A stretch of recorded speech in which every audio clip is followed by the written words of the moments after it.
If you like the story, you can support the author on Patreon. Link is in the description.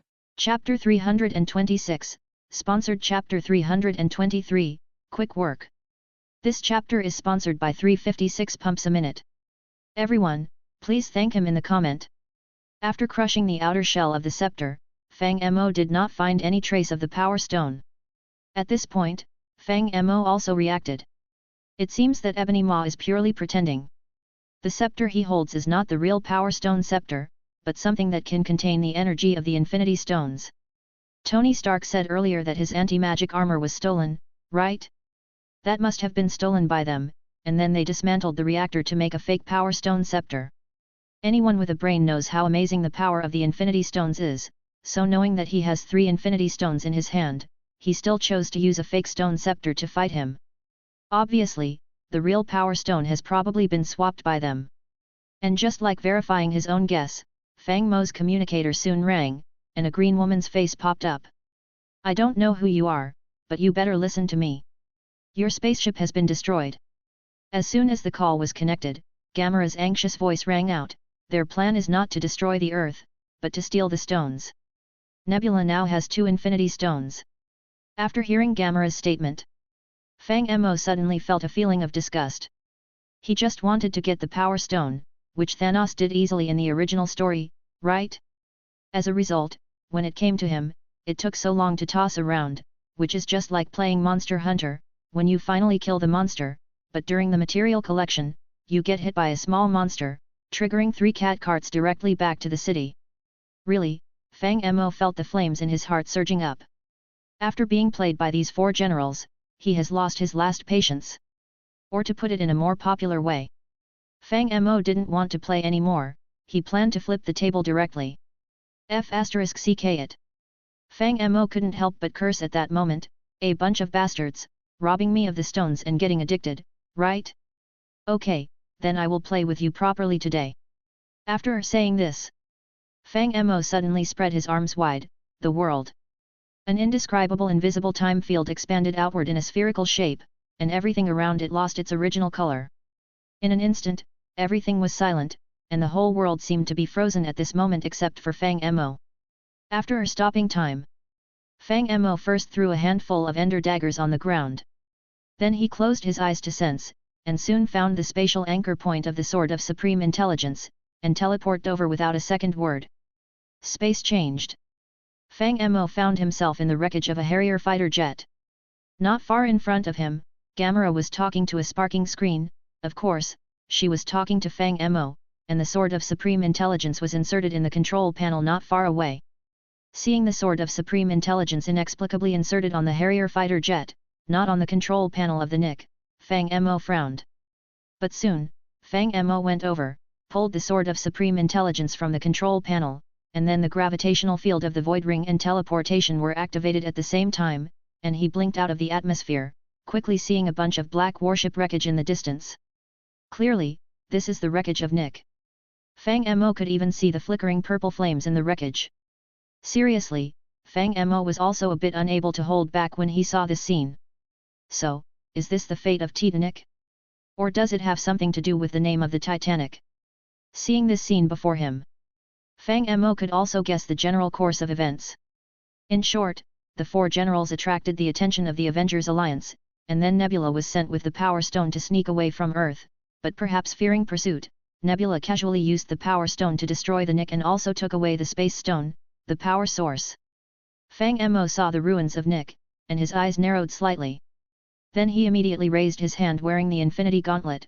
The time-stopping effect of the Sword of Time instantly disappeared, followed by a green magic circle instantly enveloping everything in front of him.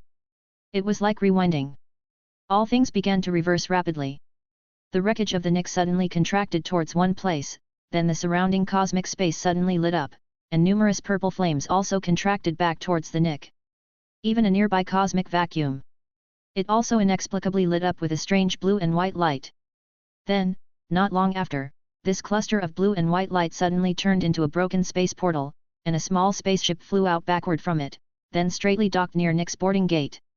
The cabin door of the small spaceship opened, and a blue bald figure ran out backward.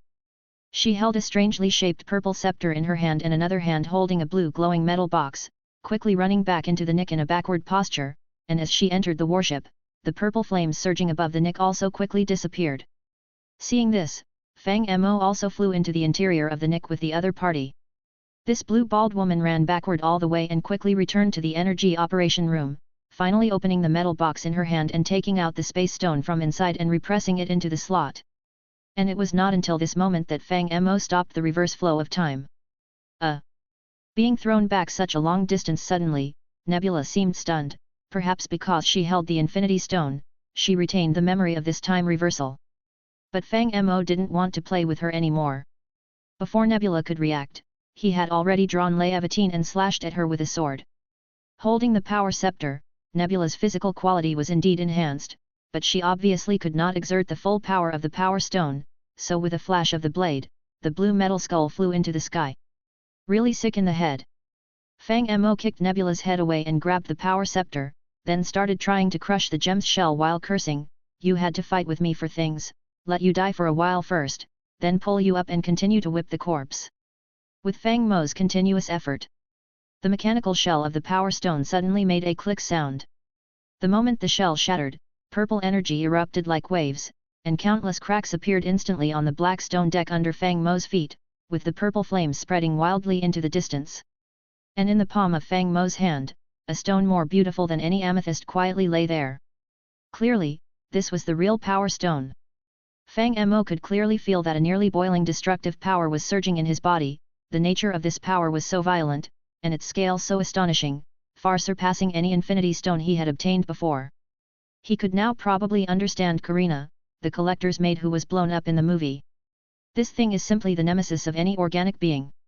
People like Star-Lord, or Ronan could barely hold on for a short time, but ordinary mortals really can't withstand this thing, touching it would directly blow them up with no room for negotiation. Fang Mo was indeed able to casually play with this gem.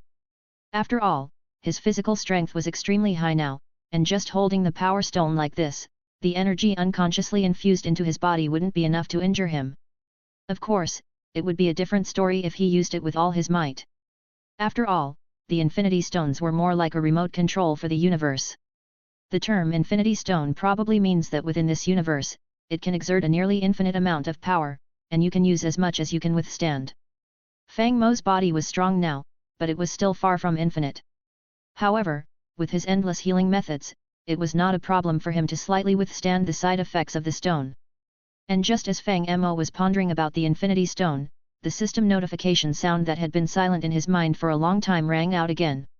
System notification, Power Stone researched, you have gained 15% new module download permission.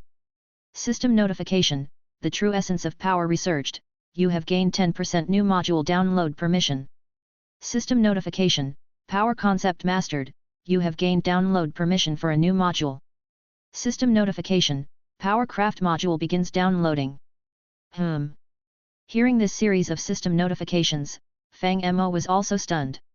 He was mentally prepared for the Infinity Stone to affect the module, but the Power Craft was truly baffling for Fang Mo, as the name of this module was somewhat strange, and he didn't recall ever playing something like it. But after a bit of recollection, Fang Mo seemed to have found a clue. Could it be Dartcraft? Fang Mo touched his chin thoughtfully.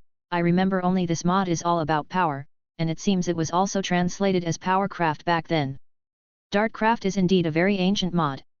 I remember this mod seemed to appear in version 1.2.5, if Fang Mo remembers correctly. The major versions of Minecraft he often played are 1.25, 1.4.7, 1.6.4, and then the big explosion of the mod era in January 7, 10, as well as 1.12.2 which changed many mechanics in Minecraft. Dartcraft mod was born as early as the 1.2 period. It was born together with ancient giants like the Industrial Age, building, equivalent exchange, etc. Honestly, many postmodern mods bowing to it and calling it ancestor wouldn't be an overstatement. Because the era is too old. Fang Mo doesn't have much impression of this mod anymore. He only remembers that there seems to be a pair of scissors in this mod that are quite perverted, able to directly skin a living cow, and then the cow still survives, healing itself after a while. Considering that he can modify the configuration files to some extent, Fang Mo basically doesn't have to worry about anything anymore, unlocking any mod he can unlock first. So, when the system prompt sounded again, he didn't hesitate to choose to confirm. System prompt, Powercraft mod download complete, load it. System prompt, Powercraft mod loading complete. System prompt, because you downloaded and ran a brand new mod, you have gained a lucky block, which will randomly draw an item from any known mod. Looking at the lucky block that appeared out of nowhere in Steve's inventory, Fang Mo nodded in satisfaction. Now he has accumulated 17 lucky blocks. After dealing with this mess, he can go to Asgard for a luxurious 17 consecutive draws. He's almost finished drawing all the items from equivalent exchange. If this time he can get a Watch of Flowing Time, that would be too awesome. According to the prestige of the equivalent exchange mod, the strength of the Watch of Flowing Time will definitely not be weaker than the Time Stone. Next time I have to try adding loyalty to the Infinity Stones. Finally getting the Power Stone, Fang Mo's mood is also much better now. Saying this, he happily embedded the Power Stone and the Space Stone into the Infinity Gauntlet. With the Infinity Stones combining with the Infinity Gauntlet, a tide of blue-purple energy suddenly burst forth. Fang Mo can clearly feel that the energy inside the Infinity Gauntlet is increasing geometrically. Now this glove contains nearly astronomical levels of energy. The 5 Infinity Stones connect with each other, suppress each other, and release unprecedented energy together. However, to manipulate them has become even more difficult than before because this energy has begun to erode the user's body. Feeling the immense power within the Infinity Gauntlet, Fang Mo also had a rough idea. With just 5 Infinity Stones, the gauntlet was already like this. He guessed that when all 6 Infinity Stones were embedded, there wouldn't be many who could wear it. Even the Hulk in the original story couldn't bear it, probably for this reason. This energy was not something just anyone could withstand. Even Thanos almost perished after snapping his fingers twice. Only the last one remains. Looking at the largest indent on the Infinity Gauntlet, Fang Mo smiled. He already knew the coordinates of Vormir. Thanos' daughter Gamora was still on Earth, and the other party couldn't steal it, so theoretically, the Soul Stone was already in his grasp. But compared to this mystical Soul Stone, Fang Mo had other things to do. He had said earlier that he wanted to deal properly with Thanos' children. As the 4 generals, Fang Mo of course had to keep his word. Today, anyone who competed with him for the stones, none would find it easy to just die. Especially Ebony Maw. Among the Black Order, he was the most cunning. Now that he had fallen into Fang Mo's hands, it was only fitting that his fate would be countless times worse than betraying Thanos, as Fang Mo decided to craft a large stick from the Tinker construct and add a deep character to his name. Chapter 327, Sponsored Chapter 324, I didn't do it, it was done by aliens. This chapter is sponsored by 356 pumps a minute. Everyone, please thank him in the comment. It is well known that Fang Mo is a man who does what he says. So, when he secured the Infinity Gauntlet, he immediately started to take action. First, Fang Mo pulled Nebula, who had been dead for a while, from the ground. It must be said that she really is like a mad dog, as her first reaction after being revived was to bare her teeth and try to attack Fang Mo. Fang Mo did not indulge her. Leviatine directly beheaded her again with a single stroke. After that, the Reality Stone glowed a faint red light with effort, turning Nebula's head into a basketball. What happens next, those who understand, understand. After all, Fang Mo is not someone who seeks false adoration at the peak or witnesses devout followers at dusk. In fact, Fang Mo always felt that he was a true fan, spreading his influence across the multiverse because of culture and such. After all, one fan is worth 10 haters. In any case, Fang Mo was quite heavy-handed this time. First, he toyed with her cruelly, then started reciting some rhymes, talking about things like Nebula's head.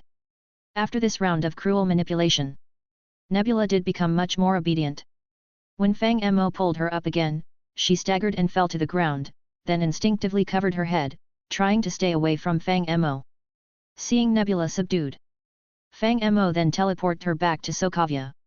Infinite green light enveloped the crater, and soon everything began to reverse. Actually, Fang Mo's compatibility with the Time Stone is not particularly high, at least not as much as with the Space Stone. But thanks to Ego's help, Fang Mo is now very proficient in time reversal. Even Nebula being recaptured by Fang Mo was due to this. As is well known, the Infinity Stones can counter each other. Nebula had the Power Stone and the Space Stone, and Time Reversal is just a single ability of the Time Stone. If Nebula knew how to play a bit, she could have found a way to break free from the time field. But her understanding and application of the Infinity Stones were too shallow, which is why Fang Mo was able to catch her. Under the mighty power of the Time Stone, the land, which looked like a massive crater, quickly closed in. Countless building debris rolled back from the horizon like waves, reassembling into buildings. Even Corvus Glaive, Proxima Midnight and Ebony Maw, who were crushed into pulp or kicked out of Sokovia, flew back in front of Fang Mo. After the time reversal ended, they all showed expressions of bewilderment and amazement. Nebula. Corvus Glaive was the first to react. When he saw Nebula in Fang Mo's hand, his confident expression changed instantly, and a hint of panic flashed in his eyes. What's going on? Could it be that he also got the Time Stone? You guessed it right, Little Throat. Fang Mo smiled and lifted the Infinity Gauntlet, with its 5 shining stones. What does your master often say? Oh, I remember, I am the destiny. Seeing the 5 Infinity Stones on Fang Mo's gauntlet, the Black Order was instantly stunned. A sense of absurdity, outrageousness, and exposed plans rose from their hearts, followed by immense despair. Looking at those 5 stones, they almost couldn't muster the will to resist. I understand this feeling. Fang Mo looked at the people in front of him with despair in their faces and slowly said, holding a small fantasy of victory, but in the end, it all falls short. Yet perhaps unwilling to accept the truth, or simply not having grown a brain. After a brief silence, the Black Dwarf suddenly let out an unprovoked roar and charged at Fang Mo, with the blade extending swiftly from his wrist towards Fang Mo. But before he could reach Fang Mo, a huge gravitational field directly controlled his body. Black Dwarf. Fang Mo smiled, raised his hand and pointed, and the Reality Stone lit up.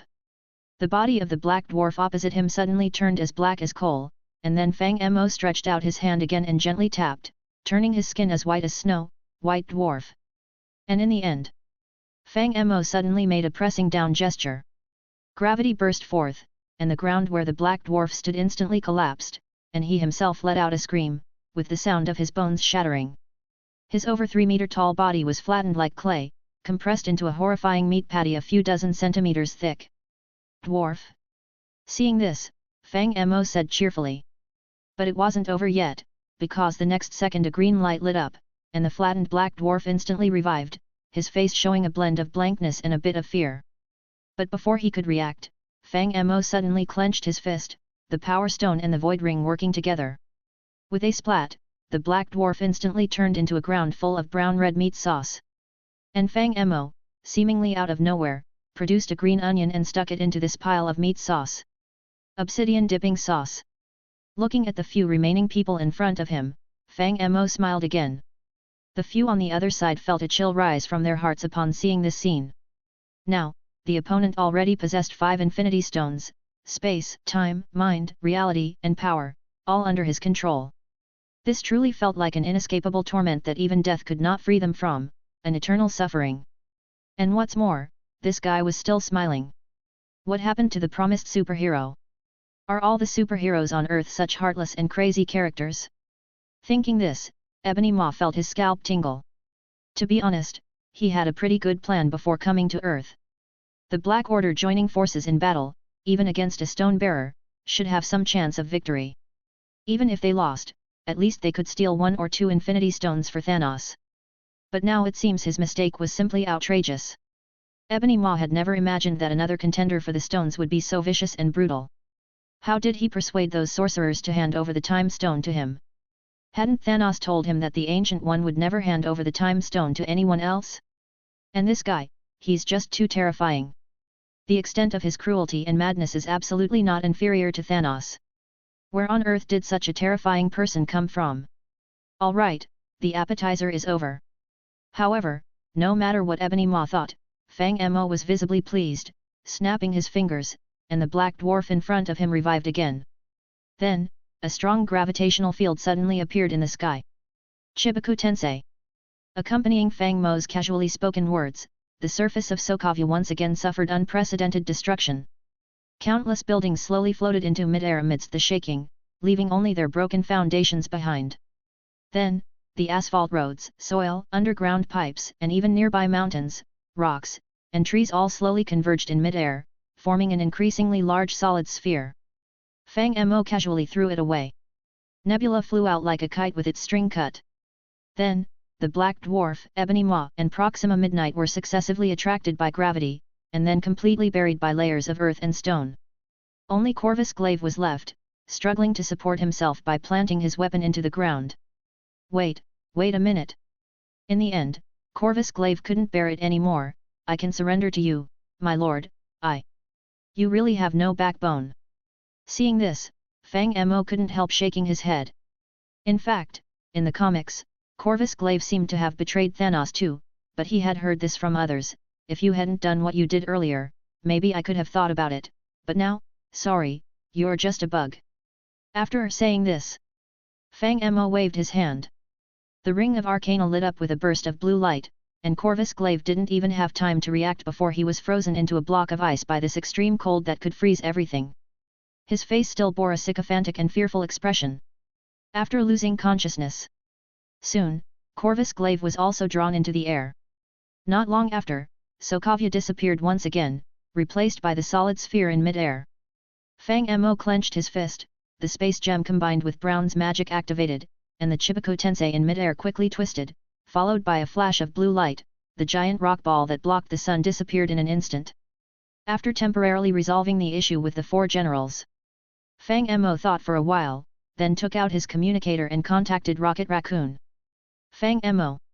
Soon, Rocket Raccoon's face appeared on the communicator, his expression a bit surprised. You've gone mad so quickly. What are you talking about? Fang Mo said, I've packed them up for now, and will deal with them slowly when I have time. But for now, these aliens should be done for. Let Nick and the others know, the alarm can be lifted. No need to notify, I'm listening right here. As soon as the voice here fell, Nick Fury's black face forcibly squeezed into the display screen. All I want to know now is, what happened to Sokovia? Sokovia? What Sokovia? Fang Mo asked in confusion, is there a country called Sokovia on Earth? How come I don't know about it? Hey! Nick Fury was initially stunned upon hearing this, then suddenly realized, and his face turned as black as coal. You didn't erase Sokovia from the map, did you? You're always talking nonsense. Fang Mo said, that was clearly done by aliens. Chapter 328, sponsored Chapter 325, Longbow of the Heavens. This chapter is sponsored by Moneymancer. Everyone, please thank him in the comment. I see. Fang Mo nodded and asked, then, can I go to the bathroom again? You're going too far. Nick Fury immediately shouted. The King of Agents can only tolerate this much. Fang Mo joked, I know you're in a hurry, but don't rush, I'll bring you back a black horse after I'm done with the bathroom. Not red horse. Nick Fury retorted. Ha ha ha, what's with this damn empathy of yours? Fang Mo couldn't help but laugh, but sorry, it's really not this time. I'm planning to bring you a black-hearted horse, and this horse has a unique skill that goes well with you, which is horse riding. I've said that was just an accident. Nick Fury held his forehead. Yes, I understand all. Fang Mo laughed and waved his hand. Anyway, you just like black animals, right? Speaking of which, my daughter recently asked about you, saying she wants to play horse riding with Uncle Nick, but I strictly refused because I'm worried your body can't handle it. My health isn't that bad, is it? Nick Fury said, if she wants to play, let her come to me, I quite like that little one. Are you sure? Fang Mo raised his eyebrows. All right, since you've said so, I'll bring her to you. Oh, and Rocket, send me the coordinates. Just come to my place first. Before Rocket Raccoon could speak, Stark's voice sounded, my building has been repaired. It's a good time to take these interstellar friends to visit and show them the high-tech from Earth. About half an hour later, the Avengers had returned to Stark Tower. At the moment, they were chatting with a few members of the Rocket team. Stark and Rocket Raccoon got along very well, both being geniuses in high-tech research, constantly spouting professional jargon that no one else could understand. Nick Fury was inquiring Drax about Ronan, while the latter was excitedly introducing his weapon, which was a frying pan. Captain America is looking bewildered as he introduces himself to Groot. As for Star-Lord? This interstellar old boy is completely captivated by Natasha, currently like a father figure incarnate, constantly displaying his comedic charm in an attempt to attract the renowned Black Widow. Natasha, for her part, doesn't discourage him, just smilingly coaxing various kinds of talk out of him. But just then, Hawkeye suddenly speaks up. Director, Fang Mo is here. Hawkeye's expression is a bit strange, but now, I'm a bit worried about your health. What do you mean? Nick Fury is slightly startled. Before he can figure out what that means, a small black dot suddenly appears in the distant sky, rapidly enlarging. Soon, everyone notices this scene. As everyone watches, the black spot in the sky has already flown right in front of them. The Ender Dragon, with its wings fully spread, appears like a purple-black lightning bolt flying from afar. Its speed is so fast that even the air can't keep up, leaving behind a long, pale white void that stretches far into the distance. Before people can react, the Ender Dragon has already arrived above Stark Tower. Its huge body abruptly stops in less than 0.01 seconds, completing a sudden transition from extreme speed to stillness, startling everyone. But in the next second, the vacuum tunnel behind the Ender Dragon collapses with a bang. Countless air compresses and refills the space, exploding like a tidal wave. Rows of pale white air waves roar from afar to near, causing a series of deafening booms in mid-air. Then everyone feels a gust of wind. Even the exterior glass of Stark Tower is shattered. Fortunately, the howling wind doesn't last long. As the sonic boom subsides, the wind quickly disappears, and the Ender Dragon slowly lands on the rooftop, curiously observing everyone with its upright purple eyes. When it spots the pitch-black Nick Fury, it excitedly roars and brings its head closer. But its size is now a bit exaggerated. Nick Fury tries hard but still gets knocked over by it. "See, I told you it missed you." With that, Fang Mo, holding Ashwet, jumps down from the dragon's back. "Look how happy it is, it must want to play horseback riding with you. So what exactly did you feed it, why has it grown so fast?" Nick Fury stands up from the ground, tidying his clothes, and can't help but ask, "I also fed it a lot of good things, but it hardly grew at all. I told you dragons can't be fed fried chicken. Are you done yet?" "Haha, okay then, I'll tell the truth." Fang Mo laughs, "Actually, it's quite strange, I just went to the bathroom, and when I came back it was like this." "Really?" Nick Fury nodded while stroking the head of the Ender Dragon, saying, "Then I can understand." "Oh, right." Fang Mo suddenly slapped his forehead, "I almost forgot, you guys left this guy in Sokovia." After saying that, Fang Mo snapped his fingers, and accompanied by a pale blue spatial mist, an enraged Hulk fell out, roaring furiously with a ferocious face, "Thor! Hulk hates thunder!" Almost the next second, Hulk immediately charged towards Thor. "Wait, wait!" Seeing this, Thor's face changed slightly, and he hurriedly waved his hands, "Big guy, no, Hulk. It wasn't me, I can't produce lightning that powerful." Hulk, who had grown up, listened to Thor's explanation and didn't attack immediately, but looked at him skeptically. It was him.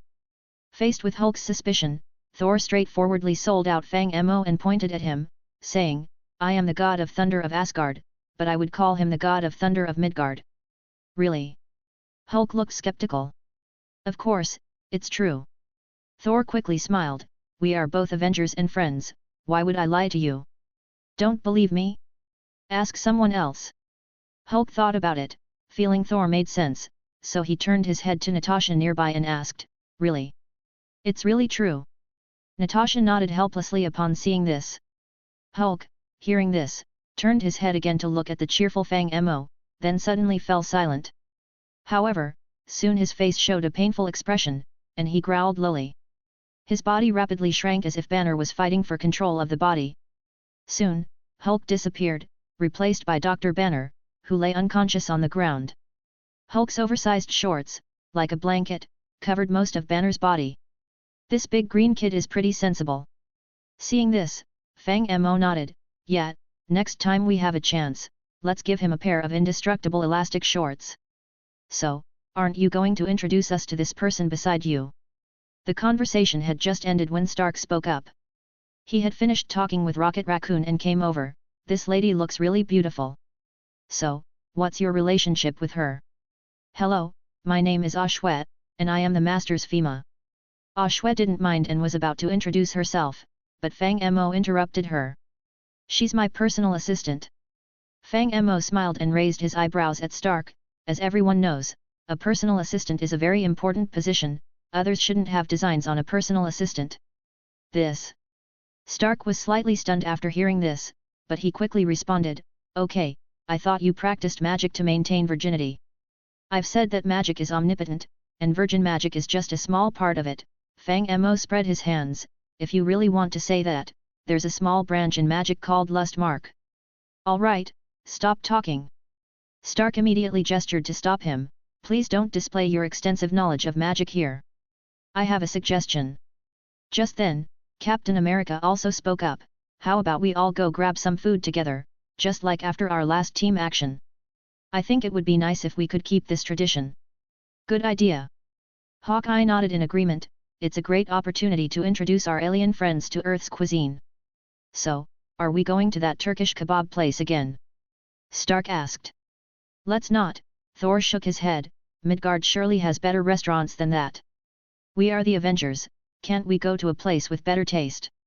How about we just invite a couple of chefs over here? Fang Mo suggested. Look, Stark's place is pretty big, we can all eat casually here, I'll take care of the ingredients, you guys just close your eyes and enjoy. So, following Fang Mo's suggestion, Stark Tower's top floor soon turned into a private restaurant. It was rare for everyone to arrive together. Stark quickly called his girlfriend Pepper Potts, as well as War Machine Rhodes. Captain America also brought Falcon Sam, and even Nick Fury got Hill and Coulson to come. In short, everyone chatted and ate together in a harmonious atmosphere. Of course, except for the fact that Fang Mo insisted on making everyone eat preserved eggs with vinegar. After everyone had finished their meal, Fang Mo stood up, briefly bid farewell to the group, indicating that he might have to leave for a while again. So you can't wait to go to the toilet after eating, hey? Not long after the meal, Nick Fury took the initiative to approach Fang Mo. How many years will it be this time? What kind of thing is that to say? Is that how people talk? Fang Mo spread his hands and said, you should know how much of a headache I am, right? When I'm gone, you should be happy. Otherwise, today it's Sokovia that's gone, tomorrow it might be Mount Everest. I'm contributing to the protection of the earth in my own way. No one can make bringing disaster to the world sound as fresh and refined as you do. Nick Fury touched his forehead, but speaking of which, that universal overlord named Thanos, now that all his subordinates have been killed by you, he won't let it go easily, right? Why don't you hold off for a while? Oh, you mean that guy? Fang Mo waved his hand indifferently. He doesn't have a single infinity stone now, and with the king of Asgard and the sorcerer supreme of Earth around, even with 100 times the courage, he wouldn't dare invade Earth. Besides, I've wiped out all his subordinates. Is that so? Nick Fury nodded thoughtfully. Then Stark and I don't need to go. What do you think? Fang Mo asked, staring at him. All right. Nick Fury seemed calm, as if he had already guessed it. So how long will we wait? Probably until I return next time. Fang Mo thought for a moment and said, but you can start preparing. I still have some things to deal with here and won't leave immediately. It's to give you time to arrange work. It's actually fine for me, after all, I'm already a dead man. Nick Fury said, but Tony might be busy. Dumping all his mess on Miss Potts, he's probably going to be scolded horribly. It's not too bad. Fang Mo shrugged indifferently, it's like experiencing the work of our ancestors. After ending his conversation with Nick Fury, Fang Mo quickly left Earth. He returned directly to Asgard through the Bifrost Bridge with Thor. As mentioned before, he now had a total of 17 lucky blocks. Currently, his luck was the best in Asgard, so even just for drawing cards, he had to make a trip there.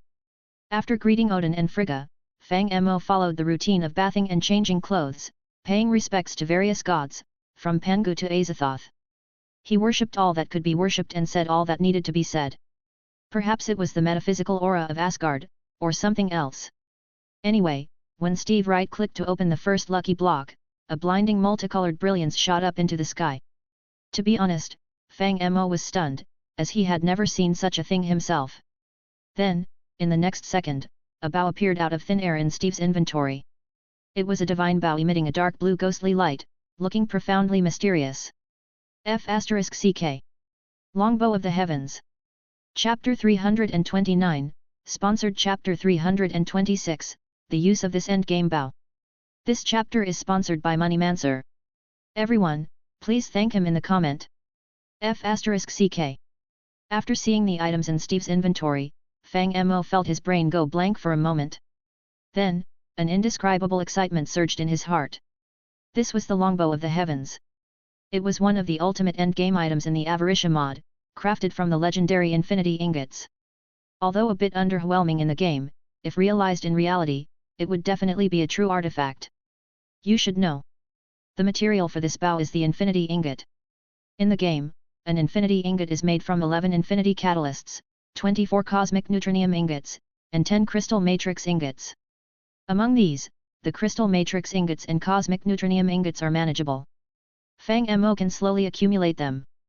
But as for the Infinity Catalysts, honestly, they're not something a normal human could create by hand. They require 15 different metal singularities, a large amount of other mods' top-tier materials, including but not limited to red matter, AE2S storage components, Ling Bao, awakened draconium blocks, Shen steel, slime crystals, magma stone, reinforced iridium plates, primordial pearls, and items like super soup, cosmic meatballs, and hope pearls to be combined. Originally, super soup was easy to make. It's just some vanilla vegetarian food plus a bit of cosmic neutronium dust. But if the player adds Pam's Harvest Craft mod, then this recipe spirals out of control, requiring Pam's ingredients to fill a 9x9 ultimate crafting table. This means you need to gather 99 different materials just to craft one super soup. And you can't mess up the order. And then there are the metal singularities. In the server Fang Mo previously played on, a singularity required about 10,000 metal blocks, then crafted in a neutron compressor. What does this mean? If Fang Mo wants to make this bow himself, not counting other consumptions, just the iron consumption alone, he would need to use 9,900,000 iron ingots, and that's just for the iron singularity. What about the emerald singularity? The iridium singularity? Pam's 81 types of crops? Moreover, many of these recipes are too complex, Fang Mo can't even remember how to make them. Of course, this might be a bit of a tangent, but what's certain is that equipment made from Infinity Ingots is truly terrifying, almost embodying the power of most mods, genuinely encompassing everything, and calling it an artifact is not an exaggeration. Originally, Fang Mo wanted to open 17 lucky blocks in one go. But the first one already exploded this artifact. Honestly, Fang Mo no longer has the mind to draw any more prizes. He just wants to find a place to study the Longbow of the Heavens. He briefly reminisced. Then, Fang Mo activated the Space Stone's power. The next second, a blue light flashed, and Fang Mo appeared on a desolate planet. This is a planet near a jump point in Orion, barren and without even minerals, so it just quietly floats here, unnoticed. Phew, hope nothing goes wrong. Fang Mo took a deep breath and then summoned his stand, Steve. He planned to actualize the Longbow of the Heavens for a test. There's no other way, because the attributes of this bow in the game are not very ideal. Even though it's one of the Avaricia endgame items, the Longbow of the Heavens doesn't possess the code-level power like the Sword of the Cosmos or the Infinity Armor set. You see, the Sword of the Cosmos has infinite attack power, instantly triggering a death judgment upon hitting an entity, effectively killing with a command. Of course, the Infinity Armor set also has a similar damage immunity effect, blocking all damage. But the Longbow of the Heavens is a bit weak. It doesn't have any code-level instant death judgment. So having Steve wield this bow is pretty much the same as having him hold a Tinker's Construct dagger or dart. But actualization makes it different. According to MC's judgment, the prestige of this Infinity Ingot is almost hitting the ceiling. At the very least, it should be on par with the Infinity Stones, and if we go further, it's almost catching up with the heart of the universe. Fang Mo is also very much looking forward to the real-world manifestation of the Longbow of the Heavens. But at the same time, he's a bit nervous. After all, the density of the Infinity Ingot is too high. If the Cosmic Neutron Ingot is made of neutrons, then the Infinity Ingot is composed of countless singularities. Its volume is infinitely small, and its mass is infinitely large. Fang Mo is somewhat worried about being crushed to death by the gravitational field of the Longbow of the Heavens. However, after giving it some thought, the longbow of the heavens is already a divine artifact, and it probably shouldn't be judged by common sense. At the very least, this thing should be able to maintain its longbow shape. If it collapses as soon as it is pulled out, wouldn't that be a severe bug? For safety's sake, Fang Mo still paused time in advance. Then, after that, Fang Mo tentatively reached out to the longbow of the heavens. The next second, as the ability to materialize activated, a white light shone, and Fang Mo immediately felt a heavy weight in his hand, as if he was holding a mountain. Fortunately, this weight was still within his acceptable range. Not feeling any terrifying gravitational field, Fang Mo breathed a sigh of relief and began to carefully examine the longbow. It's a giant bow. The height of the bow arms on both sides exceeds 2 meters. The bow arms seem to be made of an unknown black material, but inside, there is an infinite galaxy flowing slowly. If you look closely, you can see countless galaxy clusters rotating and flowing inside the bow arms, as if they were not bow arms at all, but the essence of the infinity universe's space-time, reminiscent of Marvel's cosmic entity Eternity, whose body also flows with a star-like texture. At the point where the two bow arms cross, which is the center of the longbow, there lies a constantly changing blue-green material, which looks a bit like some kind of crystal, but also vaguely has a futuristic high-tech feel. As for the bowstring, this is also not a traditional material. It's not wool, hemp rope, dragon tendon, or any kind of metal wire. It's a faint rainbow light, looking a bit like Asgard's rainbow bridge, but the rainbow bridge is not on the same level compared to it. This bowstring seems to be woven from countless star clusters, resembling a beautiful dream, swirling with a myriad of colors and light halos. Fang Mo tentatively pulled the bowstring. It wasn't as difficult and heavy as he imagined, but had a just right resistance. As the bowstring was pulled, Fang Mo felt as if something was being drawn out of him, like his mental or physical strength. Soon, a terrifying purple-black light was pulled from the bow body. Once Fang Mo released his hand, the bowstring instantly returned to its place.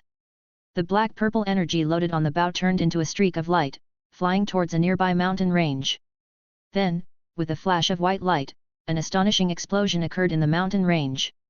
Soon, the smoke cleared, revealing a huge hole nearly 100 meters wide in the center of the mountain, and the whole mountain began to collapse with a roar. This power! Seeing the collapsing mountain range in the distance, Fang Mo frowned. Clearly, the real-world power of the longbow of the heavens seemed a bit weak. If it could only penetrate a mountain, then the tailed beast bomb and the Zero, from Bleach, seemed capable of doing the same. Wait a minute. But after thinking of the tailed beast bomb and Zero, Fang Mo suddenly paused. The energy on this bow just now, should be my own, right? A thoughtful expression appeared on Fang Mo's face. Is it my mental power? Or something else? What if I replace this energy with something else, or simply use a real arrow to shoot? With this thought in mind, Fang Mo also quickly tested it out.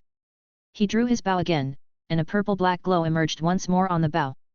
However, this time Fang Mo did not shoot directly, but with a thought, he activated the Nine Tails chakra sword within his body. Soon, the chakra energy merged with the purple-black energy on the bow, turning into a golden-purple energy that was burning fiercely. Fang Mo released his hand, and the energy turned into a streak of light, flying towards the nearby mountains. With a loud boom, the effect this time was much more significant. After the dust settled, the entire mountain had disappeared, leaving a huge dark red trench on the ground, still emitting puffs of blue smoke. So that's how it is. Seeing the large area in front of him flattened, Fang Mo's face showed a look of realization. Yes, he had understood the principle of the longbow of the heavens becoming reality. This thing is indeed a genuine divine artifact. Its function is actually very simple, to turn everything into arrows, piercing through the cosmos and stars. Besides that, it's also a bow, so it can amplify the power of its own arrows. Whether you are a weakling or a deity, it can amplify your power several times or even dozens of times. Just like the void ring in Fang Mo's hand. The stronger you are, the more powerful its amplification effect on you. If you are 1, you might become 50, but if you are 100 million, you might directly become 50 billion. The first time Fang Mo drew the bow. Since there were no arrows, the longbow of the heavens drew upon Fang Mo's own strength. Perhaps it was mental strength, or simply physical strength, or the destructive power of a punch. In short, it converted Fang Mo's own strength into an arrow and shot it out. As mentioned before, Fang Mo's own strength is still very limited. Without using any items, or borrowing any external force, even a nuclear bomb could blast him half to death or something. Previously in the world of Bleach, the normal Fang Mo would be broken through by captains like Aizen, Jin Ichimaru, Kenpeki, etc. At the same time, his attack power was also very limited. Although he could destroy a city with a bit of effort, he definitely couldn't level a city with one punch, or destroy a planet, which would be too absurd. The reason Fang Mo can easily destroy worlds or something. On one hand, it is because his weapons and items are extremely strong, and on the other hand, it is because in Marvel he has 5 Infinity Stones. Therefore, the power of the first arrow shot by Fang Mo was somewhat unsatisfactory. Because that was a part of his own body's strength, and Fang Mo's body is not like the Nine Tails or other creatures that naturally shoot lasers or waves, so achieving such power was already quite good. But when he shot the second arrow, because it was mixed with the tailed beast chakra, its power greatly increased, directly blowing up the mountain not far away. If that's the case. Fang Mo pondered for a moment, then drew the longbow in his hands again. This time, he first unleashed the power of the full power beacon on his body, followed by the activation of the Void Ring, Ring of Arcana, Magma Amulet, Leviatine, Storm Axe, and Nine Tails Chakra in succession. Very soon, a heart-pounding, colorful energy condensed on the bow. Chapter 330, Chapter 327, Lucky Blocks. It turns out that the longbow of the heavens is indeed a true artifact. As he maxed out his status, the arrows he shot turned into a beam of light that penetrated deep into the earth. The power of this beam was truly fierce. In the blink of an eye, it pierced through the earth's crust and mantle, then grazed past the core, emerged from the other side through the crust and mantle, and finally disappeared into the vast, boundless space. The whole process was so fast that even Fang Mo himself almost didn't react in time. To be honest, this power was a bit outrageous. However, considering that the longbow of the heavens was originally a endgame weapon, and after its materialization, its status was so high that it even surpassed the artifact of equivalent exchange, it seemed normal for it to have such power. In the world of Naruto, Otsutsuki Kagaya once used a technique to instantly destroy the moon. And the Godzilla once breathed a core-firing cannon. Fang Mo's real body was indeed a bit weaker, but the props in his hands were incredibly overpowered. Leviatine, when thrust into the ground, combined with the arcane ring, could easily create a glass globe for fun. Wouldn't it be reasonable for an equivalent artifact combined with a tinker's weapon to penetrate a shame sphere in one hit? To be fair, Fang Mo hadn't even used the All-Sword yet. Of course, he hadn't used the power of the Infinity Stones either. If he set the Infinity Stones on the bow, Fang Mo didn't even dare to imagine how beautiful that would be. Unfortunately, the Infinity Stones are unique to the Marvel Universe. The stones themselves are just like a remote control. Once they leave their universe, they turn into ordinary stones. Otherwise, Fang Mo could have walked sideways in most worlds. Anyway, after briefly testing this artifact, Fang Mo didn't waste too much time here and quickly teleport back to Asgard. Currently, Fang Mo still has 16 lucky blocks to open. He couldn't just stop drawing cards because he had obtained the longbow of the heavens, right? So very quickly, Fang Mo continued to open the lucky blocks. With a flash of white light, a palm-sized red flesh piece appeared in Steve's hand. Is it flesh again? Fang Mo glanced at the flesh before him. He already had 4 or 5 pieces of it, and after flipping through the Tinker's Guide, he knew what it was for. It was an untested material in the Tinker's augmentation. It seemed that it could only be obtained in creative mode. Never mind, I'll keep it for making a flesh great sword for fun later. Fang Mo shook his head, had Steve store the flesh, and then opened the third lucky block. Similarly, a white light flashed, and Steve's hand now held a delicate tricolor amulet. Fang Mo glanced at it subconsciously and saw the words Repair Amulet written on it. Repair Amulet. Seeing this item, Fang Mo instantly realized. In a sense, this was also a card drawing convention in Asgard, that is, almost every time, items from the equivalent exchange module could be drawn. The Repair Amulet is also an item in equivalent exchange. However, this item is not an artifact, nor is it made of dark matter or red matter. It's just a small bag filled with 3 types of tribute dust that can slowly repair various equipment or weapons worn by the player. Similar to the Tinker's Moss enchantment, it gradually restores durability over time. But the magical thing about it is, it can be placed on a dark matter pedestal. Then, it gets an area effect, repairing the durability of all items within a certain range. This thing is rather insignificant in the game. After all, Fang Mo's Tinker Construct equipment is already indestructible, so it naturally doesn't need to be repaired. But if it were to be materialized in reality, it's still worth pondering over, especially since the concept of durability is quite subtle. It mainly depends on how the repair talisman itself decides. If an item has suffered a certain amount of wear and tear, equivalent to losing durability, then Fang Mo could completely place the dark matter base in his villa. At that time, everything inside the villa will be renewed.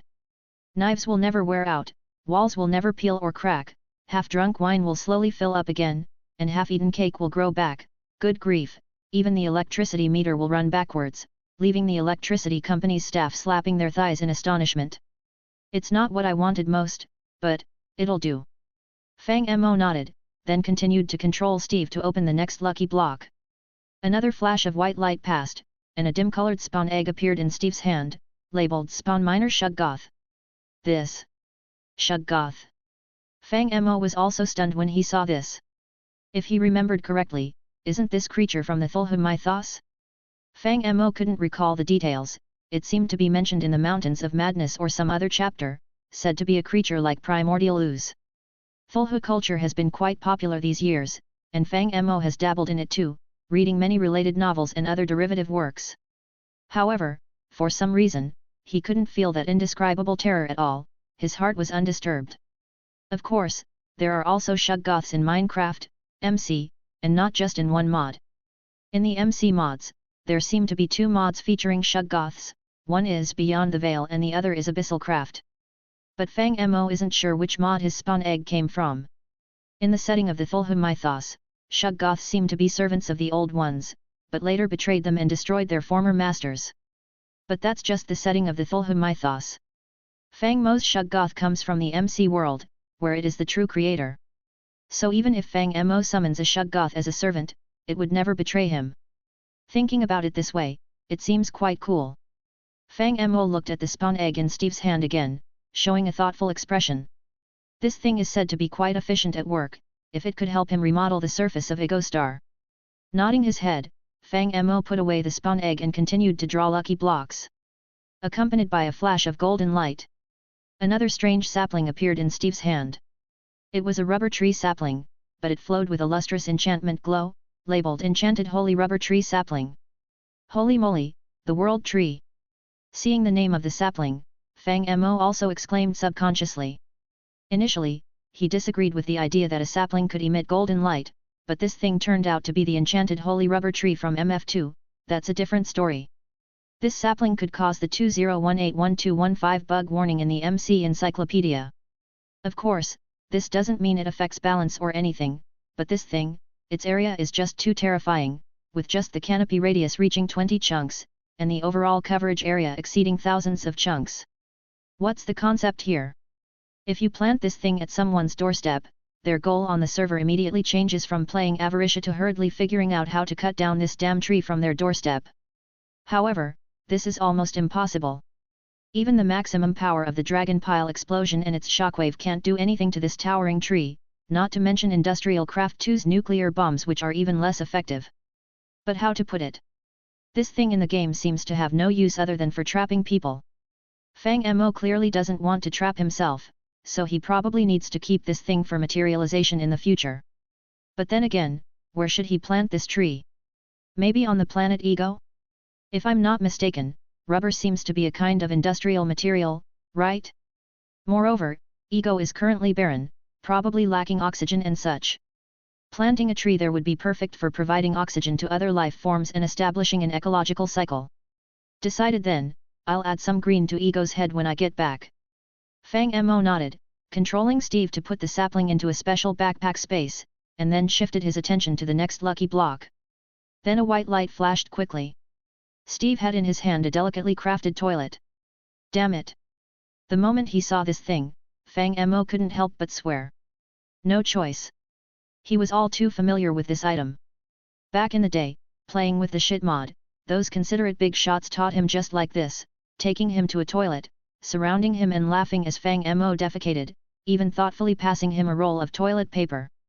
The pristine toilet of Fang Mo's memories from those days. Just like the one Steve now held in his hand. Damn it, now I'm good, Fang Mo said with a woeful wipe of his face. Every day I trick others into shitting, and now I draw a toilet in my own lottery. Shaking his head, Fang Mo continued to open the next lucky block. Then another piece of flesh popped out. Seeing this, Fang Mo also fell silent for a moment, then took out all the remaining lucky blocks in one breath. Forget it, this lottery draw is already a big win, let's do a 10 pull, maybe I can still hit a big jackpot. So Fang Mo had the thought.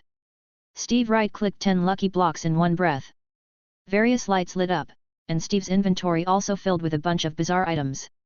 These 10 items were a biological display bottle, Lambaton energy crystal, Nyarlathotep statue, curse wave cleaning sponge, cicada, chemical X, flesh, toilet paper, universal neutron element compressor, and botania. What the hell are these? Seeing these 10 items, Fang Mo couldn't help but be stunned. Among them, items like the Lambaton energy crystal, curse wave cleaning sponge, cicada, flesh, toilet paper, universal neutron element compressor he had heard of. The Lambaton energy crystal is a high-level energy battery from IC2, storing electrical energy in crystal form. The curse wave cleaning sponge seems to be a creation from Thaumcraft that can instantly clean the surrounding curse wave pollution. The cicada is just a cicada, literally, hanging on trees in the twilight forest, chirping all day long. The universal neutron element compressor is a machine used to compress metal blocks into singularities, belonging to the Avaricia mod. Toilet paper, well, you've got the toilet, so another roll of paper isn't too much, right? Flesh, better left unsaid. Fang Mo recognized all these things. But the next few, like the biological display bottle, Nyarlathotep statue, chemical X, botania, left Fang Mo a bit confused. Botania seems to be a power-generating flower from plant magic. The biological display bottle sounds like some kind of decorative mod item. Fang Mo doesn't remember much about it. But what the heck are this Nyarlathotep statue and chemical X? Comment. 1 comment. Vote. Chapter 331, Chapter 328, Odin, I'll give you a grand funeral. Even though Fang Mo played Minecraft for a very long time, he is not some kind of living, breathing Minecraft encyclopedia, so it's normal for him to be unclear about certain things. Like this statue of Nyarlathotep, for instance. Fang Mo only vaguely remembers that it might be an item from the Abyssal Craft mod, or possibly from some other Thulhu-themed mod, but what exactly is it used for? Fang Mo has forgotten, but it seems like it might just be a decorative item. After all, in Thulhu-themed mods, it's quite normal to have eldritch statues for decoration, right? And as for the other chemical X, Fang Mo really has no recollection of it. He only remembers watching Powerpuff Girls with his sister, where they mentioned something about chemical X, so this can't possibly be a Powerpuff Girls mod, right? Fang Mo has never heard of such a mod. Minecraft's inclusivity is indeed strong, even having a My Little Pony expansion mod. But he really hasn't heard of a Powerpuff Girls mod. Alright, I'm content, at least it's not a Greg Tech Bronze Gear. Fang Mo rubbed his temples, then sorted out these 17 items. As usual, some were to be materialized in reality, and others left for Steve to use in the Minecraft world. Among them, flesh, curse wave cleaning sponges, toilets, toilet paper, and a universal neutron element compressor obviously can't be materialized. The curse wave cleaning sponge is a created item, which could be very useful if the mystical age is unlocked later. Mom won't have to worry about Fang Mo making soup all day, and the universal neutron element compressor is the only way to create singularities. The rest, like flesh, toilets, and toilet paper, are useless in the real world. Does Fang Mo really need another toilet now? When he wants to relieve himself, he does it openly on Planet Ego, turning the god Ego into his own personal toilet. Isn't that more awesome than a golden toilet? Apart from the items mentioned above, Fang Mo plans to take the opportunity to materialize the rest of the items for experiments. Actually, the botania theoretically could be kept, but the problem is Fang Mo hasn't unlocked the plant magic mod, and he can't create a mana storage pool either, so what's the use of keeping a botania that produces mana? And with the precedent of equivalent exchange, this botania might not even be able to produce mana if left in the Minecraft world. After all, the concept of mana might not even exist in the Minecraft world. Because there are only 17 items. So quickly, Fang Mo categorized them. But just as Fang Mo had finished categorizing and was about to pick an item for materialization research, suddenly there was a knock at the door. Who is it now? Hearing the knock, Fang Mo was a bit puzzled. Thor had just finished partying on Earth, so he probably wouldn't be looking for a drink. Heimdall had to guard the Bifrost Bridge and wouldn't come to him without a serious reason. Could it be the goddess Frigga? This late at night, isn't that a bit inappropriate? Fang Mo, puzzled, walked to the door and gently opened it, only to find Odin in casual clothes standing outside. Hi, it's you. Seeing this, Fang Mo let out a sigh of relief and invited him in. Come in, sit down. What brought you here this late? I heard from Thor that you've already collected 5 Infinity Stones. Odin didn't stand on ceremony and walked straight in. You must only be missing the Soul Stone now, right? It's not that I have no clue. Fang Mo closed the door, walked back to the sofa, then took out a pot of tea from the storage space and poured a cup for both Odin and himself. The Soul Stone is simply about exchanging souls for souls. In theory, it forces you to sacrifice someone you love, but this thing also has its bugs. For instance, having someone else get it first, then I could just take it from them. So, you're planning to lure Thanos to get the Soul Stone? Odin asked, sipping his tea. Not exactly. His loved one is trapped on Earth by me. He probably can't get it even if he wants to, Fang Mo explained. I'm just playing for now. I went to collect the Power Stone before, and it was like walking a dog, being led around the galaxy. Now I'm a bit sick of it and don't want to collect the stones for the time being. Whoever wants to go to Vormir can take it. I'll just steal it later. If no one wants to, I'll wait until I feel like it again. Our goals are different. I believe you can achieve your wish, Odin remarked with a sigh. I backed down for love, and even created irreconcilable conflicts and distances with my own daughter. But you're different.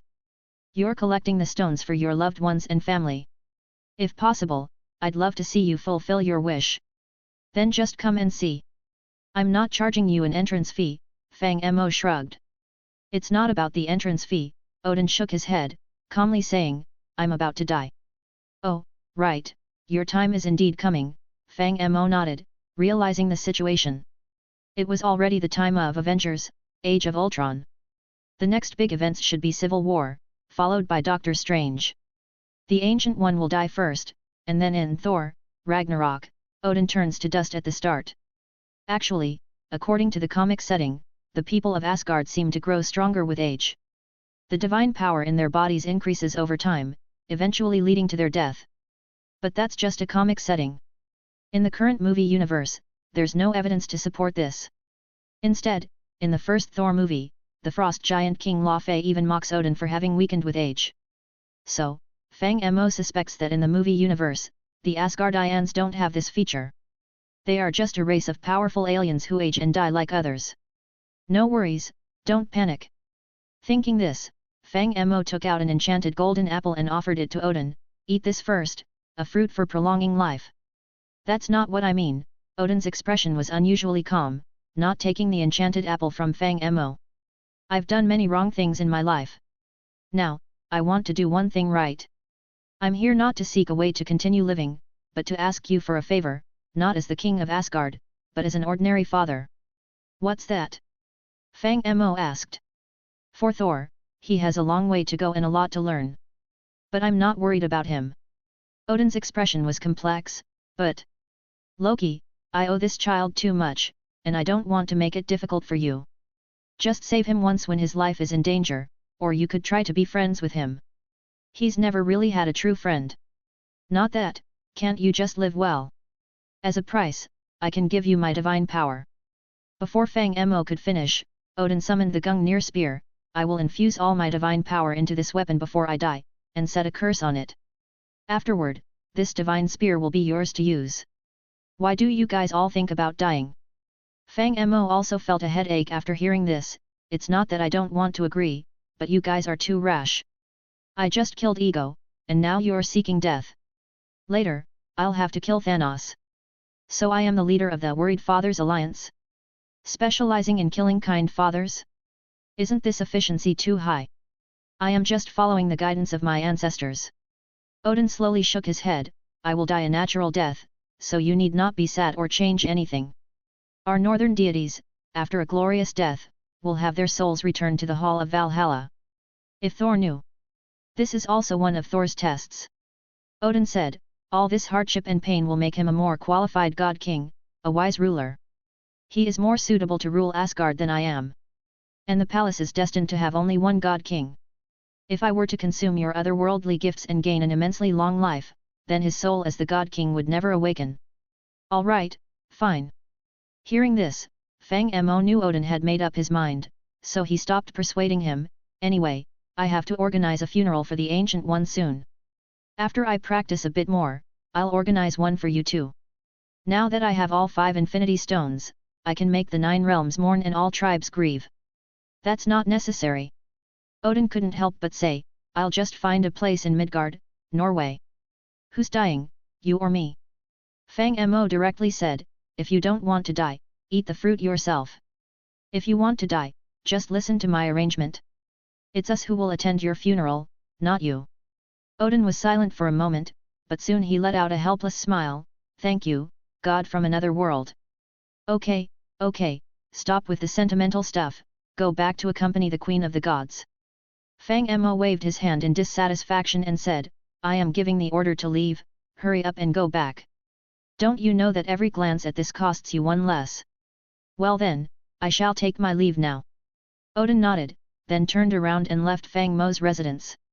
After Odin left, Fang Mo sighed. He had originally planned to research a reality manifestation experiment, but the interruption from the other party left him with no mood to continue. As everyone knows, emotions can be transferred to others. Fang Mo thought for a while and decided to find a lucky friend to trouble. He took out his phone, opened the contacts list, closed his eyes, and randomly selected one. Soon, Fang Mo locked onto an unlucky victim. Tony Stark. Fang Mo thoughtfully stroked his chin. It's decided then, it's you. Chapter 332, Chapter 329, Experimenting with Stand Arrow. So this is the reason you come to me in the middle of the night. Stark, with dark circles under his eyes, looked at Fang Mo, his face full of resentment. Can't you talk about it tomorrow morning? Do you know how long it's been since I properly spent time with Pepper? Step out of your comfort zone, okay? Fang Mo directly asked a soul-searching question. You are the famous Iron Man, the first superhero in the world to admit his identity. How can you sleep when the earth is so weak? What do you think I was doing before? Stark, not to be outdone, defended himself. Honestly, I have exhausted my wits and efforts for the earth, okay? Exhausted your wits and efforts to create anti-magic armor? Fang Mo asked, tilting his head. That was just an accident. Stark, with a somewhat evasive gaze and stuttering speech, said, I was just curious about magic, and besides, you shouldn't be afraid of that stuff, right? Although it sounds depressing, I have no doubt you could dismantle those toys with your bare hands. Yes, after all, science is just too inferior. Fang Mo waved his hand and said, women fear marrying the wrong man, men fear choosing the wrong profession. You're just like that. Obviously magic is powerful, but you insist on studying some scientific heresy. Sorry for studying scientific heresy then. Stark said, since I was young, I received a good modern education. My mind is filled with the arrangement of atoms, the power and specifications of reactors, the alloy proportions of armor, the latest nanotechnology, and how to find a scientifically effective way to protect the human world. Okay, you industrial guys really have a peculiar way of doing things. Fang Mo, with a headache, waved his hand and then took out something and threw it to the other person. Stop talking about those things I don't understand. Here are a few interesting items for you, go find a place to study them. Stark instinctively caught the item and then examined it. It looked like an irregularly shaped grey-black metal block, about the size of a ping-pong ball, heavy and cold to the touch, with an inexplicable square slot in the middle. What is this? Stark looked at the metal block in his hand with some confusion. A magic medium. No, this is your favorite technological creation. Fang Mo shook his head. Theoretically, it can create a powerful energy field, strong enough to decompose any known material into the most basic atomic dust. Its creator called it, the atomic flintstone. Atomic flintstone. Stark's face also showed a surprised expression. So alien technology has developed to this extent? Fury never mentioned this to me. This is not alien technology. Fang Mo shook his head, at least in this part of the Milky Way, there is no such outrageous black technology. Then why are you giving it to me? Stark, hearing this, also seemed a bit confused. Do you know? The feeling you're giving me now is very much like some folk rumors, saying that the devil imparted forbidden knowledge to Einstein, and humanity thus developed nuclear weapons that could annihilate itself. How could that be? Fang Mo chuckled and shook his head. I just think your armor is too shabby, always sneakily researching anti-Hulk, anti-Thor armors, and in the end, getting counteracted by whoever you target. As your personal doctor, I really couldn't stand it anymore, so I decided to provide you with some black technology from a foreign land. While saying this, Fang Mo took out something like a sword from his bosom. So what is this thing? Stark looked at the silver-white blade in Fang Mo's hand. A lightsaber from Star Wars? It doesn't quite look like it. Oh, a quantum sword. Fang Mo said, of course, like the atomic flintstone, it's in an uncharged state. You. Hearing this, Stark suddenly realized something. He looked up at Fang Mo and asked hesitantly, it wouldn't just be that you don't know how to charge them, right? Nonsense. Fang Mo immediately retorted, I can destroy the world with a flick of my hand. I don't need such trash. I'm lending it to you out of pity because you're too weak. If you don't appreciate it, forget it. Wait, why is the lamppost made of emerald? Stark asked curiously. Because it's convenient for the villagers to gather around and watch you. Fang Mo said, this is called killing one to warn 100, to show them what happens to a crook. What nonsense is this? I'm not a crook.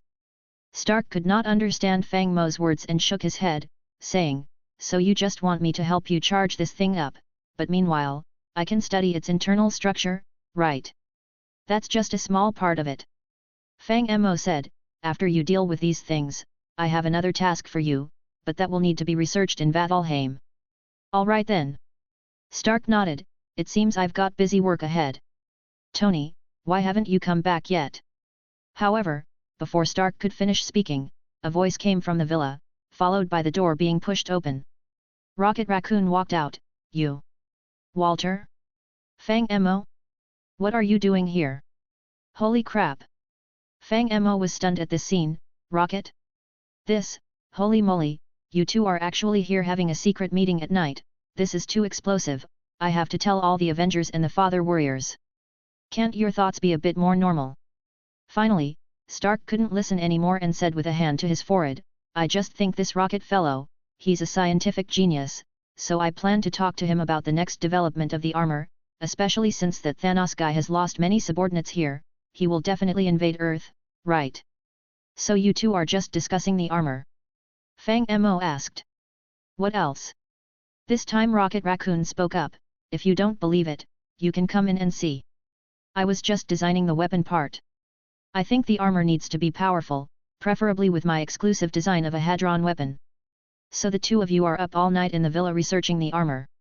After hearing Rocket Raccoon's words, Fang Mo turned to Stark and said in almost the same words, can't the matter of the armor wait till tomorrow morning? Do you know how long it's been since you properly spent time with Pepper? This. Stark also seemed a bit guilty, she should understand, right? I'm not a woman, why are you asking me? Fang Mo retorted. You also have a girlfriend, right? Maybe we can share some insights about relationships. Stark said this and turned to walk into the villa, since you're here, don't just stand at the door. I also need to analyze the composition of this black technology. Actually, to tell the truth, men's friendships are really simple. Sometimes women may think they are cheating or having affairs, but in reality, men just secretly gather to play video games, eat skewers, drink beer, or hang out at internet cafes. Just like the current situation in Stark's villa. Fang Mo pulled out some high-tech gadgets, and then Stark and Rocket Raccoon tirelessly studied them. Because the timeline has reached the time of Avengers 2, although Ultron was not born because of this, Tony Stark also came into contact with nanotechnology. Together with some interstellar equipment brought by Rocket Raccoon, the two of them managed to disassemble the atomic flint and the shell of the nano sword. Then, like children who found new toys, they started studying the intricate structure inside. Soon it was the next morning. As Fang Mo expected, Stark, addicted to studying high-tech, cancelled all his plans and went straight to Stark Tower with a bunch of equipment. He immersed himself in research for most of the week. During this period, Fang Mo also took out the Lamberton energy crystal. Originally, Stark was already overwhelmed, but seeing the Lamberton energy crystal gave him even more headaches. Even with the help of Rocket Raccoon and Jarvis, he still felt overwhelmed. So, it wasn't long before Stark also called Dr. Banner. Seeing everyone busy, Fang Mo also actively placed the Sword of Supreme Intelligence on the ground, letting it work with Jarvis to help everyone. Stark and Banner were very interested in the Supreme Intelligence. After all, it's artificial intelligence, and research on artificial intelligence has always been very popular on Earth. Jarvis is also Stark's creation, but it's far inferior to the Supreme Intelligence, like comparing a baby to a titan. Under the relentless efforts of several people, Stark finally managed to break through the technological barriers, creating a weakened version of the atomic flint and the quantum sword. It's called a weakened version due to material limitations. According to them, the atomic flint and quantum sword contain many materials unknown to Earth. Stark tried to replicate them, but with little success, so he had to use alloys he developed as a substitute, resulting in lower output power.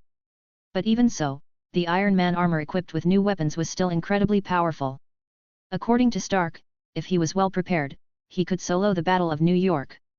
As for the original quantum sword and atomic flint, Stark and the Supreme Intelligence jointly designed a device for wireless charging, though the power loss was high. But Fang Mo wouldn't care about that. He could now summon lightning, so why worry about electricity bills? Not bad at all. Fang Mo was pleased with the atomic flint in his hand. Is there a test field or something? I want to test the power of this thing. You're not telling me you're going to hold it in your hand, are you? Seeing this, Stark immediately said, I know your defense is high, but this is atomic level.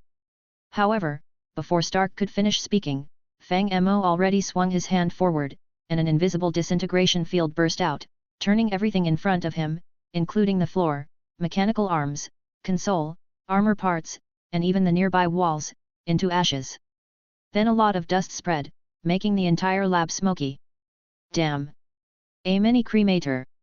Fang Mo was a bit surprised looking at the atomic flint in his hand. This thing is quite something.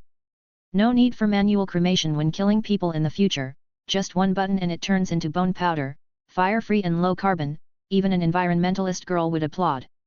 You're alright with this? After seeing this scene, Stark was also a bit incredulous. Oh, sorry, I'm not made of atoms. Fang Mo casually made up a line, I'm made of fun. In fact, Fang Mo had just been attacked. At the moment he activated the atomic flint, a disintegration force field enveloped his arm. However, it seemed that the damage was not real and was directly blocked by his armor and defense. Steve just turned red, but in reality, not even half a heart of health was lost. I feel like every word you say, every action you take, is overturning science. Seeing the messy laboratory, Stark rubbed his forehead with a headache. So, you turned my newly made chip into powder. How do we continue our research now? Oh, it's simple. Fang Mo casually raised his hand, and the next second, a green light flashed. Everything that had turned to dust rapidly rewound and quickly returned to its original state. What kind of bizarre sorcery is this? Unlike the people of Team Rocket, this was Stark's first time witnessing time magic, and he was completely stunned. See? This is the real desecration of science. Fang Mo said proudly, hands on his hips. Mr. Fang Mo. Jarvis's electronic voice suddenly chimed in, I guess what you mean is blaspheming science. It doesn't matter. Fang Mo waved his hand indifferently and then conveniently put away the atomic flint and the quantum sword, but since this thing is already charged, it's time for us to set off. Set off? Stark was surprised, where to? Vanaheim. Fang Mo looked at Stark, what, do you need some time to go out and gather supplies? I personally don't have a problem, think of it as a vacation or something. Stark rubbed his temple, but I think I need to go find Pepper first. Otherwise, the Stark family line might end with me. Right, I need to go out too. Rocket Raccoon raised his little paw, I want to visit the zoo. Dr. Banner, would you like to join me? Stark invited Banner, we're going to a boring world with no sunlight, so it's best to prepare in advance. I don't need to. Hearing Stark's suggestion, Banner smiled awkwardly, rather, I feel at peace only when I'm here. Hulk has never been as quiet as he is now. It's a really great feeling. That's fine then, as long as you're happy. Stark shrugged his shoulders and quickly left with Rocket Raccoon. Dr. Banner, ever the diligent one, continued his research on the Lamberton energy crystal even after their departure, clearly enjoying the atmosphere. Fang Mo didn't disturb him. Instead, he began to organize his and Steve's backpacks. As mentioned before, Steve had unlocked a super large backpack module, and now his storage capacity was frighteningly high. Fang Mo himself had a storage space inside his body with a side length of over 100 meters. Regularly clearing out trash was thus important. Items like andesite, diorite, leather boots, and so forth, of course, needed to be discarded. However, while Fang Mo was clearing out the trash, he noticed an arrow in his storage space. Seeing this arrow, Fang Mo paused. It was the stand arrow he brought from the Jojo world. Fang Mo had tried to use the arrow on himself and Steve, but whether he targeted himself or Steve, it only showed a message of insufficient permissions, leaving Fang Mo puzzled. He later forgot about the arrow. Now, seeing the arrow again, various ideas suddenly popped into Fang Mo's mind.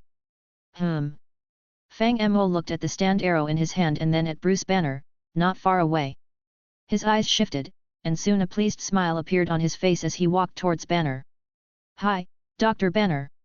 Fang Mo cheerfully approached him, busy. "Yes, Fang Mo." Banner, quite amiable, pushed his glasses and said, "This crystal you brought out is special. I detected, aside from the control circuit, a large amount of aluminosilicate structure and a special carbon molecule structure. It's made from carbon atoms and a new element, a substance different from anything we know. It doesn't appear on the periodic table, truly amazing." Okay, let's put aside these technological things." Fang Mo really didn't want to listen to this, so he pulled Banner aside. "I have a new experiment that I need your cooperation with." "What experiment?" Banner asked, looking puzzled. "This."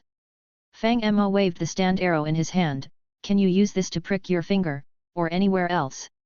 "What are you doing?" Banner was startled after hearing this. "Studying sorcery? Or do you want to extract my blood?" "This, actually, I was planning to use it on Tony."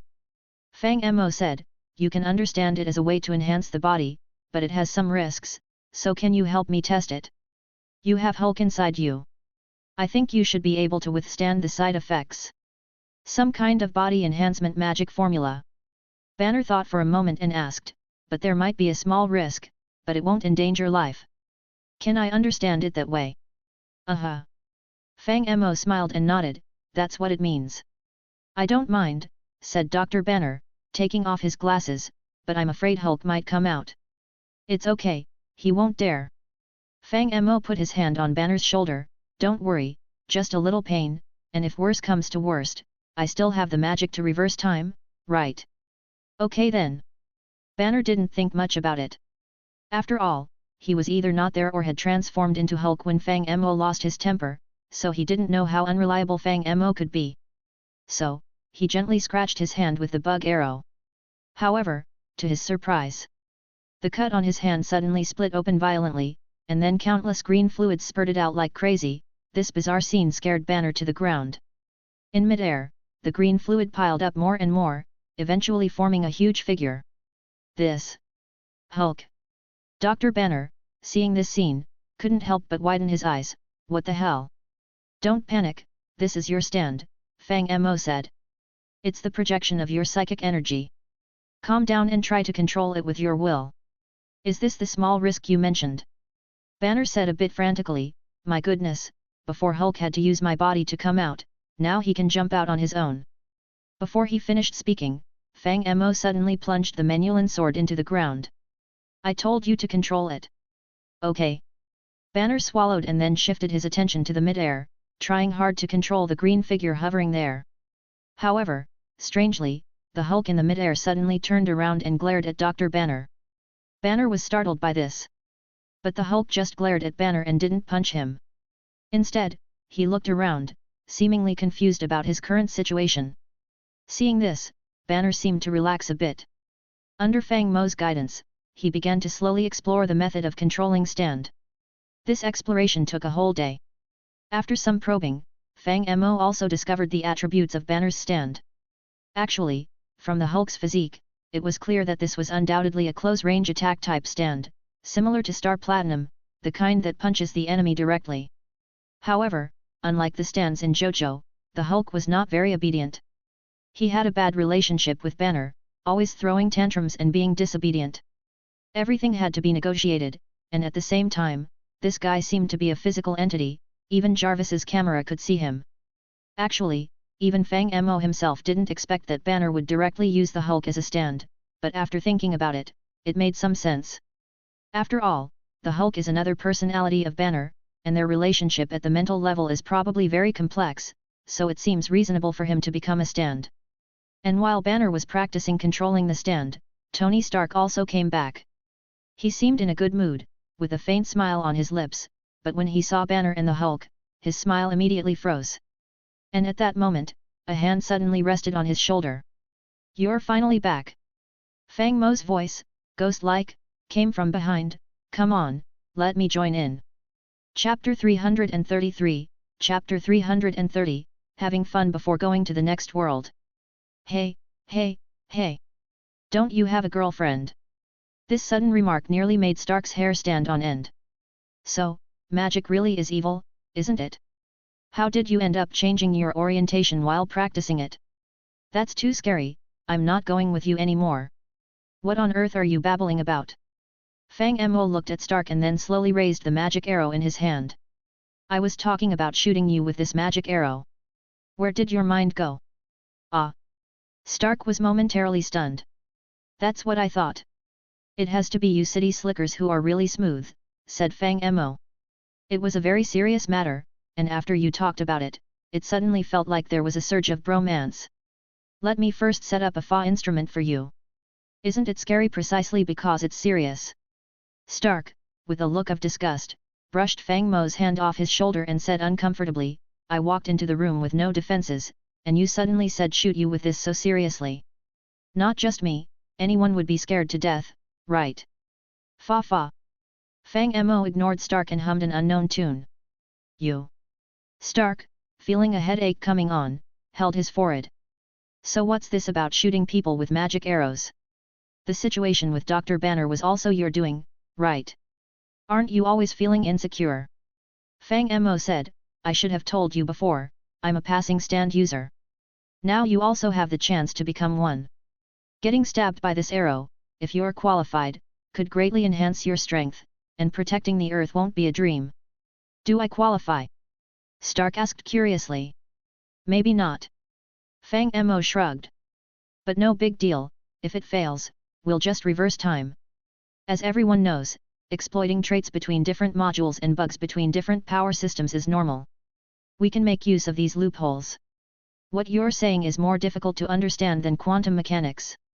Stark, clearly confused, shook his head. You're sure there's no risk, right? Yes. Fang Mo directly nodded and said, I've saved your life so many times, would I harm you? You indeed have saved me a few times, but you've also tricked me quite a bit, Stark said. During the palladium poisoning, I almost clenched my teeth to bits. I was in so much pain that I even thought death would be a relief. There won't be a similar situation this time, will there? Of course not. Fang Mo spread his hands, Dr. Banner is right over there. If you don't believe me, you can ask him directly, right? Stark looked at Fang Mo and, after pondering for a moment, finally walked over to Dr. Banner. After several questions, Stark finally understood the whole story.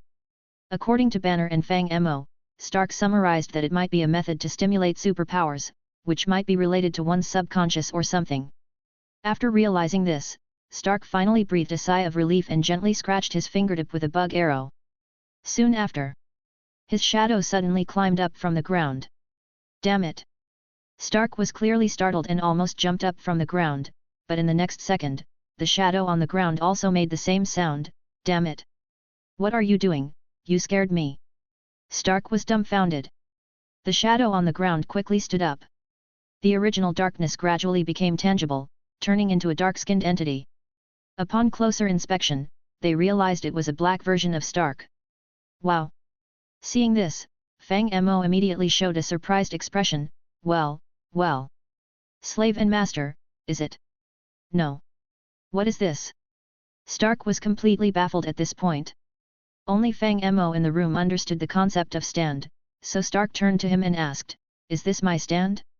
What abilities does he have? How does this thing even work? How would I know?" Fang Mo cheerfully spread his hands, "Everyone's stand ability is different. How would I know what's going on with yours? But I must say, I really like your stand. I'd like to call it N Stark. Can you not joke about black people at a time like this?" Stark said with a headache, "I'm really feeling a bit uncomfortable right now. Suddenly having an additional perspective is very disorienting." "Oh, that's normal." Fang Mo waved his hand, "A stand is a manifestation of your mental will. You can understand it as another body of yours, or something like a ghost invisible to ordinary people. Since there are two bodies, it's normal to have two perspectives. Just get used to it." "Wait a minute, Fang Mo."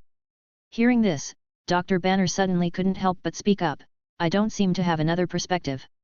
What's going on with that? Perhaps Hulk has his own consciousness." Fang Mo thought for a moment and replied, "But I have consciousness too." However, just then, Stark's black stand suddenly spoke up, "What's going on with this? Nanny?" Fang Mo looked at Stark's black stand in shock. Hey. Seeing this, Stark immediately touched his forehead and said, "You haven't seen this kind of situation before, have you? So what is this? Has my shadow come to life?" No, that's probably not the most important thing, right?" Stark's black stand continued, "Originally, I think what we should be studying right now is this arrow, right? Why does awakening a stand happen when wounded by this thing? You don't believe in magic, that obviously fake stuff, do you? I don't believe it. I suggest we first analyze the metal composition of the arrowhead." "But you are my shadow!" Stark exclaimed in frustration, "Although what you say is indeed worth considering, a shadow suddenly getting up and talking to me, isn't that obviously weirder? Weren't you the one who called me out?" The shadow stand, hearing this, also looked speechless. "So should I go back?" "Go back means?" "Of course, to become your shadow again." The shadow stand said, "What else? You can't treat me the same as Fury just because I'm black, right? I'll have you know, I am a scientific research talent. You can go back." Stark asked in surprise, "You don't think about seizing my body, and then replacing me? Why would I do that?" After hearing what the shadow stand said, everyone was stunned. "You are the original, and I am your ability. For example, you're like the brain, and I'm the testicle. You're a scientist, have you ever seen a testicle replace the brain's work? Besides, even if you want me to, I won't agree. I'm just here to assist you, I don't want to end up sleepless and scared all the time." "Wow, what a hellish metaphor." Fang Mo also commented after listening, "I've lived this long and this is the first time I've seen someone call themselves a testicles. You're even more barbaric than Viet. Is this what you meant by increasing combat power?" Stark looked at his stand, then directly said to Fang Mo, "I feel like aside from annoying me, he's good for nothing. What about your time-reversing magic? Hurry up and use it on me, I don't want this thing anymore." "Don't say that, your stand is really useful." Seeing Stark's reaction, Fang Mo quickly persuaded, "This ability literally gave you a black slave for free. Let me tell you, it's not like the triangle trade era anymore. Nowadays, these people are extremely valuable, it won't be easy to get something like this again. Who wants it?" Stark yelled, "Wasn't it you who told me to try it? And now this is what happens. Can't I return it if I'm not satisfied?" "That, Tony." While the two were arguing, Dr. Banner suddenly hesitantly spoke up, "Is there a possibility that your stand is actually meant for scientific research, like helping us study these new technologies?" Hearing Dr. Banner's words, Stark was also taken aback, then subconsciously looked at his dark stand. What followed was simple. Stark tentatively commanded his stand to analyze the circuit elements. The stand didn't say anything and just went to do it, while Dr. Banner continued to identify unknown components, and Stark tried to analyze the molecular structure and energy storage principles of the lambton crystal. The three worked together for half an hour. Then Stark finally realized how to use his stand.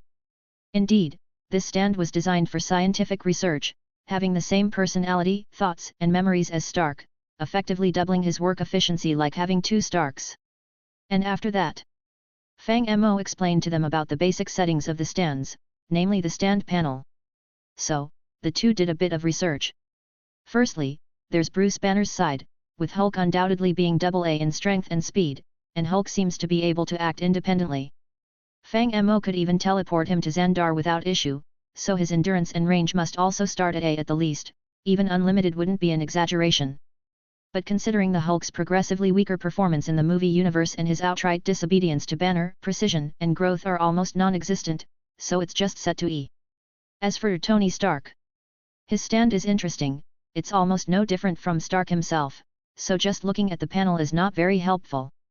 The main point is that it can help with scientific research and even wear armor to fight alongside Stark, like a shadow clone. It's worth mentioning that Stark accidentally glanced at a mirror afterward.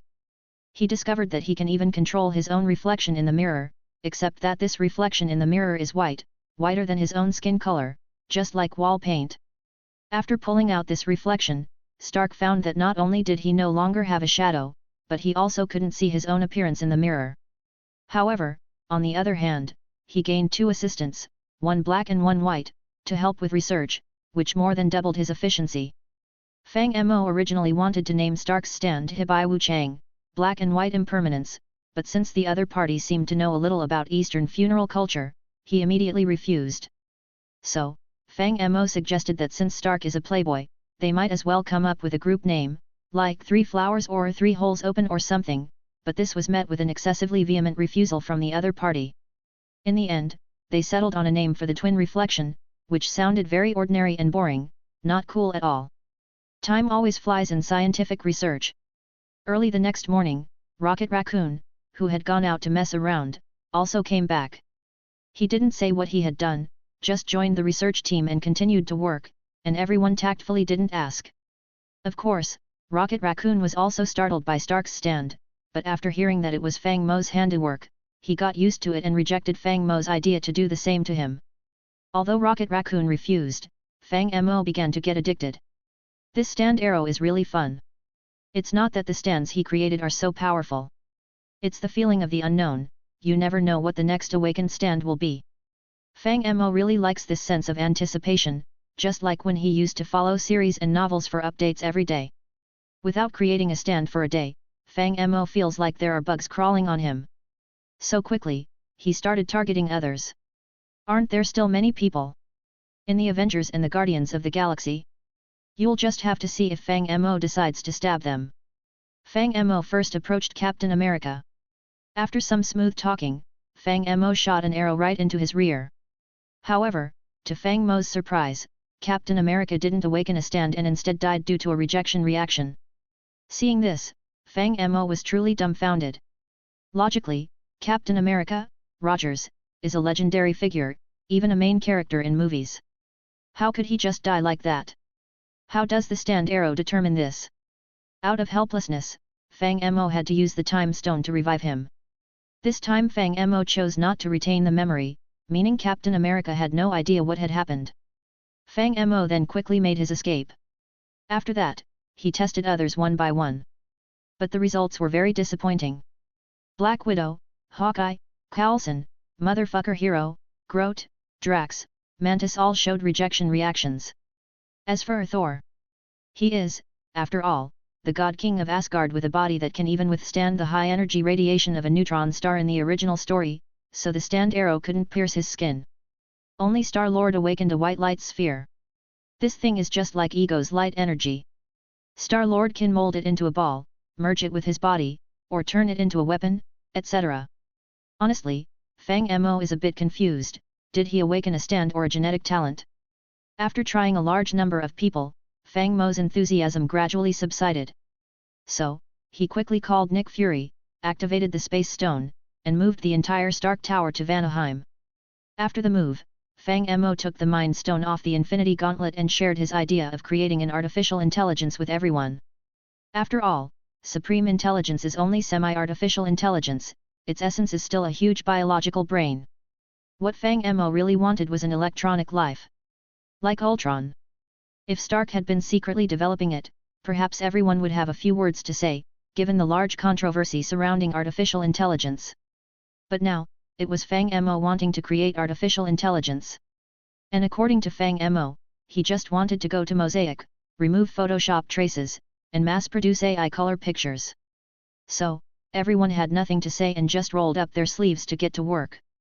After all, no matter how dangerous artificial intelligence might be, it couldn't be more dangerous than Fang Mo. Okay, you guys keep working here.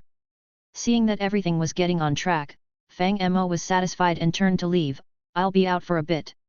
Wait, where are you going? Nick Fury sensed something was amiss and asked directly, I just won a toilet in a lottery and I'm going to try it out. Fang Mo waved his hand, don't worry, this time it will be very short, I still have to come back and clean up for Ancient One and Odin. Oh, I almost forgot, Odin doesn't need to be cleaned up, he will turn to ash himself. How short is a very short time? However, Nick Fury didn't believe Fang Mo's nonsense and immediately asked for more details, I need a specific time. Hey, I'll be back by the time you've picked a few hundred kilos of cotton. Fang Mo didn't want to dawdle any longer, as he had indeed stayed in the Marvel Universe for a long time and was now eager to return. So, he used the Space Stone to leave Vanaheim. Before leaving the Marvel Universe, Fang Mo took a quick trip to Camartage. This time, he went to return the stones, as the Ancient One was quite reasonable with him. To ensure that Doctor Strange's storyline unfolded normally, Fang Mo didn't want to make it difficult for her. After all this was settled, Fang Mo immediately had Steve bring out the linking book. And with the rolling black mist, Fang Mo returned once again to his own world. Next world. Chainsaw Man. Ha ha ha ha. What will happen to Makima, I wonder, haha. Comment. 6 comment. Vote. Chapter 334, Chapter 331, Mods and Stuff. After returning to the MC world, Fang Mo, as usual, inspected his domain. Different from the hustle and bustle of the outside world, the melody here was still the eternal silence. Everything ran in an orderly manner without any change. It all seemed to retain the same scene as when Fang Mo left. Ah, home at last. Seeing the unchanging scenery, Fang Mo felt himself relax a bit. He looked up at the mountain top not far away, where stood the statue of his partner that he had built before. The statue stood there quietly, as if it was always waiting for his return. After stretching his body a bit, Fang Mo quickly got energized and ready to work. First, he reorganized the various resources of the electricity generation plant. However, after that, instead of sending Steve out to mine, Fang Mo controlled it to place the universal neutrino compressor in the toilet somewhere. But Fang Mo didn't go straight to playing with the shit mod. After some thought, he took out the toilet paper and let Steve stuff it into the Twilight disassembly table. Fang Mo didn't want to dismantle the toilet paper, he just wanted to see how it was made. The disassembly table could reverse engineer the crafting recipe of an item. So, when he put the toilet paper in, he quickly found the crafting list for it. Nothing special, just a few pieces of paper, very logical indeed. After that, Fang Mo tried throwing some other things in there. Like the statue of Nyarlathotep, Chemical X, or the biological display bottle. However, except for the biological display bottle, he didn't see the crafting list for the other items. Shaking his head, Fang Mo officially started playing with the shit mod. Actually, with his current strength, Fang Mo didn't need the weapons and armor from this mod anymore, but it was just too fun to resist. Apart from turning into a brick, this mod also had an edible item. Made with a block, 3 sugars, 2 lapis lazuli, and a piece of paper, it looked like a chocolate bar. Fang Mo affectionately called it the power bar and was very excited about its real-life version. Steve was very rough when using the toilet. Just by using toilet paper on the right click of the toilet, ingots could be made almost infinitely. So, Fang Mo made several sets of power bars in one go. No exaggeration, this thing had become his new toy, new torture device. Enemies had better pray not to provoke Fang Mo, or else they'd be turned into a food. Fang Mo played with this mod for about half a day. Since it was a spoof mod, the content was very lightweight. Fang Mo didn't get too addicted to it. After making these torture devices, he quickly made Steve research the industrial mods. Because he always dreamed of being forced by Xiao to memorize crafting tables, Fang Mo now remembered some recipes, mainly some basic machines from the industrial age too, like the generator and storage battery. After a few days of exploration and experimentation, he managed to put together the simplest set of machines. Consisting of an extractor, a grinder, an electric furnace, a compressor, a filling machine, a metal forming machine, an MFE storage battery, and several generators. Although the wiring looks crude and the placement seems random, Fang Mo has indeed worked very hard. In fact, Fang Mo already knows how to make geothermal or wind turbines, but he is just too lazy, and still uses the most common generators to burn charcoal. After all, with the axe that has Tinker Construct Indestructible and automatic smelting and chain gathering, and with the Twilight Forest mod, he really doesn't lack fuel. Besides industrial craft too. Fang Mo tried to make a thermal expansion storage barrel. Unfortunately, he made the storage barrel, but he hasn't had time to learn how to make those upgrade kits. Ever since Fang Mo tried to forcibly eat a little ice cream in his dream last time, he hasn't dreamed of his partner again. Instead, he dreams about things from his childhood, which he is also happy about. But this has delayed his learning of the crafting list, so now he can only attach some capacity enchantments and make do with it. But to be fair, this time, the gains in the Marvel Universe have been quite substantial. Unlike the Jojo world, Fang Mo has gained 14 mods in this one trip alone. Among them are some mods that change game configurations, like the previously mentioned Greg Tech. So after that, Fang Mo sent Steve mining again. He himself lay in bed, constantly reading through these configuration files. He modified various settings, such as Greg Tech blocking recipes, disabling ore generation, Pam's harvest craft weakening the saturation of vanilla food, and even the concept of nuclear radiation in nuclear craft. He even found the Tinker's Construct mod configuration files. There, he found records of various weapons base damage, and things like the percentage damage of broadswords. Unfortunately, Fang Mo can't modify these things yet. Otherwise, he would max out the damage, preferably to 2.1 billion, to one-shot most monsters, which would be thrilling, going out and splitting the earth with one swing. Anyway, after studying the configuration files, Fang Mo roughly figured it out. He can only modify options like disable/enable at the moment.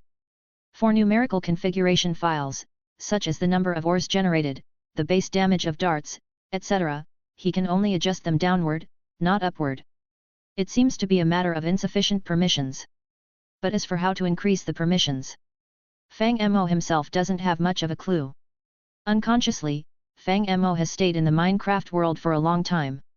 Due to the addition of many new mods, this world has many new ores, and he got lost in time while mining. Meanwhile, Fang Mo also tried to use the Claw Solaris. That is, the Sword of Light that seals ego. As everyone knows, Fang Mo cannot release extraterrestrial biological entities in the Minecraft world, whether it's the Flame Giant Surtur or Snow Queen. In this world, he just can't release them. But reversing this process seems to work. Fang Mo was lying in bed just a second ago, and the next second, with a slight movement of his mind, he teleported directly to the planet Ego. Clearly, this is a feature. But Fang Mo said he really liked it. With this feature, when Fang Mo got tired of staying in the MC world, he could teleport to Ego. This is the real world where he can play with the Ender Dragon and Ashwet. Although Fang Mo really wanted to transform the surface of Ego right now. But he also understood that this thing couldn't be rushed. Currently, he didn't even have a design, nor a systematic goal, and he didn't even have modern materials.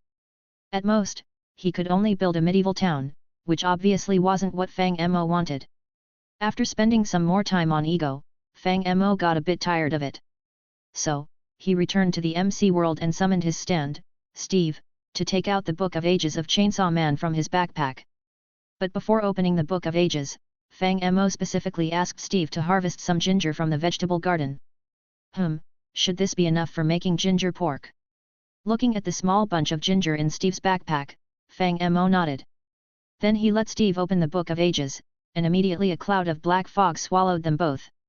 Comment. To comment. Vote. Chapter 335, Chapter 332, Chainsaw Man. With the familiar feeling of weightlessness gradually fading, Fang Mo slowly opened his eyes. It was clearly a city filled with Japanese style. Although Fang Mo had never been to Japan in his previous life, he had seen it after awakening his stand. The skyscrapers in the city center, and a bunch of wooden two-story houses in the surrounding area, left no doubt that this was a city in Japan. This time, Fang Mo had traveled through time to the world of Chainsaw Man. The overarching setting of Chainsaw Man is also in Japan. The story narrates the tale of a boy who accidentally merges with a devil, becoming a devil himself, and then fights against other devils. Of course, this is different from the traditional hot-blooded, mainstream Japanese manga. As is well known, the creator of Chainsaw Man, Tatsuki Fujimoto, his mental state is akin to the Joker in Gotham City, or the author of Baki, Keisuke Itagaki, with plot twists far beyond ordinary imagination. For example, right now, Fang Mo was still admiring the beautiful scenery around him, when suddenly, a huge black creature awkwardly flew through the air. This creature did not look like a normal living being. It was about as tall as a 2- or 3-story building, with thick limbs covered in a layer of black fine fur. Its face was hideously ugly, with 2 long, bat-like ears, and its arms and waist were connected by a layer of huge skin membrane. Everyone who saw it on the street turned pale with fear, clearly indicating that this creature was a devil.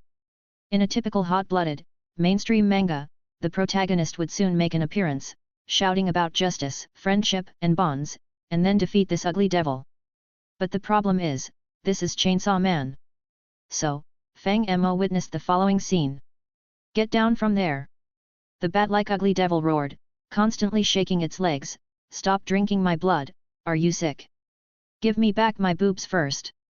On the legs of this devil, a young man with orange hedgehog hair was shouting, while firmly gripping the devil, "I finally found a woman willing to let me touch her boobs, and then you ate her. I've decided, now I'm going to rip open your stomach." Saying this, the young man suddenly pulled something from his chest. Near his heart, for some reason, there was a black cord, like some kind of engine switch. As he pulled hard, the sound of an engine roaring suddenly erupted. Immediately after, the orange-haired young man transformed. Black material suddenly enveloped his head, turning it into something like a black chainsaw. A saw blade emerged from his forehead, and then the area below the chainsaw snapped open, turning into a mouth full of sharp, mechanical teeth. Following this, a pair of wildly spinning chainsaws emerged from each of his arms. This was somewhat similar to Wolverine Logan's steel claws, but the difference was that these blades were much more exaggerated than claws, bursting out from his flesh, and each rotation violently cut into the flesh of his arms. Blood sprayed out like lubricant, just watching it was painful. After transforming, the young man's physical abilities seemed to have greatly improved.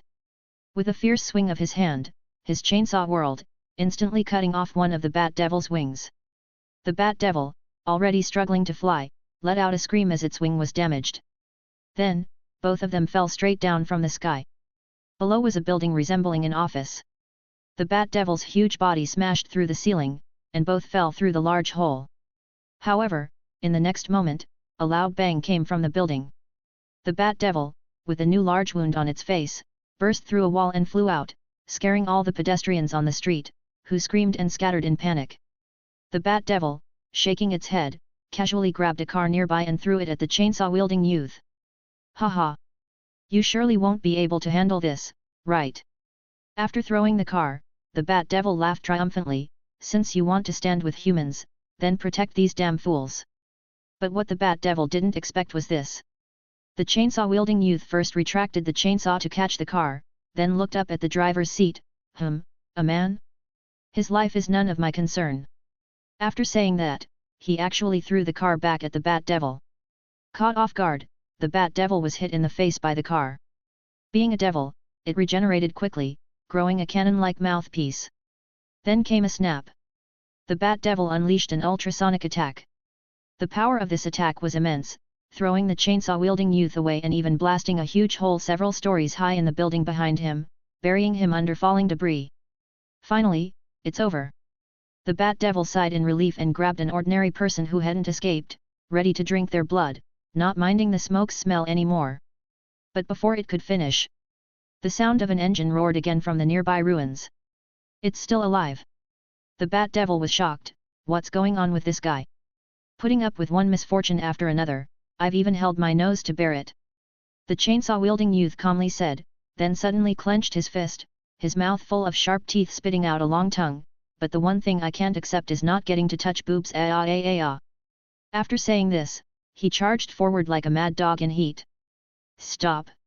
Don't come any closer! The Bat Devil, seeing this, became frightened. This guy is too damn twisted, it thought, and quickly tried to use a hostage to threaten the chainsaw boy. I will kill. Before it could finish, a chainsaw went straight for its head.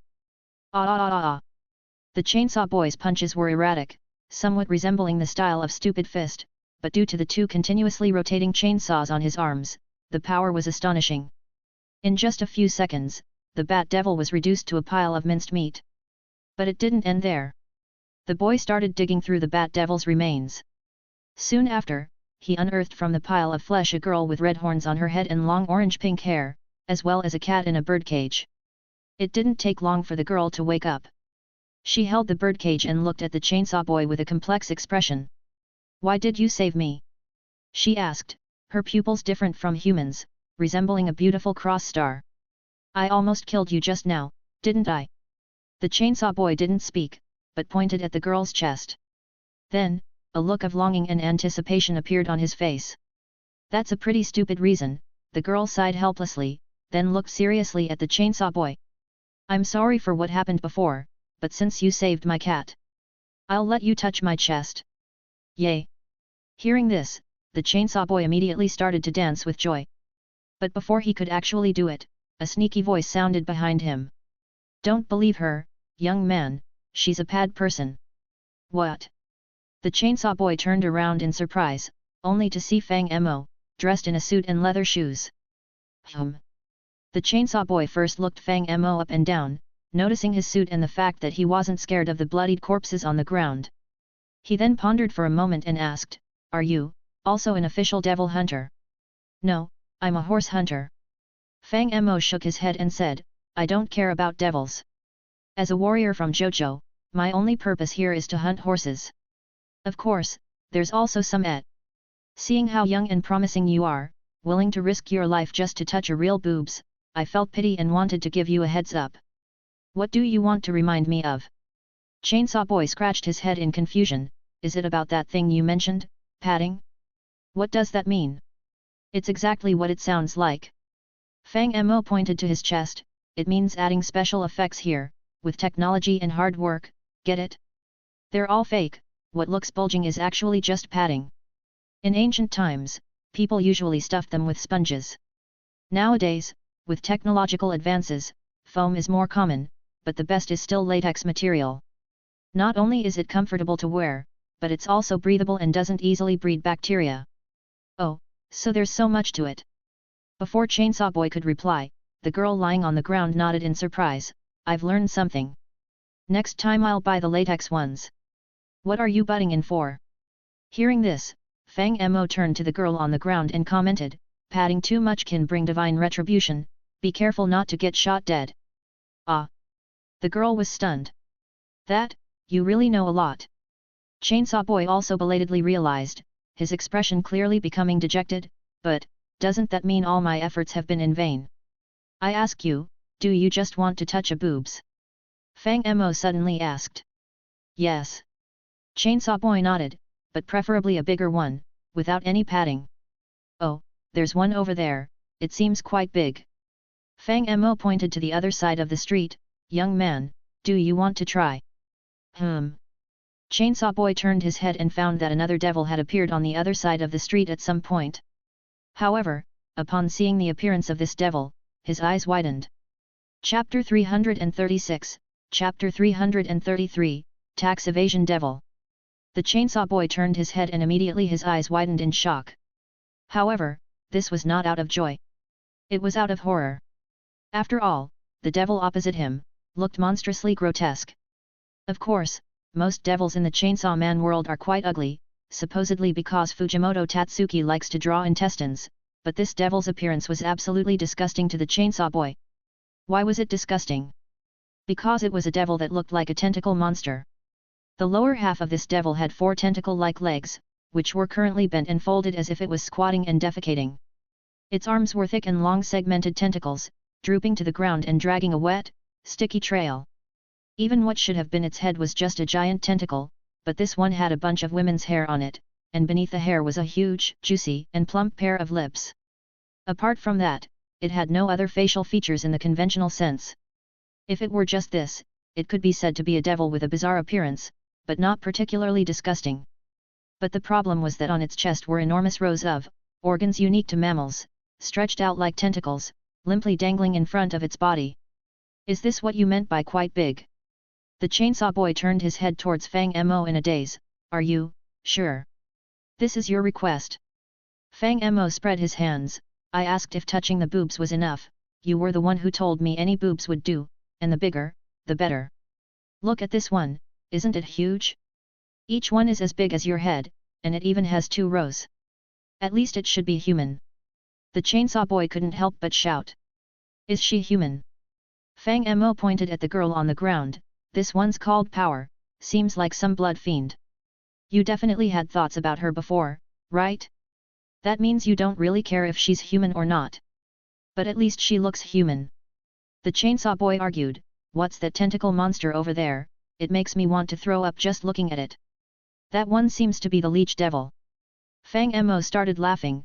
The blood devil sucks blood, the leech devil also sucks blood. Why do you discriminate?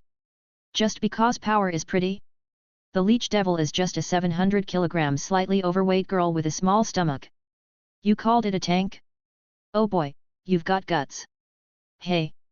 The girl on the ground, or rather, Power was also stunned after hearing this. Why do you know my name? Not that, how did you figure out it's a girl? However, the chainsaw boy didn't care about these details and retorted, and I didn't call it a tank, you were the one who called it that. It really took me a while to find. While Fang Mo was arguing with the chainsaw boy, the leech devil not far away also crawled over slowly. Probably because it had no ears, it didn't hear the conversation between the two just now. At this moment, it spoke to itself, so it was you who killed the little bat, he was my man. As it said this, a killing intent suddenly emanated from its body. Just when everyone thought it was about to attack, the leech devil suddenly paused, then moved closer to the chainsaw boy and examined his face carefully. Oh, upon a closer look, your little face is quite cute, and I like your looks. Alright, I'll spare you. What about the woman behind? The chainsaw boy seemed a bit confused after hearing this, but still asked subconsciously. Kill. The leech devil said flatly. Upon hearing this, both the chainsaw boy and Power were stunned. However, before the chainsaw boy could react, suddenly a hand was placed on his shoulder. Come on, Denji-kun, step back a bit. Fang Mo directly pulled the chainsaw boy, also known as Denji, to the side, and stood up himself, then somewhat narcissistically said, well, although I don't know what you use for eyes, please rate me too. Isn't my handsome face even better than chainsaw? Where did this lunatic come from? However, before Fang Mo could finish speaking, the leech devil suddenly grimaced in disgust. So disgusting, just kill it. After saying that, it immediately launched an attack with its tentacles. F your grandpa! Fang Mo cursed in anger, and in the next second, he instantly drew his sword and swung forward, Leviatine. Ashes to ashes. Go to hell, old tank. The leech devil couldn't even react and was instantly vaporized. After this, a huge rift suddenly appeared on the road in front of Fang Mo, as if it had been slashed by something, extending to the end of the street block. A breeze blew, and a large amount of grey-black ash began to drift everywhere. Damn it, looking for death. After dealing with the leech devil, Fang Mo grumbled as he put away the flame devil sword in his hand. This is... Behind him, Denji and Power were both dumbfounded. Wasn't the power of the sword just now a bit too outrageous? What's the deal with this guy? However, at this moment, a series of rapid footsteps suddenly came from not far away. Fang Mo turned his head to look and found that the people who arrived were several individuals wearing black suits.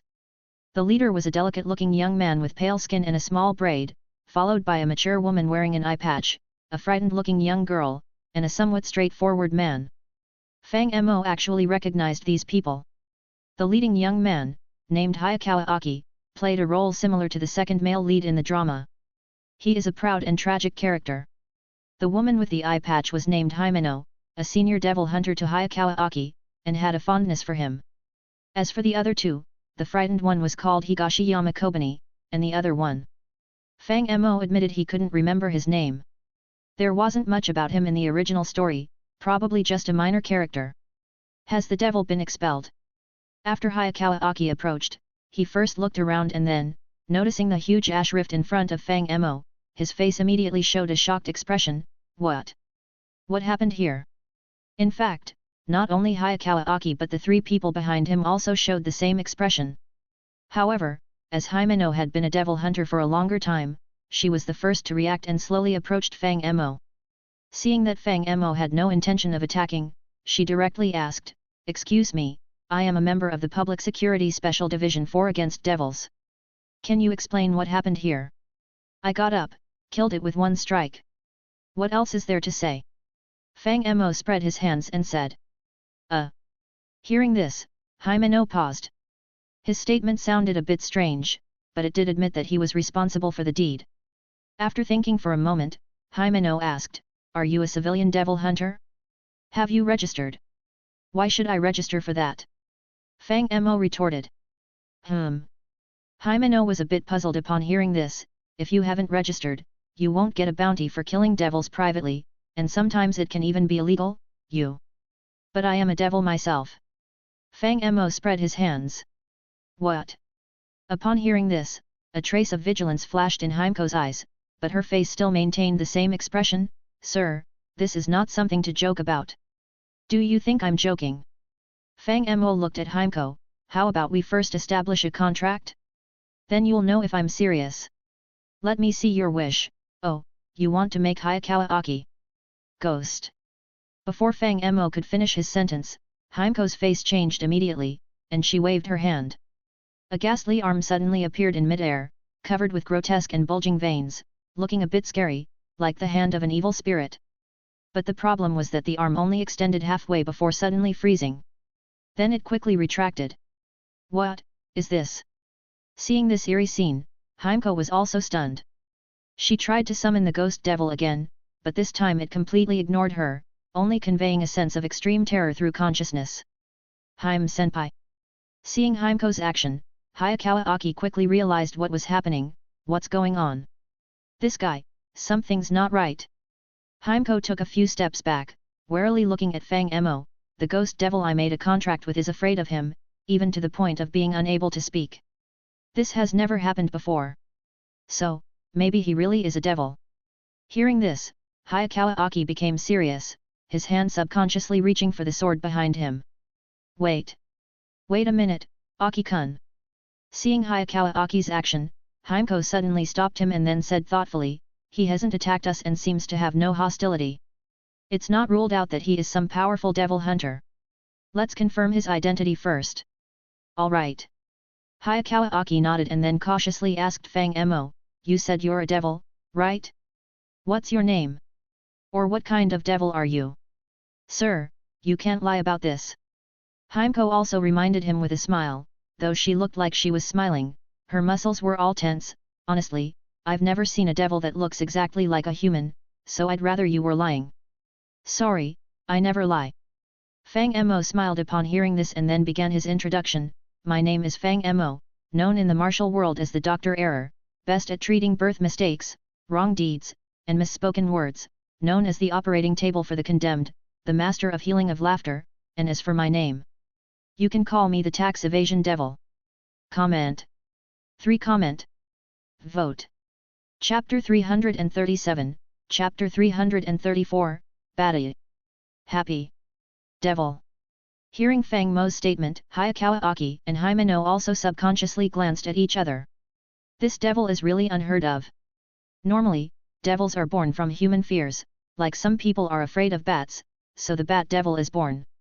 And after these devils are born, they feed on human fears in return. They keep killing humans, creating panic, and then the fear brewed by these humans, in turn, makes them stronger. But you mentioned this happy devil. Happy refers to joy, pleasure, and delight, right? Are people really afraid of such things? Honestly, both of them find it hard to accept, but it doesn't look like you're lying. Otherwise, wouldn't it be more realistic to make up some other devil? Since they couldn't figure it out, Himeno decided not to beat around the bush anymore. "I want to ask." Himeno asked, "What is your purpose for coming here?" "Purpose? You said you are a devil, right?" Himeno's expression became serious. "Since you are a devil, you must be hostile towards humans, right?" It's rare to encounter a devil we can communicate with, so I want to ask clearly, do you just want to kill people, or do you have some other purpose? Oh, you mean that? Hearing Himeno's question, Fang Mo nodded and then slowly raised 3 fingers. Although I am a devil, I am still a rather principled guy, so I generally only kill 2 types of people. Which 2? Himeno asked cautiously. The first type, the excessively wealthy, the second type, those with dark skin. Fang Mo said cheerfully, the third type, people who can't count. So, isn't that 3 types of people? Hearing this, Hayakawa Aki's straightforward male colleague, that is, Hirokazu Ere couldn't help but murmur a complaint, but the next second, a huge malice suddenly targeted him. Good, I've found someone who can't count. As Fang Mo said this, he raised a finger, and a muddy purple-black energy began to gather at his fingertip. Yikes! Upon witnessing this scene, Higashi Yamakobani nearby was so frightened that her face turned pale, and she sat down on the ground with a thud. It's over. I'm going to die on my first mission. Wait a minute. However, at this moment, Himeno suddenly shouted and ran over to kick Ere forcefully. What nonsense are you talking about, you fool? Are you confused? Think again, how many types were there? Ah! Ere was also stunned, but after being kicked by Himeno, he came to his senses. Seeing Himeno frantically winking at him, he quickly corrected himself. Senior Himeno, sorry, I saw it wrong just now, it should be 2 types. Look. Himeno hurriedly said to Fang Mo, Ere can still count. Oh, I see. Seeing this, Fang Mo also smiled and stopped his actions. The ball of destructive energy he was forming instantly vanished. Both Hayakawa Aki and Himeno breathed a sigh of relief at this. Especially Hayakawa Aki, the atmosphere just now was extremely tense, as if swords were drawn. If it had been him, he would have acted rashly, but luckily, Senior Himeno was quick-witted. So, you came here just to kill these types of people? After the crisis was averted, Himeno asked Fang Mo again, there must be another purpose, right? Otherwise, you would have already found a way to hunt down those wealthy people, the ones overflowing with riches. That's indeed true. Fang Mo slowly nodded. Actually, killing for me is just for fun, my real purpose is, just for fun. Hey! Hearing Fang Mo's statement, both Hayakawa Aki and Himeno were again bewildered. Honestly, this might be the most bizarre devil they have ever encountered. Just communicating with him is so exhausting. What does it mean to kill for fun and the real purpose is just for fun? What is he doing here? So, is your real purpose still to kill? Hayakawa Aki inwardly despised devils, and at this moment, he was somewhat unable to keep his composure. Am I right? All right, I'll show my hand. Having teased enough, Fang Mo straightforwardly spread his hands and said, to be honest, my purpose here is to have some fun. Have fun. Both were stunned again upon hearing this. Just finding something that makes me happy to do. Fang Mo smiled and explained, in human terms, it's probably something like, seeking happiness, I guess? As I said earlier, I'm a happy devil. You can also call me a joyous person, the master of enjoyment and delight, the spokesperson of joyful shame, the only spreader of laughter in hell. In short, my whole life is dedicated to pursuing happiness and joy. Fang Mo said this and spread his hands. I'm not messing around, just on the way to messing around. Anyway, I think this place seems quite suitable for me, so I came uninvited. Pursuing joy and happiness. Hearing Fang Mo's words, both subconsciously nodded their heads. If what he said was true, a happy devil pursuing happiness, it suddenly seemed reasonable. However, even so, he was still very dangerous. After all, a devil's joy is generally built on human suffering, so they still couldn't let their guard down. Aki, call Miss Makima and explain the situation. After thinking for a moment, Himeno said to Hayakawa Aki. That's what I was thinking too.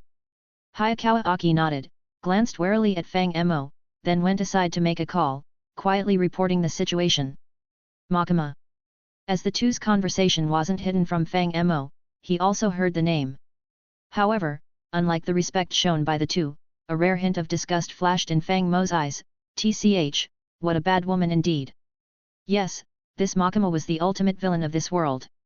Her true form is also a devil, and she is one of the 4 horsemen of the apocalypse, the control devil, with a very high status. Of course, the title of bad woman for Makima wasn't given by Fang Mo but was universally acknowledged by the vast majority of netizens. Her domain is control, so her favorite things to do are raising and training dogs. Over time, the protagonist Denji gradually becomes obediently trained by her, turning into a devoted follower. Whatever Makima says, Denji does it seriously without questioning right or wrong. Fang Mo is unclear about what others think. But personally, he is very averse to Makima's character. She is not only pretending to be a goddess and raising devoted followers, but she also does many bad things behind the scenes. In Chainsaw Man, almost all of the blades are related to Makima, including the deaths of Himeko, Hayakawa Aki, Power, Rez, Angel Devil's massacre of the village, and Denji's mental breakdown. This woman really did all the bad things to the extreme, especially playing with emotions, which Fang Mo finds most disgusting. Unfortunately, she is well hidden at the moment. Currently, no one knows her true identity as a devil, and her apparent identity is the captain of the Special Devil Division, which includes Hayakawa Aki and Denji, her direct subordinates. In fact, given the current situation, Makima might already be aware of Fang Mo's existence. After all, she can control many small animals to help her monitor the city's every move, so it's estimated that they will meet soon. Fang Mo is quite curious about how she will treat him. And as Fang Mo thought, Hayakawa Aki soon finished the call and came back. Miss Makima said to bring him back. Chapter 338, Chapter 335, Use name tag to change devil's name. LOL. After making the phone call, Hayakawa Aki quickly assigned tasks to the others. Ere and Kobani, as newcomers to the team, were responsible for searching for survivors nearby, providing them with simple comfort and medical treatment, while the other was in charge of alerting and evacuating the uninformed public. Hayakawa Aki was in charge of recording the testimonies of Denji and Power. As for Himeno, she was responsible for negotiating with Fang Mo. Of course, Fang Mo was very easy to talk to. After all, as Fang Mo said, he came to this world to have fun, and the plot of this world is severely skewed. Chainsaw Man is the center of everything, and all the plots revolve around the heart of Chainsaw Devil. To have fun, Fang Mo would definitely have to seize this opportunity. With Fang Mo's help, Denji did not suffer as severe injuries as in the original story. If we talk about injuries, it's probably only the Blood Devil, Power, who got injured, with her skin corroded by the stomach acid of the bats. However, as a devil, just drinking some blood would heal the injuries, so it's not a big problem. Yes, this is also one of the settings of this world. People's fears give birth to devils, but these devils usually look bizarre, like the Leech Devil and the Bat Devil. However, a few devils occupy human corpses unconsciously and turn into fiends. Fiends usually have some devil-like features on their heads. They look like humans, but in reality, they are devils that have taken over human corpses. Whether devils or fiends, they can quickly heal their injuries by drinking blood, and this blood can be from humans or even their own kind. So theoretically, if a devil can fight and drink blood at the same time, it would be like a perpetual motion machine. In short, Power's injuries were not serious, and applying for a bag of plasma should heal them. Hayakawa Aki and Himeno were very efficient in their work. It didn't take long for the scene here to be dealt with. Of course, things like repairing the terrain were not their responsibility.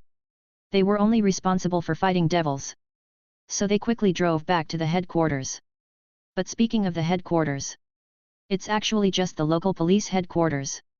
And in one of the offices of this police headquarters, Fang Mo finally met this infamous bad woman, the amazing lick dog training master Makima. Honestly, she is indeed very beautiful. How to describe her? Makima's hairstyle and clothing style are quite ordinary.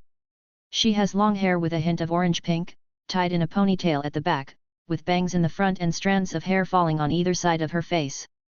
Her eyes are light yellow with concentric patterns. She wears black suit pants with brown leather shoes. Her upper body is covered with a white shirt and a black tie.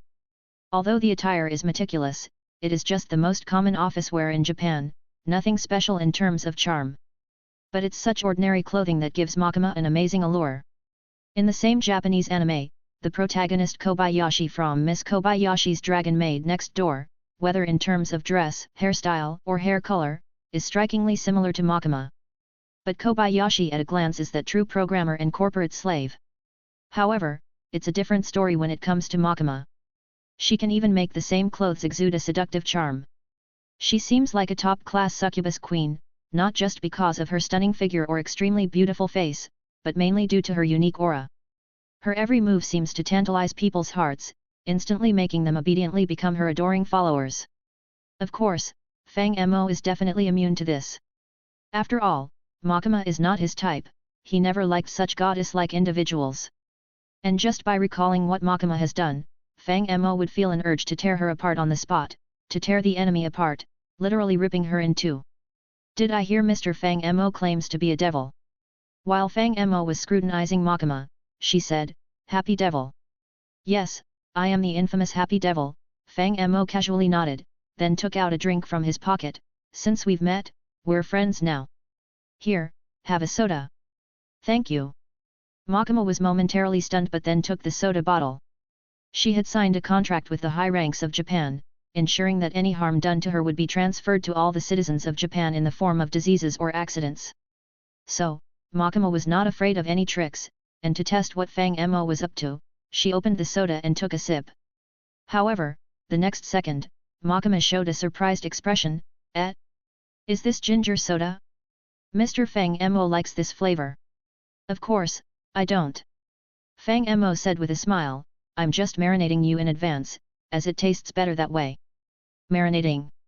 Makima was puzzled and didn't quite understand what Fang Mo meant. In fact, Fang Mo was mocking Makima's eventual death. She, relying on her immortality, lived recklessly, but in the end, she was eaten by her own dog, turned into a dish of ginger pork. It was an ironic fate. Since it was eaten with love, the damaged judgment of Makima's immortality became invalid. As the saying goes, it was a complete death, with no resurrection. But that's all in the future. For now, Fang Mo didn't bother explaining too much to Makima.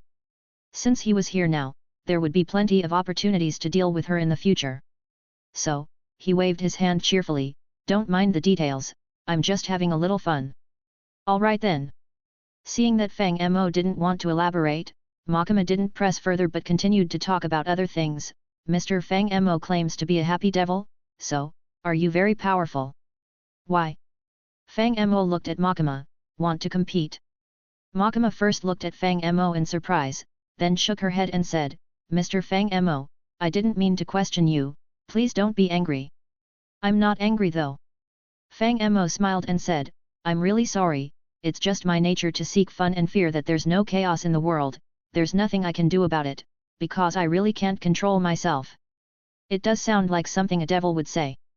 Makima tilted her head, blinking cutely on purpose, "So, Mr. Fang Mo, have you considered joining us?" "You mean?" Fang Mo asked knowingly. "The Special Division 4, Makima explained. It's a government organization similar to the police department, established to subdue the worst devils in history."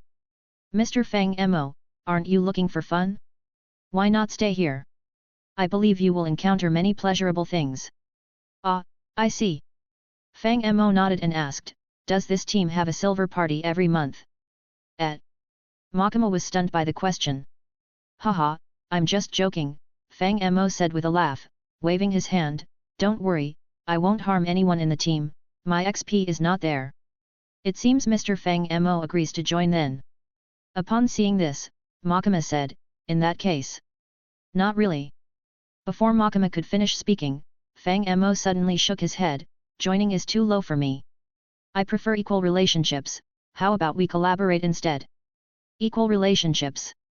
Makima, surprised by his words, quickly hid her reaction and said with a light laugh, "Although Mr. Fang Mo's suggestion is good, the Japanese government currently doesn't have any cooperative relationship with devils.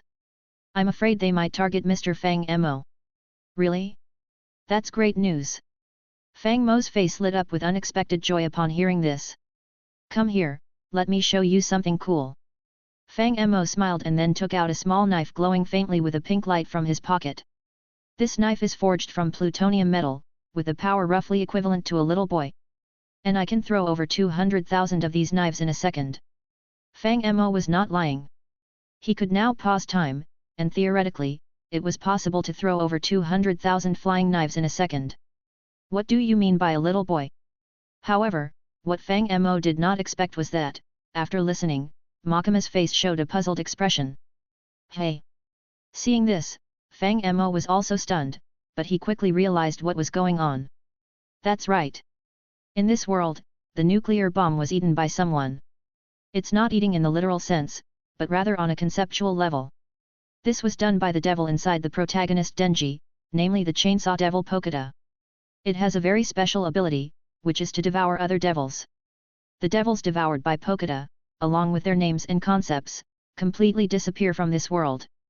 Pokeda once fought with the 4 horsemen of the apocalypse a long time ago. In that war, it devoured the minion of the war devil, which is the nuclear bomb devil. Therefore, the concept of nuclear bombs has already been lost in this world. Makima, as the control devil, can barely remember the concept of nuclear bombs, but it's already a struggle for her just to remember these names, let alone things like little boy. She probably forgot, so Fang Mo's play on the little boy joke turned out to be lonely. No one in this world remembers the little boy anymore. This is really a sad story. Just thinking about it, Fang Mo felt sad for those priests. A world without little boy, how difficult it must be for them. Going to Japan on a trip and not finding a single acquaintance, that must be so hard, right? No wonder there are so many devils in this world. Is it because the priests are all distracted? Cough cough, it's okay, it's not important if you don't know about the little boy.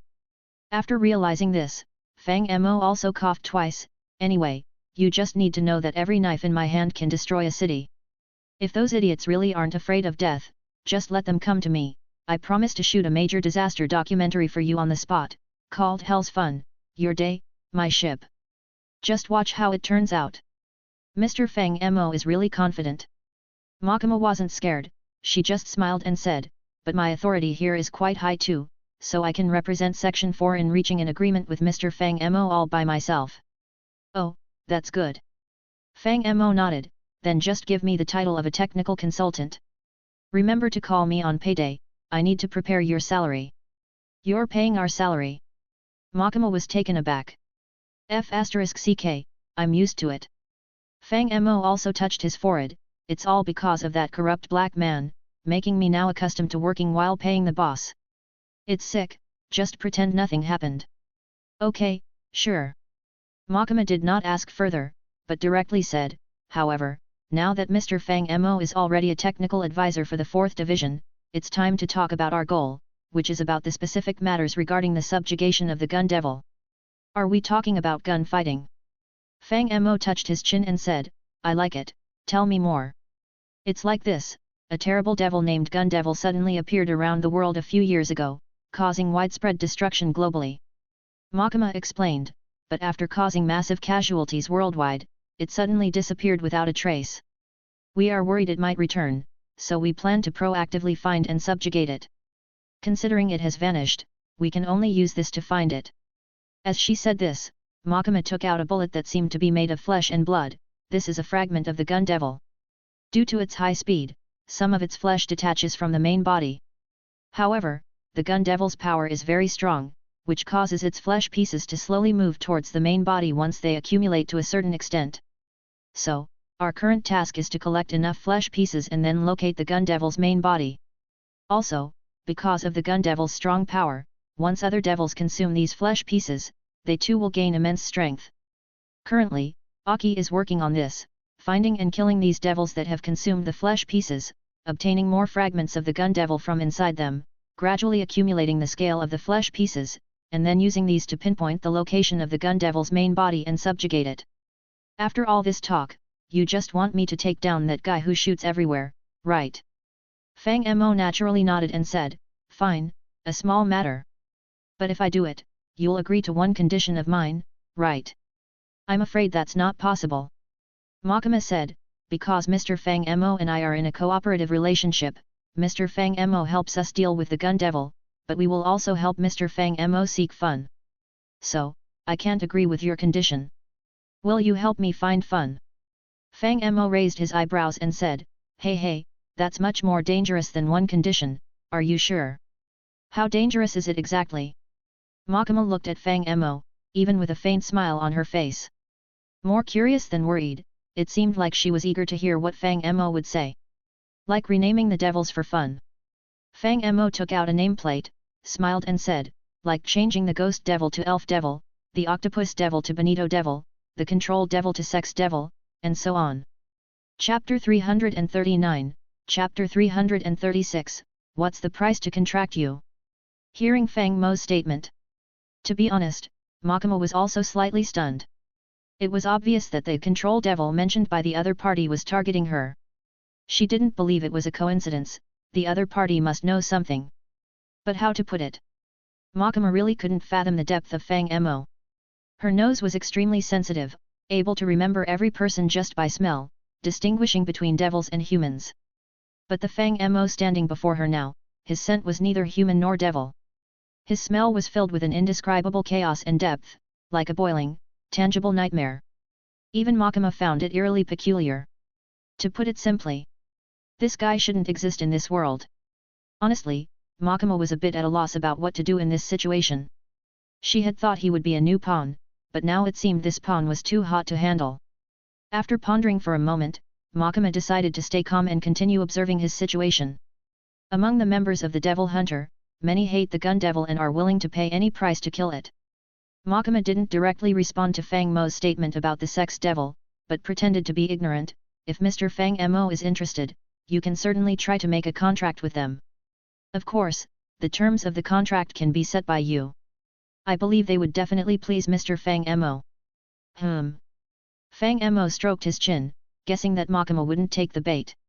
After all, her scheming was indeed very deep.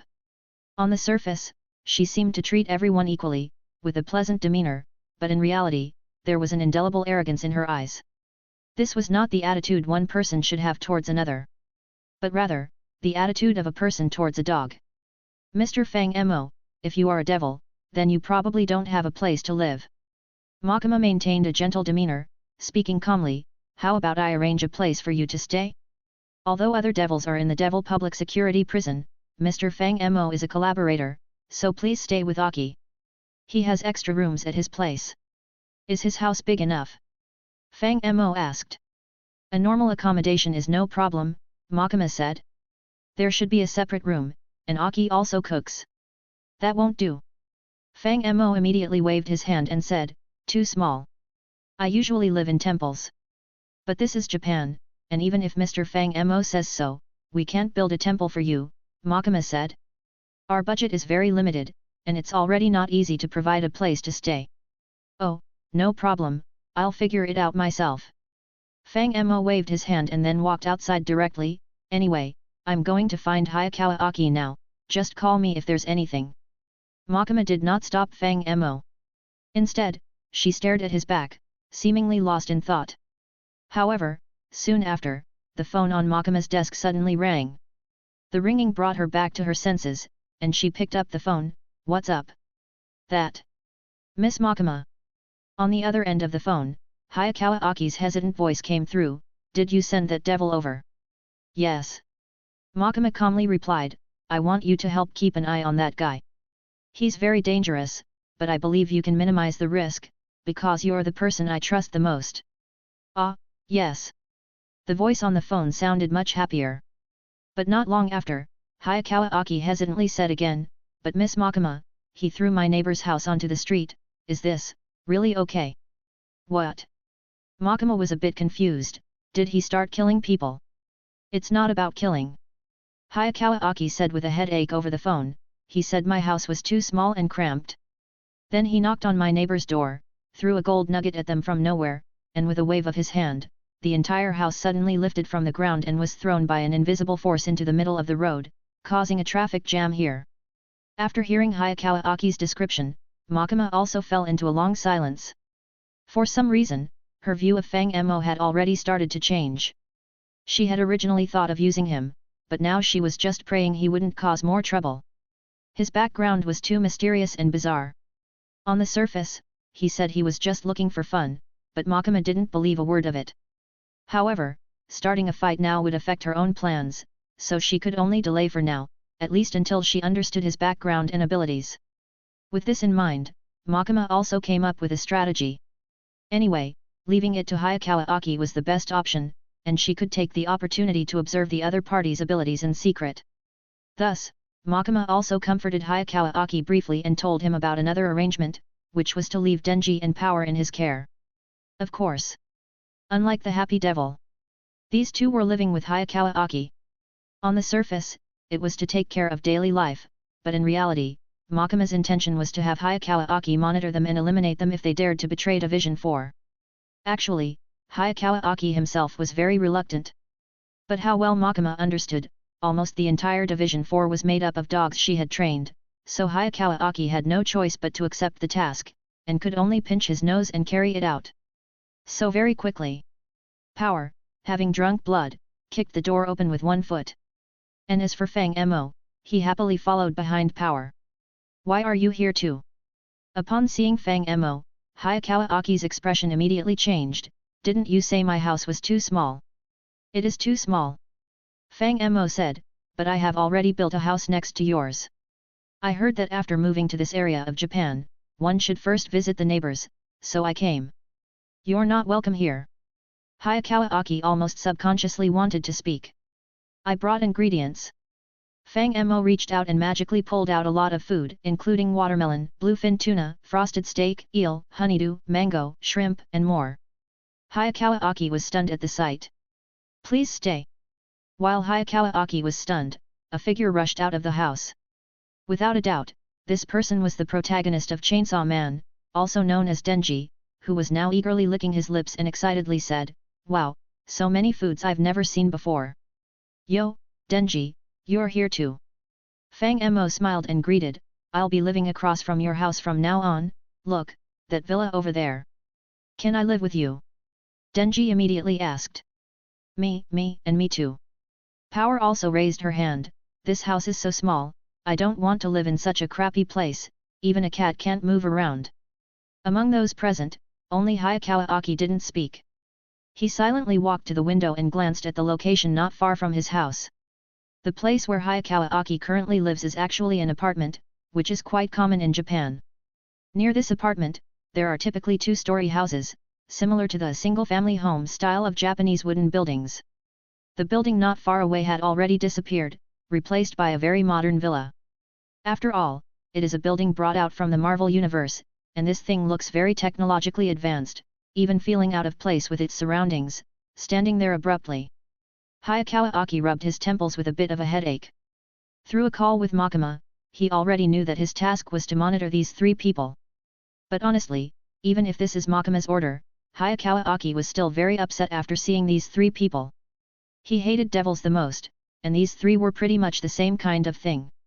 The last one, the Happy Devil, was particularly troublesome, so what should he do? But of course, Fang Mo also understood Makima's attitude towards him. After all, this guy is the control devil, with the control desire so strong it's almost ridiculous. Naturally, she couldn't trust people she couldn't control. But Fang Mo didn't need to earn her trust, just deceiving her to death would do. "What are you thinking about, Aki?" So, Fang Mo walked up to Hayakawa Aki cheerfully, "Hurry up and cook, don't you see the kids are hungry? And you still want to be a parent like this? I won't take care of them like I do to children."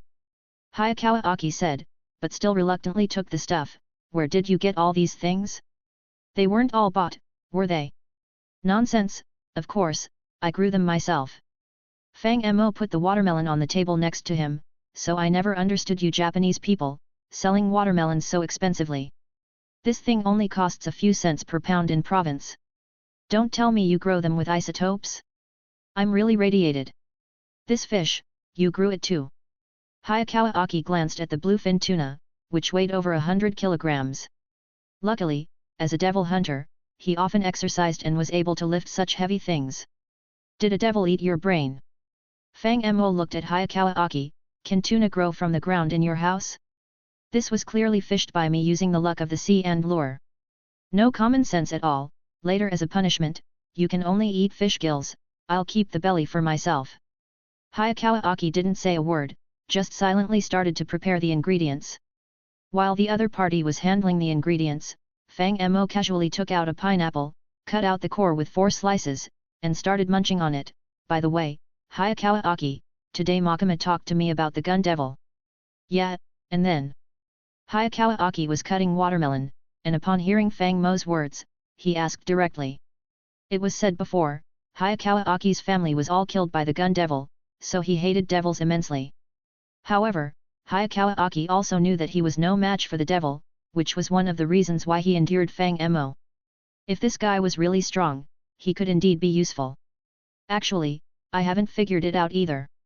Fang Mo said with a smile, why do you fear a mere gun devil? Just because it killed B? Shouldn't it be called the little angel of guns, then? I don't know who B is, but the crimes committed by the gun devil are indescribable. Hayakawa Aki stopped his work and looked up at Fang Mo. 13 years ago, it landed for only 5 minutes and killed over 1.2 million humans. Do you call such a thing an angel? I used to doubt whether you were a devil, but now it seems you definitely are one. Young man, you're focusing on the wrong point. Fang Mo said, the point is not whether the gun devil is an angel or a devil, but the words mere, understand. So, Mr. Fang Mo is even more formidable than that gun bastard. Denji, who had come up unnoticed, took a piece of watermelon that Hayakawa Aki had cut and started chewing it. Mr. Fang Mo is really great. He's strong and can bring out so many delicious things. This is the first time I've eaten a watermelon that isn't rotten, really crunchy. The gun devil just shoots a lot, shoots a substantial amount, but in reality, it's not very useful. Fang Mo shrugged, but I'm different. When I get serious, one shot to the soul, and I can blast the Earth's core. That was indeed the truth.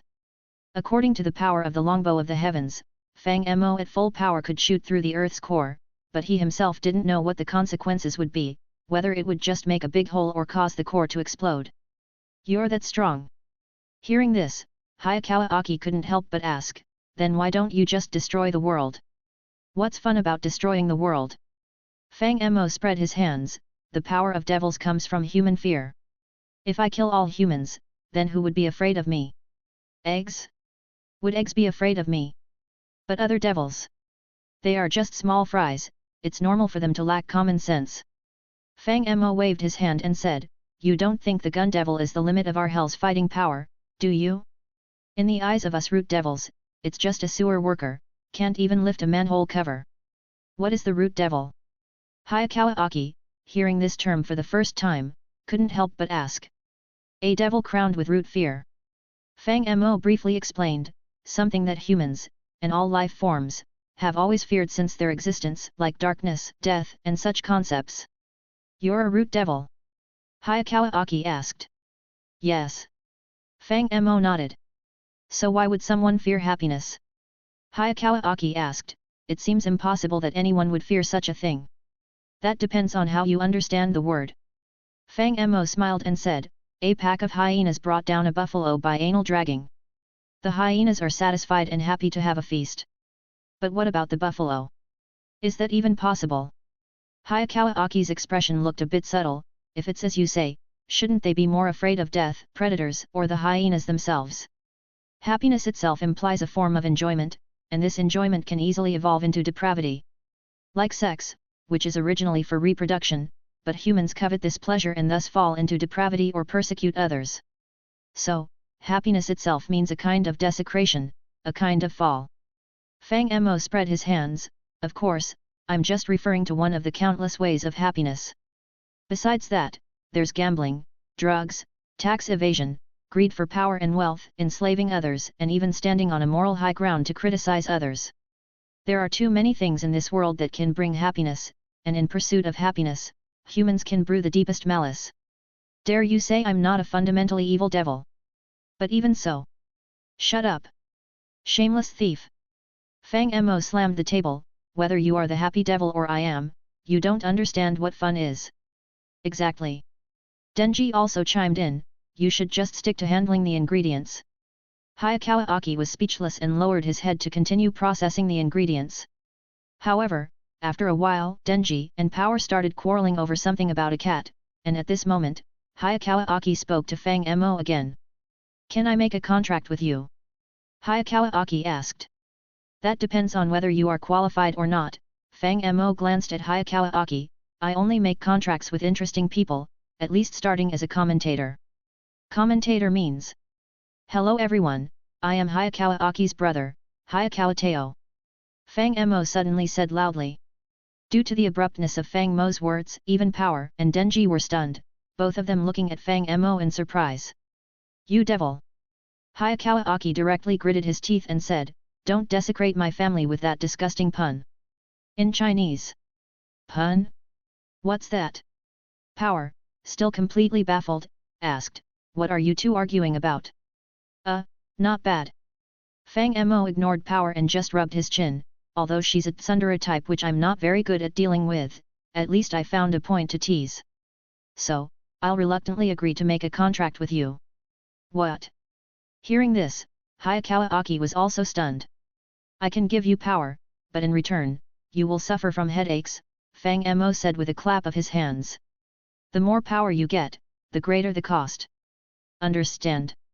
Wait, this headache you're talking about is a headache in a broad sense.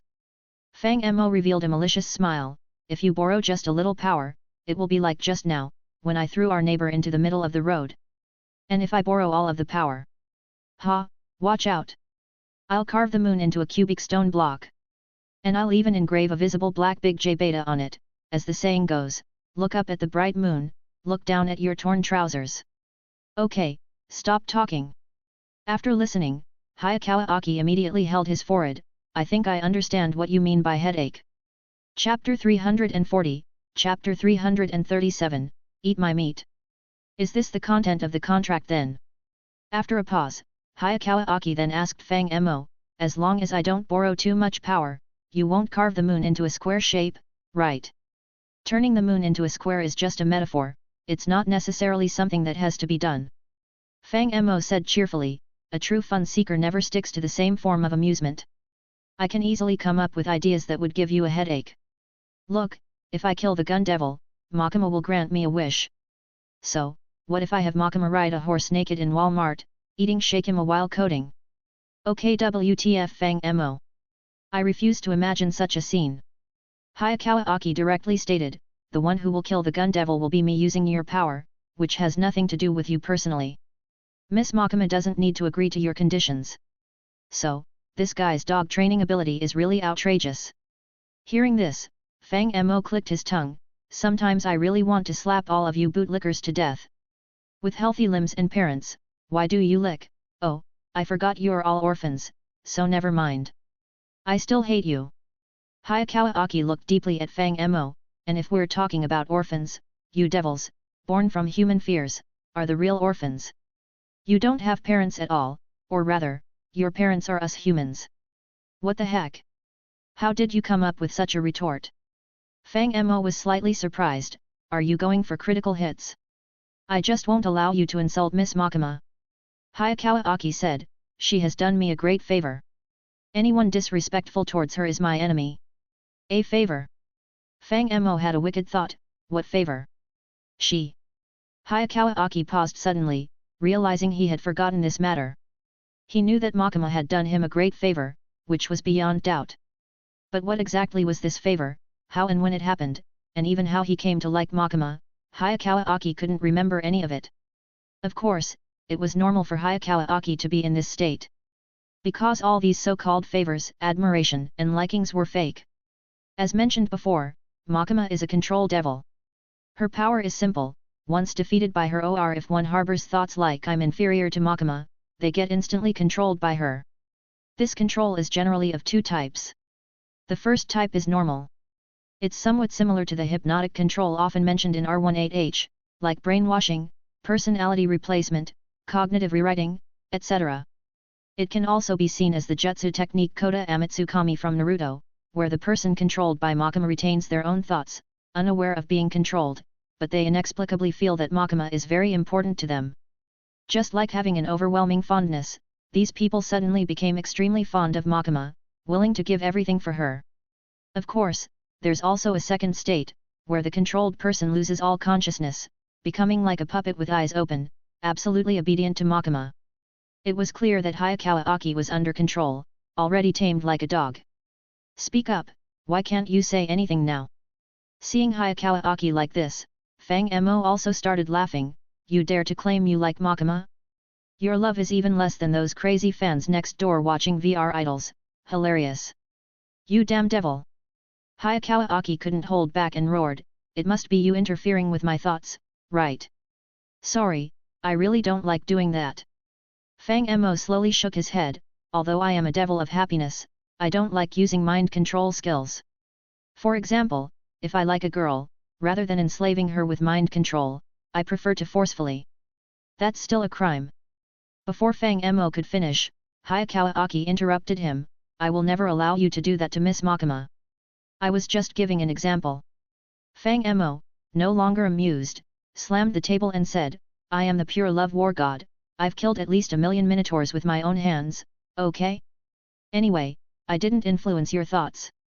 You're always delirious, your brain messed up, even forgetting your gratitude to Makima, and you have the nerve to blame me. You." Hayakawa Aki was so angered by Fang Mo that he clenched his teeth, but said no more.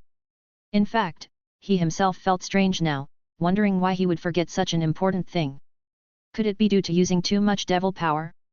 He had made a pact with the Fox Devil, able to summon part of the Fox Devil's body to attack enemies, but the price was that each use consumed a part of him. Could it be that this included his memories? Thinking this, Hayakawa Aki decided to use the Fox Devil's power as little as possible in the future. If he even forgot his own hatred, that would be too pathetic. That was the only thing driving him to live. Let's not talk about this for now. Hayakawa Aki waved his hand irritably, "Didn't you say you wanted to make a pact with me? I agree, how do I use your power?" "Oh, okay, the pact is established." Fang Mo nodded and thought to himself how casual the pacts in this world were. "My power comes in many forms, it depends on which kind you specifically want." "Different forms?" Hayakawa Aki asked, "What are they exactly?" "As I said before, I am the Lord of Happiness. The place I used to live is called a subspace. There, I had 3 sleazy colleagues, and we were collectively known as the 4 merchants of subspace. My main role was selling swords, so I can lend you a powerful weapon."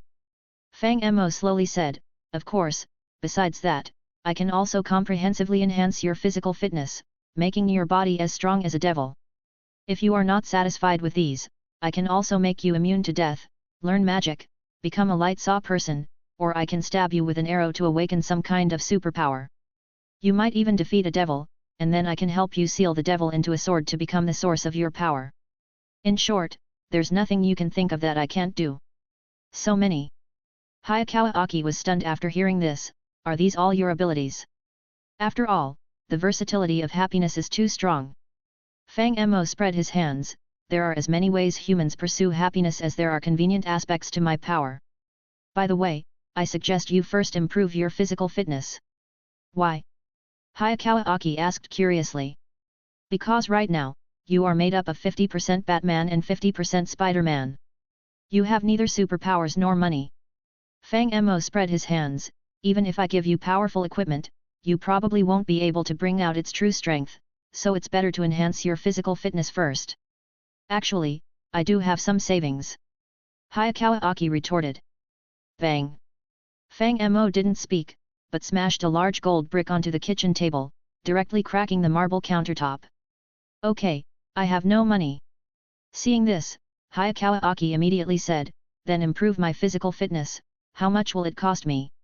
"About 100 headache points." Fang Mo extended a finger and said, "It's trivial, just like listening to a few hellish jokes more often.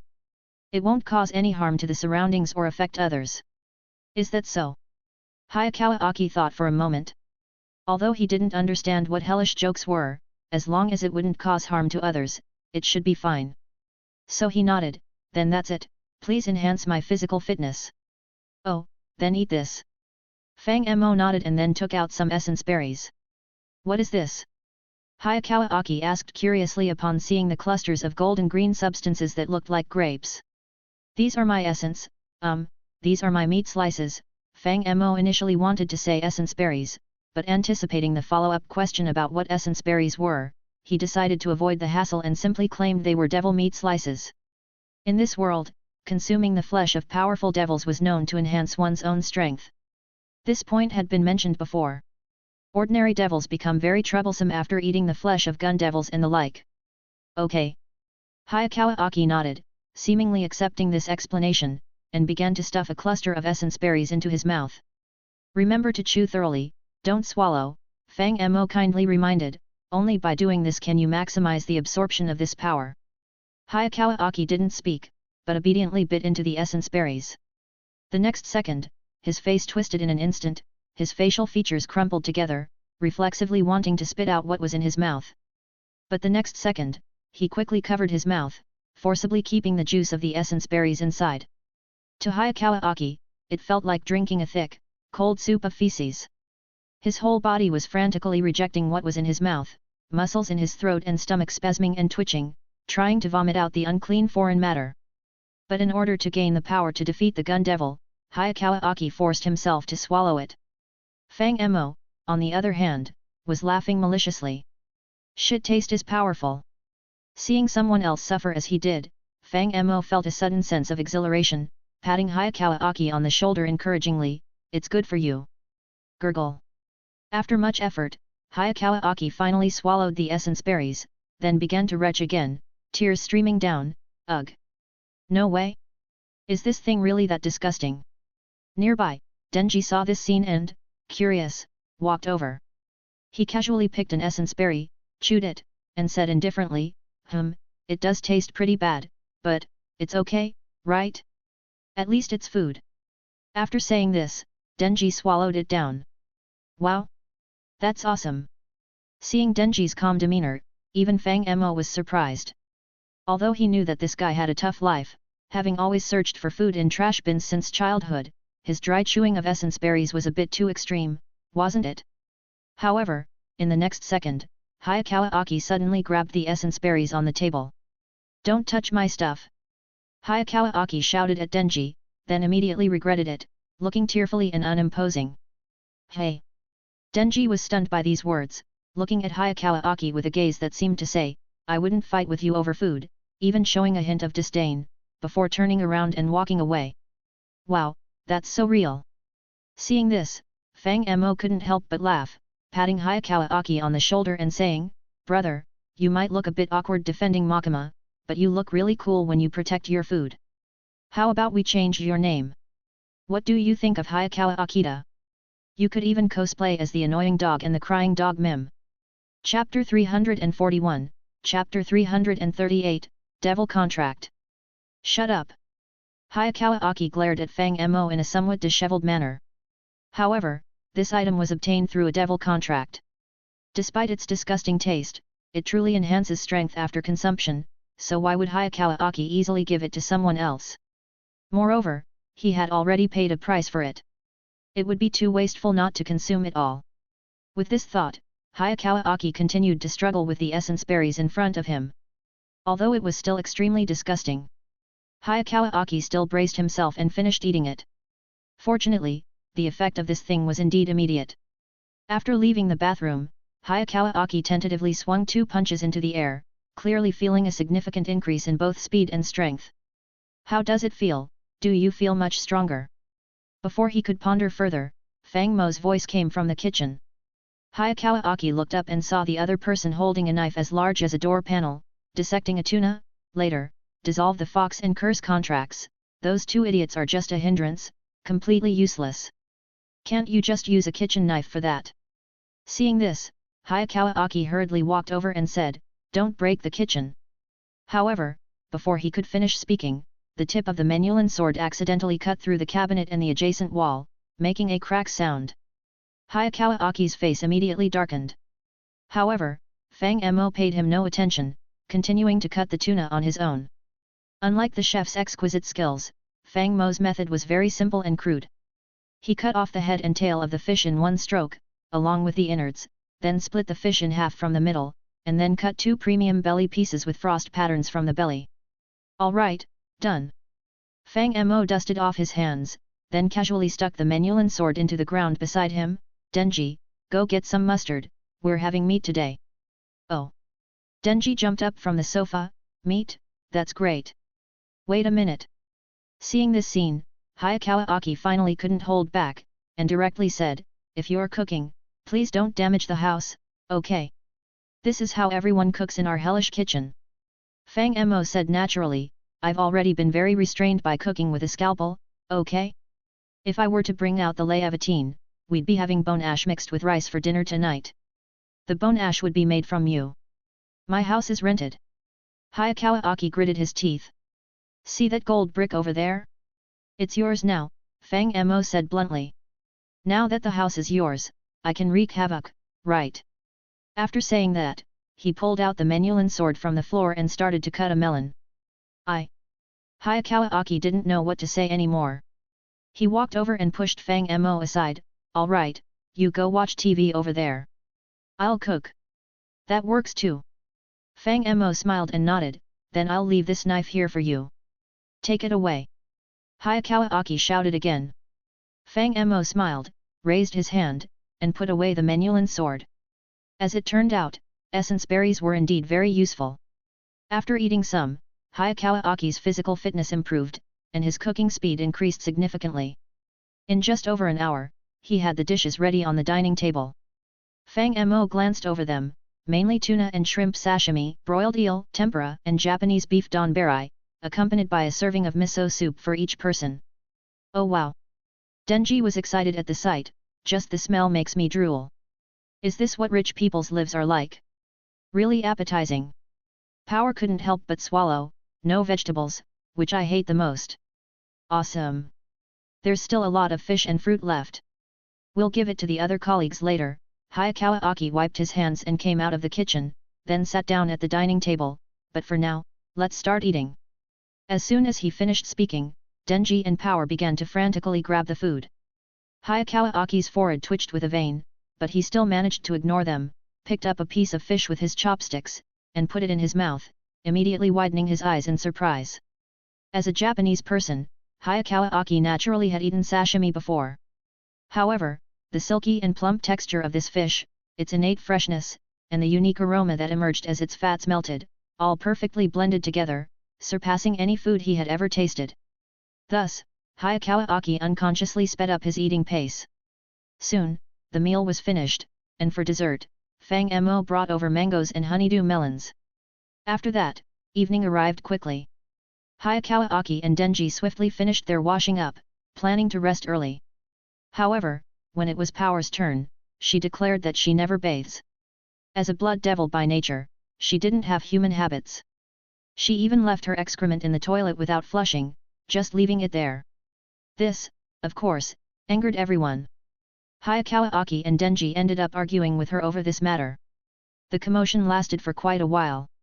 Denji, with a grim face, ended up cleaning the toilet, as there was no other choice, the excrement had already stuck to the toilet bowl. Hayakawa Aki, having just eaten essence berries, felt nauseated by the smell, so the task fell to Denji. By this time, it was already quite late. Fang Mo, having enjoyed his meal, was ready to return to his villa to sleep.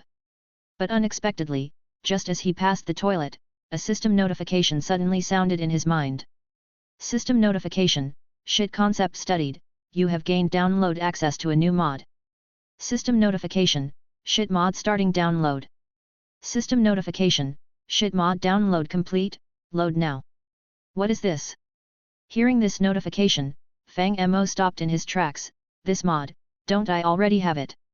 What? Denji, who was cleaning the toilet, turned to look at Fang Mo. It's nothing, continue with your cleaning.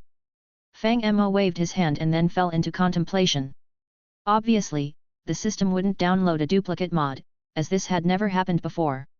So, perhaps this was a shit mod created by another author? Fang Mo vaguely remembered that the shit mods in versions January 7, 10 and 1.12.2 were indeed not written by the same author and had some differences. After thinking it over, Fang Mo mentally confirmed his choice. System notification, shit mod loaded. System notification, shit mod detected as over 99% similar to an existing mod, merge. System notification, shit mod merged successfully, name it. System notification, shit mod named, load now. System notification, shit mod loaded successfully. System notification, as you have downloaded and run a new mod, you have obtained a lucky block, which will randomly draw an item from any known mod. System notification, as you have merged and named a new mod, you have gained a mod linkage right, allowing the shit mod to link with any loaded mod to randomly generate new items or settings. Ha ha ha, I can finally make an shit sword. Upon hearing the system prompt, Fang Mo, who had not shown his mischievous smile for a long time, said, "This is great, it must be linked with the Tinker construct." System prompt, the shit mod is about to link with the Tinker construct mod, this action will consume one of your mod linking opportunities, confirmed. System prompt, the shit mod has been linked with the Tinker construct mod, please explore the specific changes on your own. What have you been muttering about since just now, Fang Mo? Just as the system prompt ended, Denji stood up holding a toilet brush. Are you very interested in this toilet?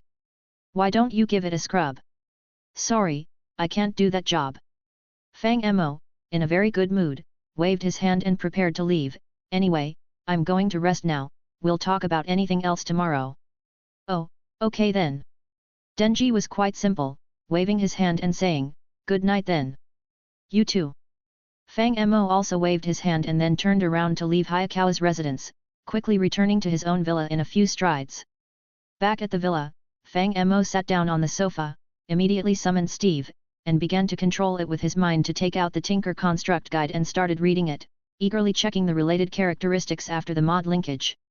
Because the shit mod is a very lightweight mod, so the materials and enhancements added by this mod are pitifully few. Fang Mo took a look, and there were only 3 materials, hardened shit brick, hardened shit block, and a shit force frame. Both the shit brick and shit block have the same material characteristic called stench, while the shit force frame's attribute is exotic delicacy. Stench, when you hold this weapon, any living entity around you will quickly leave you, and enemies attacked by you will have the same effect, continuing to lose blood. If you add the Chaos Land mod, there is a chance to consume durability and generate a swarm of flies. Exotic delicacy, it might be hard for you to accept, but there's no denying some people like it. Shift plus right click can consume tool durability to restore a certain amount of satiety. This is the material part. Besides, Fang Mo also discovered an enhancement called Bacterial Erosion. Bacterial Erosion, your weapon is enveloped in deadly bacteria, attacking enemies will cause infections, nausea, discomfort and a series of debuffs, while the surrounding flies will actively attack this unit.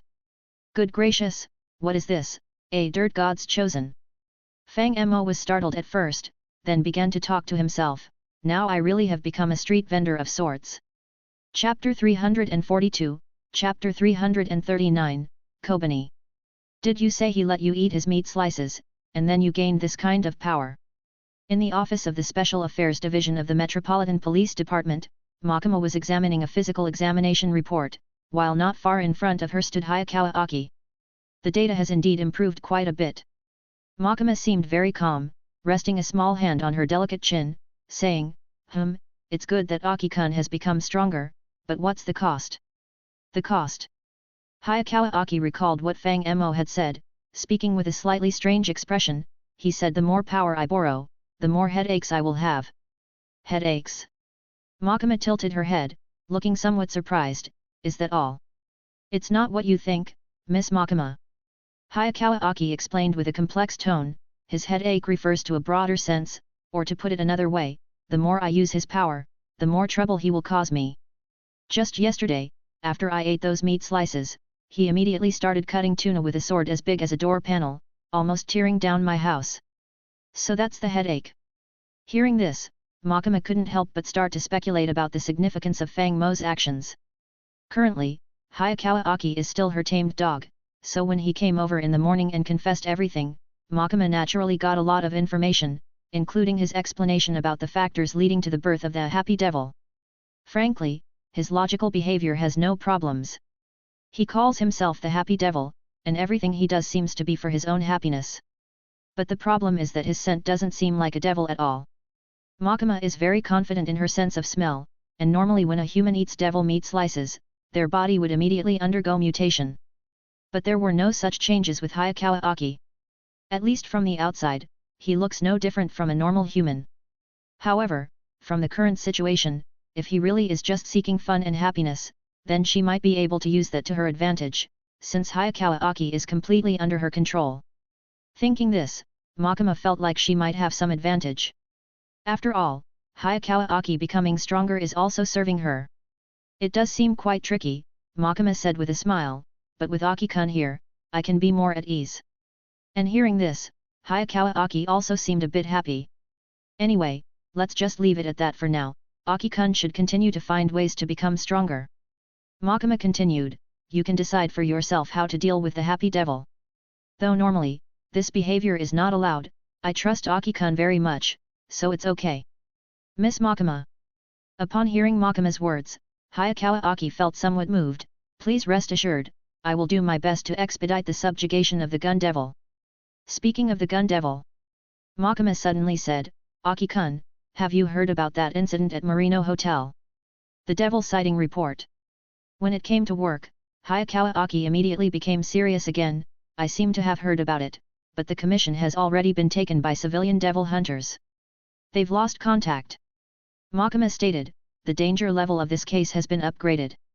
It has now been officially transferred from the Metropolitan Police Department to Special Division 4. If you're available, Aki-kun, please start preparing. Remember to bring all team members to resolve this, because the devil this time seems to have eaten a piece of the gun devil's flesh. The mutual attraction between the flesh pieces. Hearing this, Hayakawa Aki subconsciously nodded. It was mentioned before that the gun devil is very powerful, and even its flesh pieces would attract each other. Perhaps the fragments of the gun devil in the hands of Special Division 4 reacted to the hotel? I understand. After thinking, Hayakawa Aki also said, we'll set off right now. Very quickly. The summons were conveyed to everyone. Hayakawa Aki brought his own blood fiend, Power, and the chainsaw man, Denji, while on the other side, the mature one-eyed woman Himeno brought Kobani and Ere. The 6 members of Special Division 4 gathered at Fang Mo's house. So this is the house of the Happy Devil. Himeno glanced at the villa. It seems like it's filled with a lot of high-tech products, and it looks incredibly luxurious just from the outside. I've never seen many of these things. Is this also one of his powers? Perhaps. Hayakawa Aki shook his head. Anyway, he seems like someone who is very fond of luxury. That's quite in line with his name. Himeko said, but speaking of which, we are gathering here, are we going to take this guy with us on the devil hunting operation? I have made a pact with him. Hayakawa Aki didn't hide it and said directly, I can now use his power. If the devil we're going to subdue this time is too powerful, his strength will also serve as a safeguard. Aki-kun, you've made a pact with him. Upon hearing this, Himeno hesitated for a moment, then a hint of anxiety appeared in her eyes. What kind of contract is it? What's the price? Will it affect your lifespan or something? The cost is okay, it just gives me a severe headache, Hayakawa Aki said. Hayakawa Aki shook his head, thought for a moment, and then added, it's not a physical headache, but he keeps causing all sorts of trouble for me. Yesterday, he used cooking as an excuse to cut open my cabinets, floor, and even the walls. I see. After hearing Hayakawa Aki's explanation, Himeno was relieved. Don't die on us, Aki-kun. While they were talking, the door of the villa burst open, and Fang Mo, carrying a sword of light, slowly walked out. What's with that sword? Seeing this, Hayakawa Aki immediately asked. Fang Mo casually waved the sword in his hand, then stuffed it back into his storage space. It's a weapon I just finished making. I plan to use it soon to annihilate the darkness devil. Yes, this is the sword that seals ego. Previously, Fang Mo used the Ender Greatsword to seal this creature, but after returning to the MC world last time, he took the time to make a new broadsword. This time, he used crystal matrix ingots and sunlight alloy for the blade, and then chose luminous metal and flowing light alloy for the handle and core, respectively. Finally, as usual, he engraved the power of Ender Resonance into the sword. The combination of sunlight alloy and crystal matrix gave the blade a dazzling white crystalline structure. And with the enhancement of attributes like glow, dim light, crystalline, and leveling, the compatibility and power of Ego's light force with this sword were significantly enhanced. As is well known, Fang Mo couldn't release extraterrestrial biological entities in the MC world. So he had to wait until he reached the Chainsaw Man copy to find Ego a new home, which was simply flying far into outer space to complete the transfer. However, due to Ego's enormous size, the transfer process took most of the night. It was only just now that Ego was resealed into this new sword. The Darkness Devil. Hearing Fang Mo's words, Hayakawa Aki and Himeno looked at each other in confusion. Is that your enemy? Not really an enemy. Fang Mo shook his head, considering that Makima might be spying on him. he didn't bother to explain more on this topic and simply waved his hand. Okay, it's not important. Anyway, you must be here for something, right? With everyone here, do we have a mission? Right. Hayakawa Aki nodded and then talked about the Marino Hotel matter. So, that's it. We're going to band together to subdue that devil. Oh, okay. Fang Mo waved his hand. Lead the way then. Before long, the group arrived at the entrance of the Marino Hotel. This hotel was quite large, with at least 10 floors. Even in Tokyo, it was considered a high-end establishment. Unfortunately, due to the appearance of devils, it had ceased operations, and the entrance was even sealed off. However, the group was there to slay devils, so they weren't really afraid, and some were even playfully bickering along the way. Hayakawa Aki took out a small piece of gun devil flesh to test. The piece of flesh suspended in midair twitched slightly, as if being attracted by the building. Indeed. It's the devil that consumed a gun devil flesh. Seeing this, Hayakawa Aki turned to the others and said, "Everyone, be alert. This devil might be quite tricky." Ah, how terrifying. Kobani, already a bit nervous, became even more frightened after hearing this and shrank back timidly. What should we do? Aki-kun, you're being too serious. The atmosphere feels quite oppressive now. Just then, Himeno suddenly hugged Kobani and said with a smile, "Here's an idea to boost everyone's spirits. If anyone defeats the target devil, I'll give them a kiss on the cheek." Hey! Everyone was stunned, not expecting such a remark from their senior, Himeno. Wait a minute, Senior Himeno. Ere, being rather straightforward, blushed and stammered, please don't do such a thing. It's okay. Himeno smiled and patted Kobani's head, saying, having a reward will make everyone more motivated, right, Kobani? But... Kobani's face reddened too, but she still looked tense. Just as Himeno was about to continue comforting her, Fang Mo suddenly raised his hand, interrupting her. Ah, you really don't know how to comfort people properly. Fang Mo smiled and wagged his finger, let me show you how it's done. Kobani, I'm also from Guang Shandong, so we might be fellow villagers. Fang Mo then smiled and struck up a conversation, and magically produced a green gemstone from his pocket. See this gemstone in my hand? It's a top-grade emerald, priceless and extremely valuable. If you defeat the target devil, I'll give it to you. This is a promise. Chapter 343, Chapter 340, Eternity Devil. Kobani is indeed very timid. But at the same time, she is particularly concerned about money.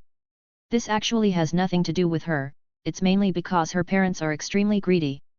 They not only refused her wish to go to school but also ordered her to go out and work to make a lot of money, either to become a devil hunter or to go into porn industry. Kobani said she really didn't want to do porn, so she had no choice but to become a devil hunter. And because of this, when she saw this emerald, she was crying while somehow pulling out a kitchen knife, tremblingly walking at the forefront. Beside her was Denji, holding a fireman's axe. Just now, Himeno said that she would kiss the person who kills the devil, and Denji, this little pervert, immediately agreed after hearing it. Originally, Power had agreed to let him touch her chest, but after Fang Mo exposed the truth about the pad, that matter was dropped. Now hearing that he could get a soft kiss from a girl, he immediately turned into a lustful evil spirit, insisting on personally killing this damn devil. This little hooligan-like guy. Even Eri blushed a bit, biting his teeth and rushing forward.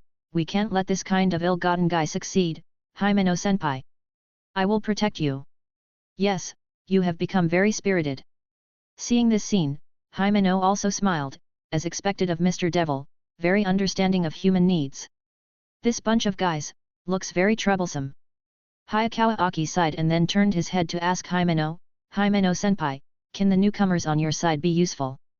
If it's Ere, although he is very enthusiastic, his ability is a bit lacking. On the contrary, Kobani, although she seems timid, actually has very strong abilities, Himeno said. How about your side, Aki-kun? A pervert and a fool. Hayakawa Aki held his forehead, these two were already troublesome, and then Miss Makima arranged the most troublesome guy for me. The happy devil. Yes. Hayakawa Aki rubbed his temples, the contract with him does not involve lifespan, but just living with him, I already feel like I'm starting to lose years of my life. This is the first time I've seen Aki-kun so troubled. Himeno smiled and said, but speaking of which, do you think these 4 newcomers will survive, Aki-kun? No matter whether they are very strong or seem very ordinary, there are only 2 possible outcomes after a year, Hayakawa Aki calmly said. Either they die or retire to civilian life.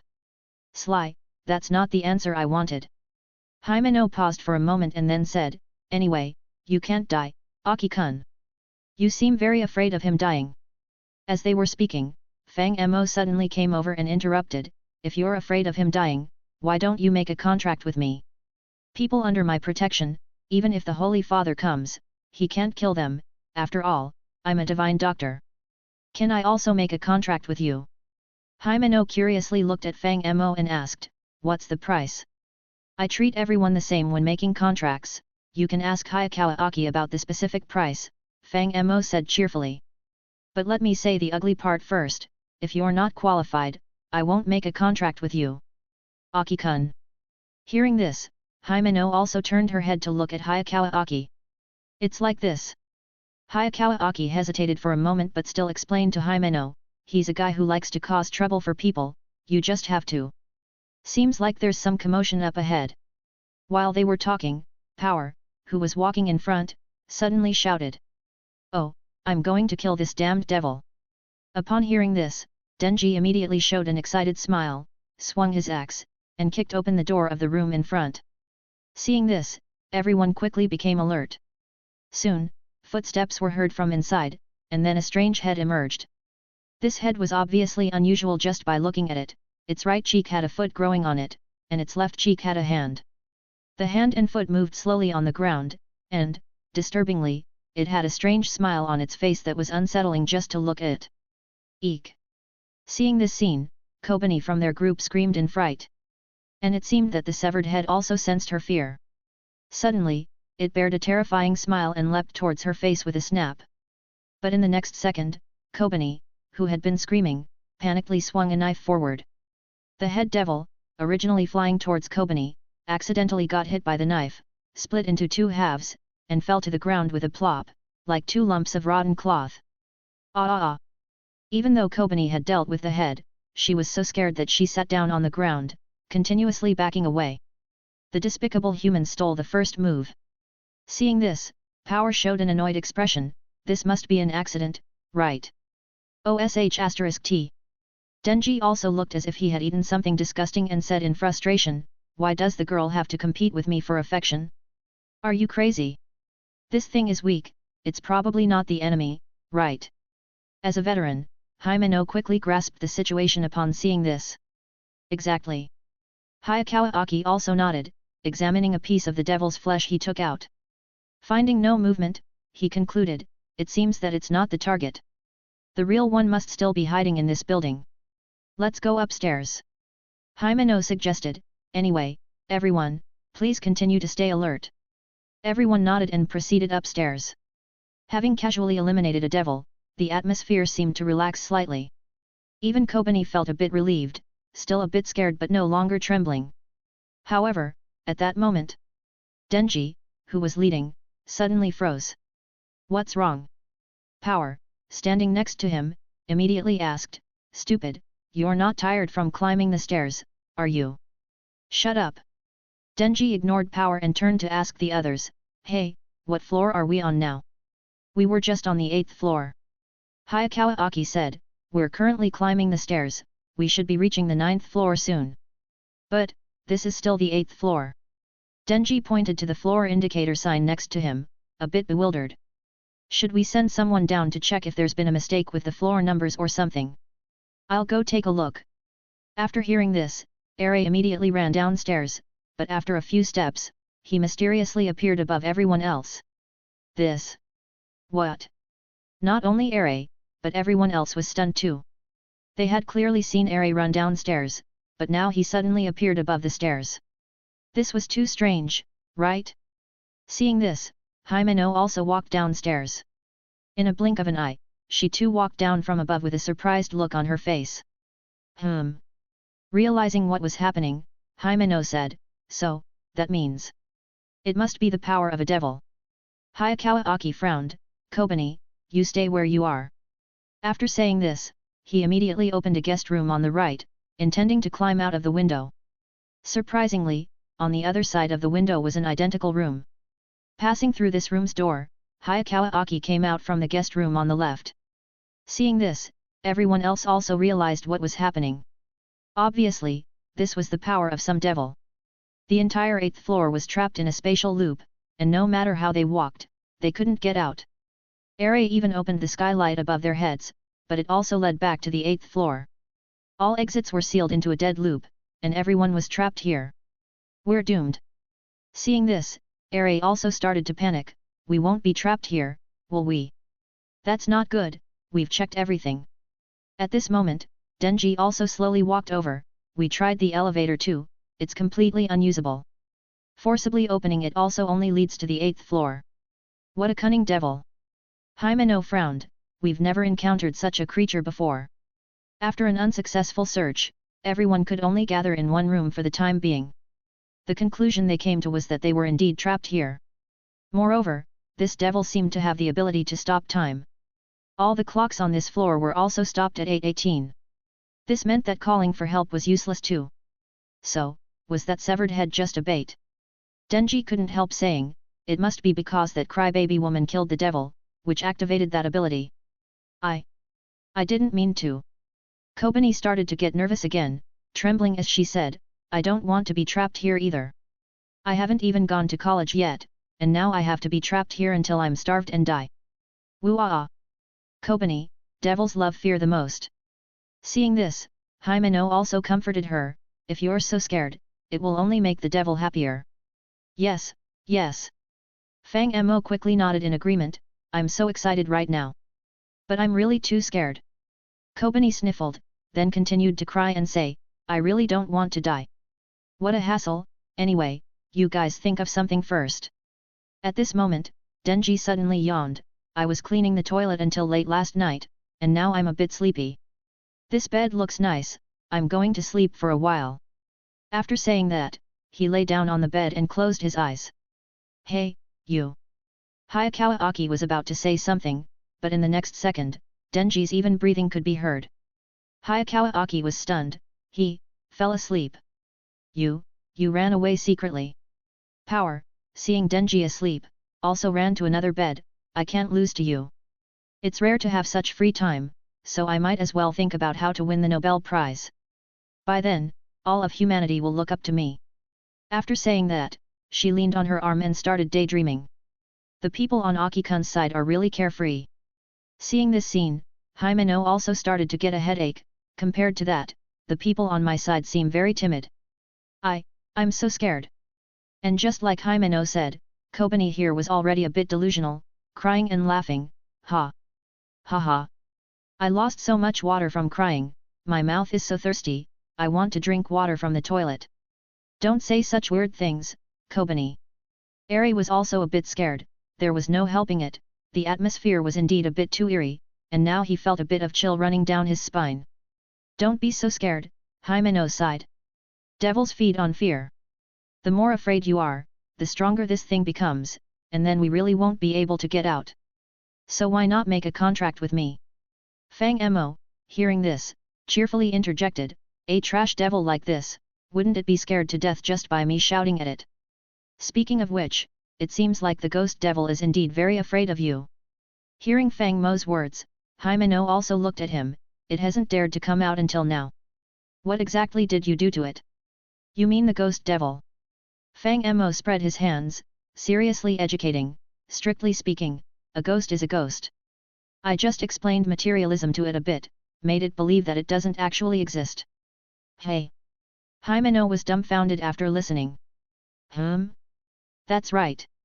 Power, lying on the bed nearby, suddenly brightened up, if I can discover and prove the existence of ghosts, I should be able to win the Nobel Prize, right?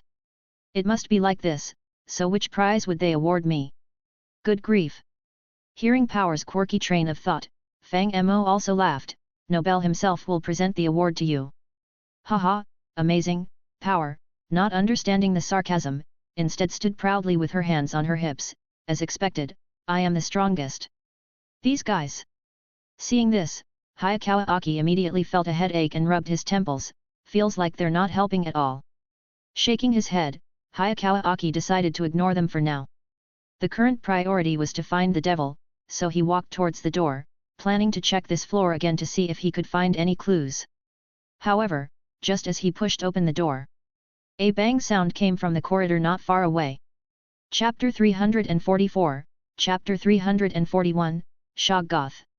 Hearing the strange noise outside, Hayakawa Aki immediately reacted, pushed open the room door, and rushed out. Himeno, seeing this, followed him immediately, and soon the two of them arrived near the staircase. This was originally the place where everyone encountered the devil entity with a human head. After Kobani unintentionally killed that devil entity, because she was too frightened, everyone casually threw the corpse of this creature into the adjacent guest room. But now it seems that this devil entity with human heads was not killed but was continuously multiplying. Originally, this thing was just a severed head cut in half, but now it has grown quite large, turning into a swollen mass of tumors, viscera, and human limbs tangled together. This thing was constantly wriggling, oozing a fishy, sticky, and rotten tissue fluid. The bang that everyone just heard was actually the noise made when this thing burst through the door. This thing, wasn't it already killed by Kobani? Himeno was also stunned. I've never seen such a bizarre form. What kind of devil is it? It looks like a TikTok devil. While the two were puzzled, Fang Mo also slowly walked over from a distance. TikTok devil. Hayakawa Aki turned his head and looked at Fang Mo, asking with a puzzled face, what is that? Human beings, foolish humans. At this moment, the devil on the ground suddenly spoke. Numerous ugly and strange heads emerged from this pile of rotten flesh, resembling a cesspit. The heads intermittently said, let's talk about a contract. What contract do you want to talk about? Himeno asked. I want to eat that, the kid named Denji. The devil on the ground said in a dry, hoarse voice, be it humans or corpses, let me eat them, then I will let all of you leave. Denji. Hearing the devil's words, Hayakawa Aki and Himeno exchanged glances, why him? Fang Mo, however, knew the reason. It was because Denji's heart is that of the chainsaw devil Pokada, a very special devil. Therefore, both in hell and in the human realm, there are forces that want to obtain his heart. The eternity devil they are encountering now is just a small matter, there will be even more terrifying entities appearing in the future. However, knowing is one thing, Fang Mo had no intention of enlightening them. Probably because he's very special. So he simply said, after all, Denji is neither human nor devil, nor is he a devil or anything like that. In other words, killing Denji would be advantageous for this devil. Hayakawa Aki originally did not want to kill Denji, so he simply nodded and said, in that case, we should first think of a way to deal with it. As he spoke, Hayakawa Aki pinched his thumb, ring finger, and middle finger together, forming a gesture similar to the orchid hand, and then activated his ability towards the pile of rotten flesh on the ground. However, the next second, nothing happened around him. Hey! Hayakawa Aki was momentarily stunned. But in the next second, he subconsciously looked towards Fang Mo. Why are you looking at me like that? Seeing this, Fang Mo asked, you don't think I did this, do you? Himeno-senpai, can the ghost still be used? Ignoring Fang Mo, Hayakawa Aki turned to Himeno and asked, the fox can't be used for now, and I'm not sure why. The ghost won't come out either. Himeno shook her head, ever since last time, it seems like the ghost has been mad at me. Maybe the contract has been dissolved. Hearing this, Hayakawa Aki again turned his gaze towards Fang Mo. He didn't speak, but his facial expression was very clear, probably something like so it really wasn't you. What's it got to do with me? Fang Mo spread his hands, the real body of the fox devil is in Kyoto, and now the space-time here has formed a closed loop. You'd be seeing ghosts if you could summon it. Then the ghost. I've said it, the ghost is just weak. Fang Mo continued, I never laid a hand on it from start to finish. It scared itself witless, and you blame me. So there's no other way now. Himeno also seemed a bit helpless and sighed, the rookies are all scared and useless, so do we have to sign a contract with the happy devil? No, let's think of another way. Hayakawa Aki shook his head, stopping Himeno's idea, there's still plenty of time, and both Denji and Power should still be able to exert their strength. He. However, upon hearing this, the large pile of rotten flesh on the ground suddenly let out a terrifying laugh. Useless, this is not my true body, this is my stomach. I've hidden my heart somewhere else.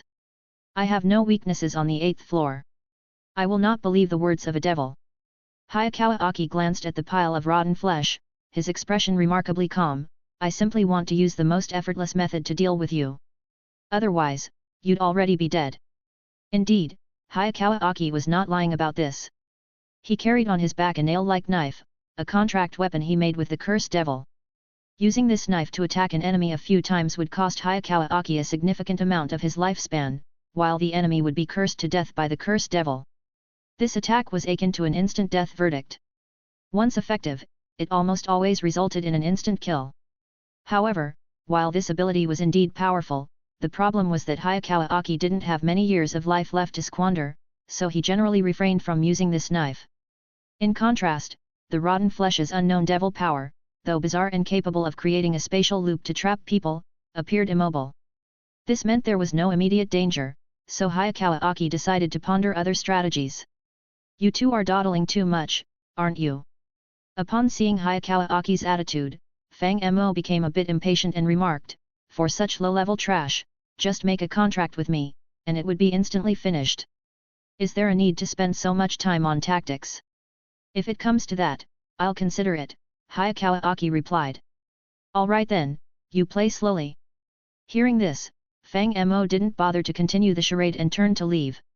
After all, this devil was indeed trash. In the original story, Denji, in a fit of anger, furiously slashed at it for 3 days, causing it to commit suicide from the pain. Naturally, Fang Mo couldn't be bothered with such a foolish thing. Taking advantage of the stop time, Fang Mo selected a guest room for himself.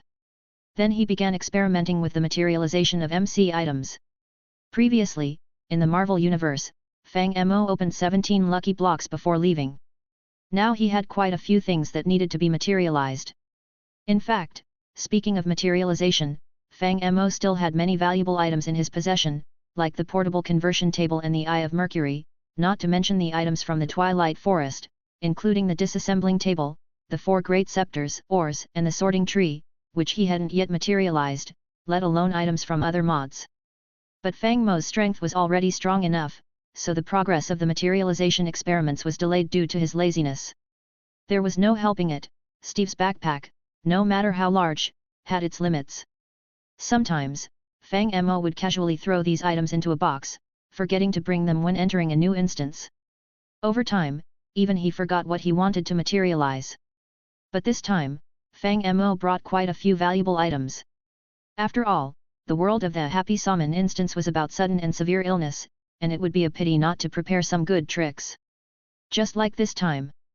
Fang Mo plans to first study the miniature Shoggoth, as well as the statue of Nyarlathotep. It's quite clear that these 2 items are imbued with the eerie style of Thulhu, but in this world, they seem rather normal. After all, the devils in this world also look quite bizarre, the kind that would cause a normal person to lose their sanity just by glancing at them. Actually, this so-called miniature Shoggoth, Fang Mo had already summoned it in the MC world before. Upon examining the model, Fang Mo realized that this creature is probably from the Abyssal Craft mod, a mass of black tentacles covered in eyes. Although it's a miniature Shoggoth, its model is still quite large, capable of swallowing a cow whole. So, he casually stuffed it into an ender sword. While he's free, Fang Mo decides to materialize this thing and give it a try. With a thought, Steve directly handed the ender sword to Fang Mo, followed by a flash of white light. As the ender sword materialized, the Shoggoth was also released. A burst of white light first appeared in front of Fang Mo. Then, as the light dissipated, a huge mass of pitch black, living slime appeared out of thin air. Fang Mo observed, and curiously examined the creature before him. It was a massive, car-sized, black amorphous creature. More than a liquid, its body seemed to be made of a kind of shiny black gel, like living petroleum. This thing somewhat resembled an enlarged symbiote, very lively and agile. Its entire surface continuously churned and changed, with countless eyes forming and then disappearing into nothingness beneath its translucent skin. Only the hundreds of soft, cold, and sticky tentacles kept reaching out. Fang Mo focused his gaze on the miniature Shoggoth in front of him. And at the same time, the miniature Shoggoth seemed to be observing Fang Mo. Before long, it extended a small black tentacle, tentatively trying to touch Fang Mo. Seeing this, Fang Mo didn't think much of it and instead stretched out his own finger, lightly touching the creature's tentacle in mid-air. Squeak! Upon touching Fang Mo, the little creature suddenly made a strange sound. This thing! Fang Mo was initially startled, then instinctively stroked his chin. It feels quite cute. Yes, although the Shoggoth described in Lovecraft's Cthulhu mythos is terrifying and sanity-shattering, Fang Mo found this creature quite adorable. It's like an enlarged version of some kind of slime, a big soft mass. Moreover, its call wasn't the tequila sound, but more of a squeaking. Of course, there's also a most important point. That is, Fang Mo can understand what this thing is saying. And the sound it just made was probably calling Fang Mo master. Chapter 345, Chapter 342, This is Makama's Heart. Regarding the Cthulhu mythos, Fang Mo is not entirely ignorant. In his early years, when he played another sandbox game, Terraria, with friends, it contained many elements from the Cthulhu series. Fang Mo was quite immersed in the game at that time, so he specifically researched related materials. During that period, the Cthulhu elements were quite popular, and many commentators, YouTubers, were writing on its popularity. Thus, while eating instant noodles, Fang Mo watched some videos and learned quite a bit about this topic. If I remember correctly, Shoggoth should originate from the creatures in the Mountains of Madness. The elder beings, using the cells of the outer god and ultimate ancestor, Abosathla, created Shoggoth and controlled it through hypnotic suggestion, turning Shoggoth into an indefatigable slave. However, after countless divisions and reproductions, Shoggoth suddenly had an epiphany. They no longer wanted to be slaves, so they constantly rebelled against the elder beings and ultimately succeeded in completely consuming them. The above is the depiction of Shoggoth in the Cthulhu novels. Many joke that Shoggoths are 25th children because they like to betray their masters. But the Shoggoth in Fang Mo's hands is not from the Cthulhu mythology, but a unique creature from the MC mod, the Abyssal Craft. Once MC creatures are materialized, Fang Mo is their only absolute object of loyalty. This is not a hypnotic suggestion, but an inviolable supreme law, similar to materialization, which even Fang Mo himself cannot reverse. Long ago in the Marvel Universe, Fang Mo used MC creatures for related tests. He summoned a villager and then used the Mind Stone to command him to defy himself. However, it was futile. An unprecedented powerful force instantly dissolved the Mind Stone's suggestion. Therefore, Fang Mo is quite confident about Shoggoth. Currently, this little guy is in its infancy, with very simple thinking. It just chirps and stretches out its tentacles to touch Fang Mo, expressing simple emotions like master and like. It's quite innocent. Fang Mo really likes this childlike innocence. So, he directly took out some raw meat steaks and started feeding Shoggoth. The basin-sized steak thudded onto Shoggoth, who contracted its body and let out a chirp. Then, it tentatively touched the steak with a few tentacles and started chirping at Fang Mo. This chirping contained a hint of confusion, probably not understanding why Fang Mo hit it with something. This is food, it's Tauren meat, Fang Mo explained a bit, try it.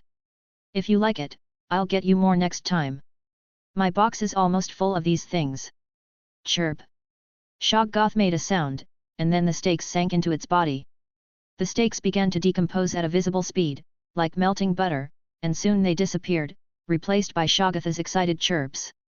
Gee. Gee. After eating something, Shoggoth seemed to become happier. It began to move around the room, occasionally poking the bedside table with its tentacles, or rolling the bedsheet into its body, digesting and decomposing it, displaying a nature full of curiosity.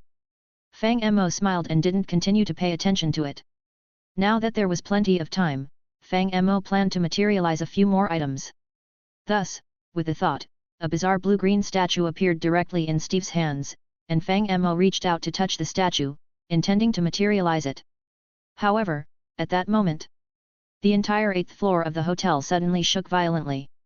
An extremely unpleasant, hoarse cry came from outside the door, followed by a change in the gravity on the 8th floor, as if it had tilted 90 degrees, and everything in the room smashed against the wall on the right. Even Shoggoth, who was constantly exploring, thudded against the wall, emitting a G sound. Damn, my newly acquired Shoggoth. Seeing this scene, Fang Mo became somewhat displeased. So, he kicked open the room door and quickly stepped into the hallway. It's worth mentioning that Fang Mo himself can control gravity, so he was not affected by the change in gravity's direction. When he reached the hallway, he saw that the rotten flesh not far away had swelled quite a bit, now filling most of the 8th floor, like a wall of flesh, with many disgusting human heads growing on it, all laughing madly and roaring. Quick! Let me devour the heart of the chainsaw! Fang Mo ignored this thing and walked directly towards the room where Hayakawa Aki was. However, before Fang Mo could reach the place, he heard various arguments and fighting noises inside. Fang Mo looked in and saw Hayakawa Aki holding his stomach, sweating, with a knife wound that had appeared at some point. Not far away, Himeno was already scared silly, kneeling on the ground with a face full of despair and dullness. Meanwhile, Kobani was holding a knife, also screaming in fright, crying and saying to Denji beside her, "It's all your fault. It would have been better if you were just eaten by the devil. What, are you guys sick or something?" Seeing this scene, Fang Mo finally couldn't help but speak, "Are you seriously infighting at a time like this? What?" Upon hearing this voice, everyone instinctively looked towards the door, only to see Fang Mo standing there, seemingly unaffected by gravity, which left them all momentarily stunned. Right! Right! Himeno was the first to react, hastily running over and shouting, "Happy devil! I want to make a contract with you, anything is fine, please kill that devil." "Wait! Wait! Himeno-senpai!" Hayakawa Aki, sweating profusely with a pained expression, quickly tried to intervene, "I should handle this matter, please don't." Making a contract. Seeing this, Fang Mo touched his chin and said, "However, your purity is somewhat low, the cost of making a contract with me will be high, is that okay with you?" I said let me do it." Hayakawa Aki, gritting his teeth and enduring the pain, yelled, "Fang Mo! I am the one who really made a contract with you, you should prioritize fulfilling our pact. Look at how much pain the child is in." Fang Mo said with a smile, "How about you first pay 1000 pain points and I'll go buy you some ibuprofen? This stuff is in high demand right now. Do you think that's what I'm lacking right now?" Hayakawa Aki couldn't help but shout, "Quick, find a way to kill that damned devil. Then don't regret later if you have a headache."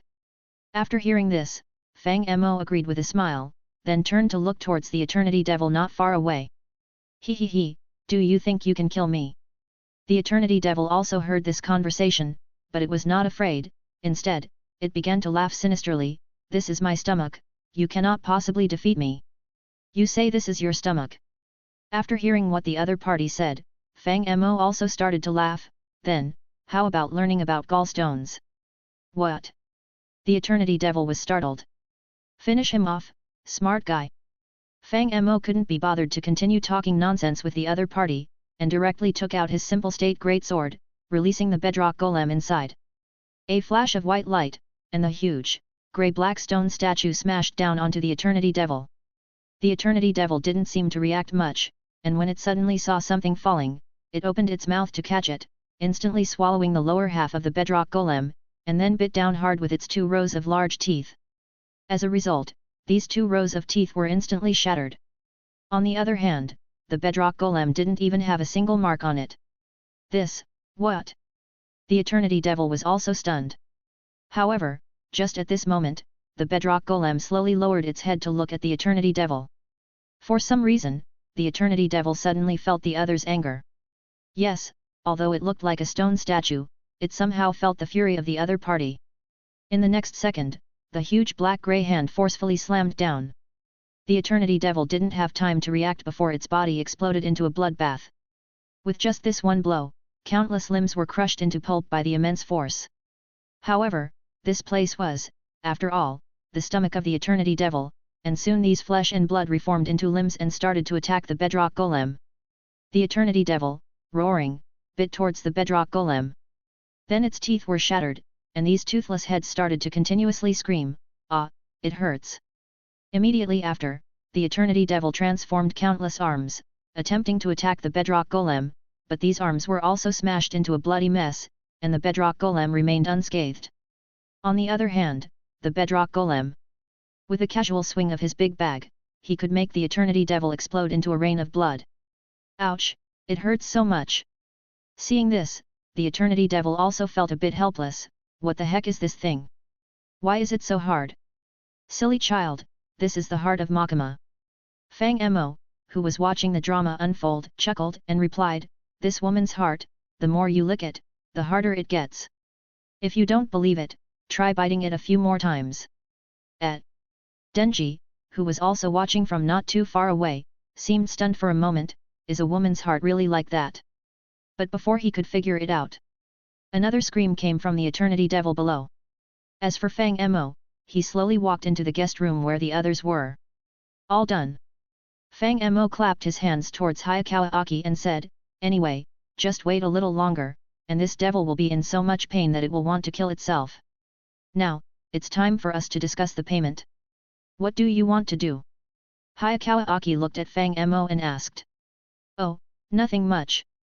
Fang Mo smiled and waved his hand, it's just that I think there are too many people in this world who keep dogs, so I also want to follow the trend and keep one.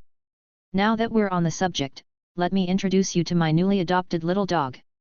Saying this, Fang Mo turned his head and called out into the corridor. Shoggoth. Chapter 346, Sponsored Chapter 343, Aki can eat shit and get stronger. This chapter is sponsored by Emilio Gonzalez. Everyone, please thank him in the comment. Shoggoth. Fang Mo turned his head and shouted towards the corridor.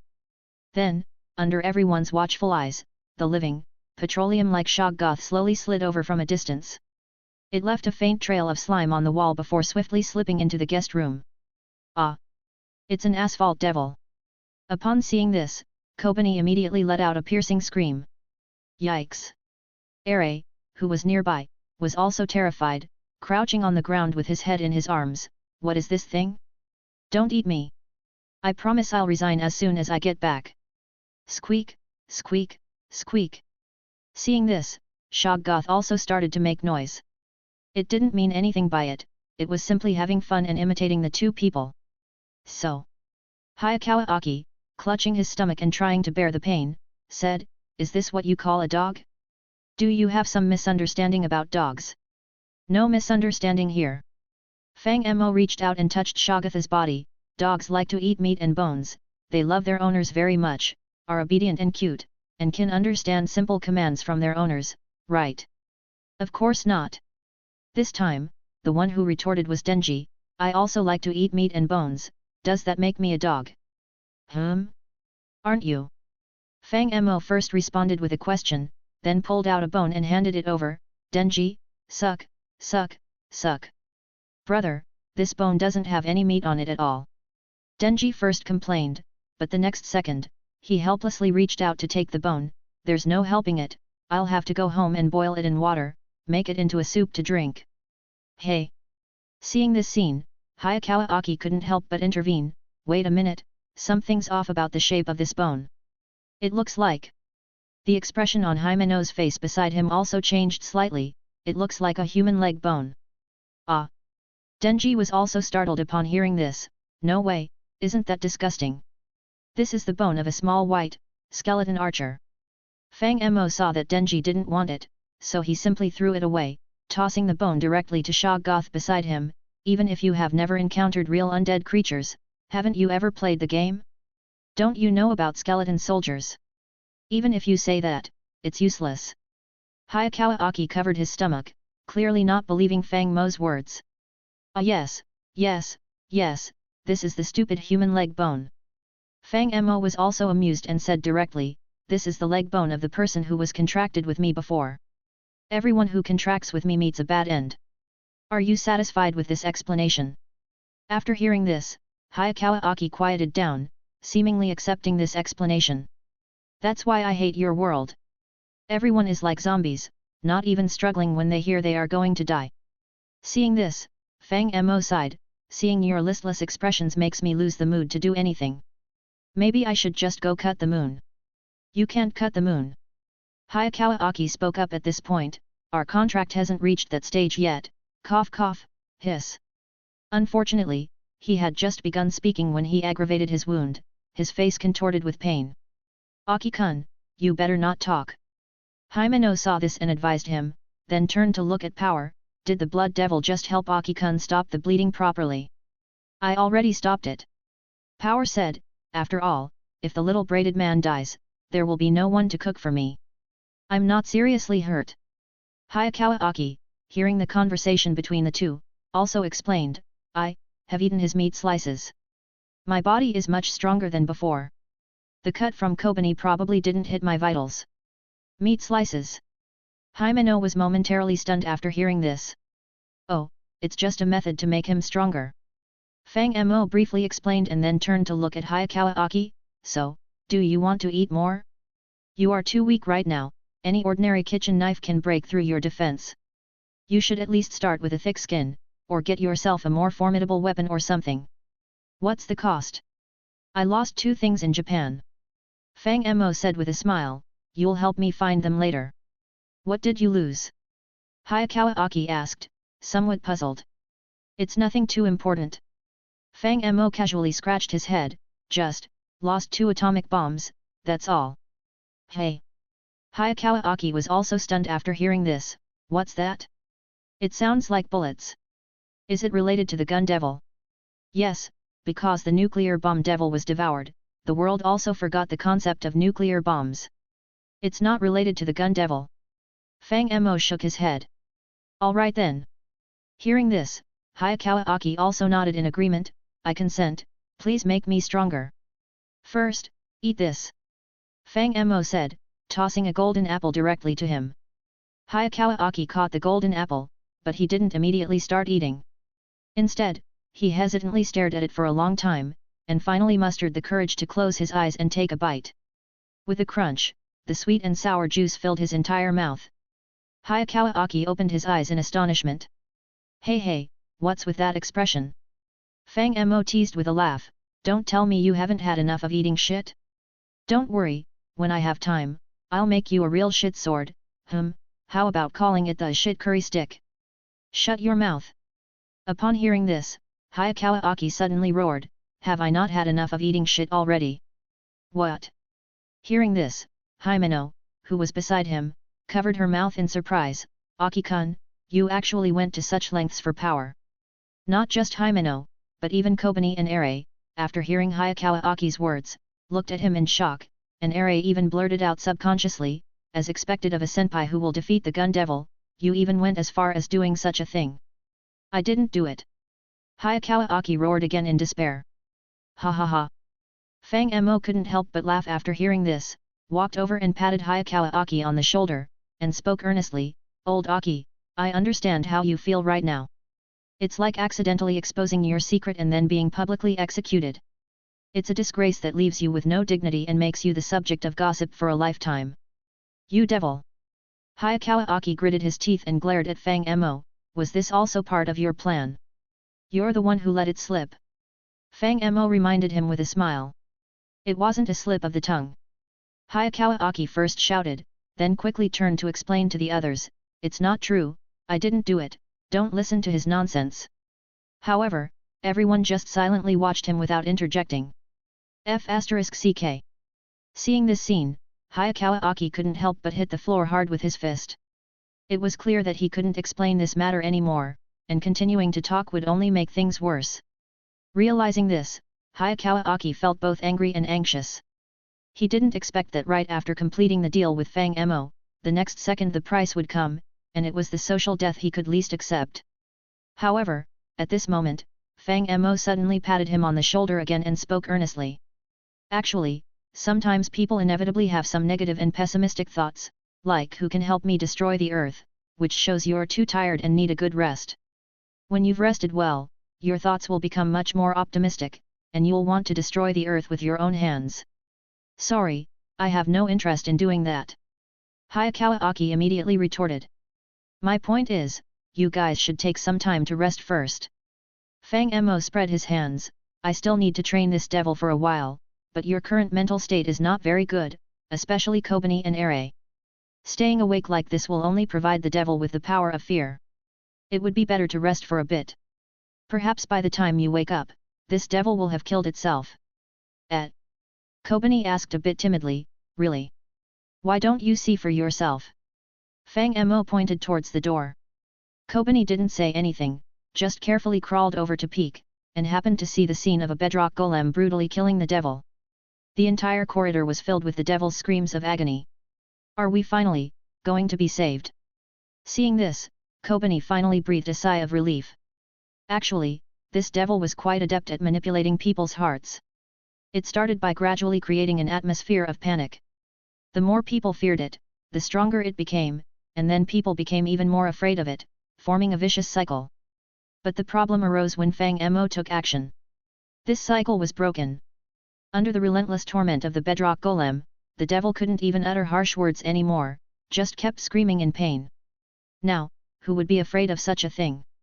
Now that everyone was not so afraid anymore, Himeno and Hayakawa Aki even took turns resting. However, Ere and Kobani, still somewhat afraid of Shoggoth, didn't sleep much, just hid in a corner hugging their knees, waiting quietly. And the devil, having lost fear as its nourishment, indeed couldn't hold on much longer. It begged for mercy while offering its heart, indicating it didn't want to be tortured anymore and asked for a quick end.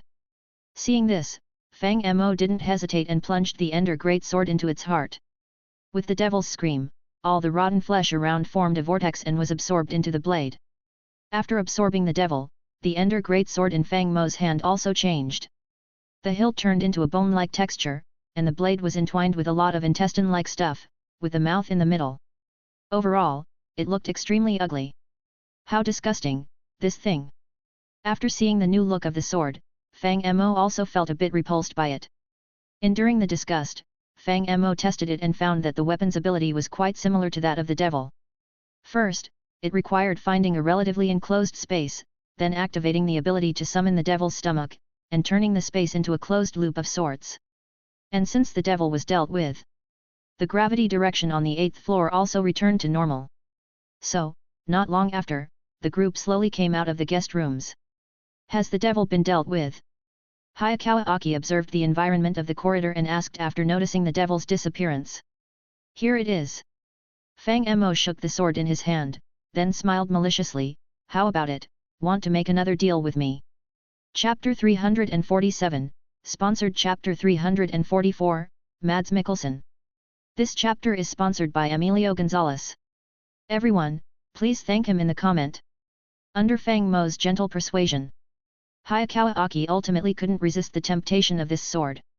Of course, this could also be put another way. Having just experienced a social death, he had started to let things slide, adopting an attitude of whatever happens, happens. Thus, when the group left the Marino Hotel, Hayakawa Aki was already carrying the sword on his back. What kind of devil is this guy? On the way back, Hayakawa Aki asked Fang Mo. This idiotic thing should be the Eternity Devil, Fang Mo explained simply. It sounds impressive, but in reality, it can only create endless loops. In the neighboring ancient eastern country, it's just at the level of a minor ghost in a chaotic graveyard. So we were almost annihilated by a so-called minor ghost of a chaotic graveyard. Hayakawa Aki's complexion didn't look too good, not for any other reason but because he felt he was still too weak. He couldn't even defeat a devil that had consumed a fragment of the gun devil, so how could he fight the gun devil itself? What would he do if he encountered such a devil again? Fang Mo. After a moment of silence, Hayakawa Aki spoke again. I want to borrow more of your power. Fang Mo looked at him surprisingly. You want to eat shit again? I told you I didn't eat shit, Hayakawa Aki said with a dark face. And I don't want to eat that ghostly thing again. I feel my physical condition is already strong enough, so I want an ability for area attacks, like the Fox Devil. Oh, I see. Hearing this, Fang Mo nodded. Let me think about it. Strictly speaking, Fang Mo wasn't lacking in means for large-scale attacks. In fact, many of his current attack methods were of a devastating scale. For instance, the Void Ring, Ring of Arcana, or various top-tier Tinker Construct weapons. But the problem was that he couldn't lend these things to Hayakawa Aki. However, mentioning the fox gave Fang Mo an idea. He definitely couldn't give the Nine Tails Chakra sword, but if he cut a small piece of the Nine Tails flesh for Hayakawa Aki to eat, that might be feasible. In the original Naruto series, Kin and Jin became half-tailed beasts after eating the flesh of the Nine Tails. If we could somehow give him some chakra, then wouldn't Hayakawa Aki have the ability to launch area attacks? Let's decide on that. Thinking this, Fang Mo laughed and patted Hayakawa Aki's shoulder, saying, "When you're free, dissolve your contract with the Fox Devil. I'll introduce you to another fox later. That guy is a demon fox, way more awesome than the one you're contracted with now." "Really?" Hayakawa Aki seemed a bit surprised. "Are there two fox devils in this world? The one you're contracted with now is just an ordinary fox, a concept of a wild beast," Fang Mo bluffed. "The one I'll introduce you to is a nine-tailed demon fox, a concept of a demon. Do you understand what I'm saying? Is that so?" Hayakawa Aki nodded subconsciously. An ordinary fox indeed didn't seem very frightening, but a legendary fox devil. Perhaps there would indeed be those who held it in awe. Thinking this way, it seemed to make some sense. "So when will you introduce me to the fox devil?" Hayakawa Aki asked again. "I'll study it a bit when I get back," Fang Mo waved his hand. "For now, you guys go report back. I really don't feel like dawdling with Makima anymore." "Oh, right, take this to her." Saying this, Fang Mo took out a long item wrapped in blue food paper from his bosom. "What's this?" Hayakawa Aki curiously took the item and asked. "Super delicious enoki mushroom chocolate bar." Fang Mo yawned. "Take it to Makima to eat. Just say I really don't feel like going over there, and this is an apology." After saying this, before Hayakawa Aki could react, Fang Mo activated his brown magic, disappearing instantly. In summary, regardless of how Hayakawa Aki reacted, after Fang Mo returned to his villa, he first summoned Ashue to prepare him a lunch, then they spent some time together warmly.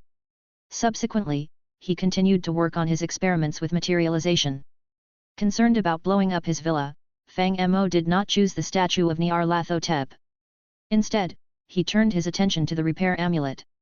Accompanied by a flash of white light, a palm-sized tricolor amulet appeared in Fang Mo's hand. This object seemed to be emitting a strange magical power. Fang Mo sensed it briefly and felt that the waves it emitted were somewhat similar to the time stone. Fang Mo gave it a try. He found that the object could indeed restore the durability of items. However, when simply carried on one's person, its effects were not particularly pronounced. But, if Fang Mo placed it on the dark matter base, the effect would be incredible. The strange magic of time would envelop the entire villa. The grease on the kitchen hood would gradually decrease, the dulled knives would slowly sharpen, aged wiring, damaged wall plaster, worn table legs, water stains on the bed sheets, all of these would slowly be restored, even the half-drunk beverages in the fridge were slowly refilling. However, it's worth mentioning that the magical field of the repair amulet only worked on objects. Fang Mo tried a bit and found that it couldn't restore some physical damage or help heal wounds. This was similar to its function in the game, only capable of purely restoring durability. Even so, Fang Mo was still very satisfied with it. After materializing the repair amulet, he then researched other MC items. Like the Beyond Orchid, the biological display bottle, the enchanted holy rubber tree sapling, and the chemical X, etc. The Beyond Orchid looked like a small yellow flower, but at the heart of its petals was a mouth. When fed, it would emit a faint blue light, presumably something like magical power, but Fang Mo had not actually come into contact with a magic system before, so he wasn't quite sure how to use it.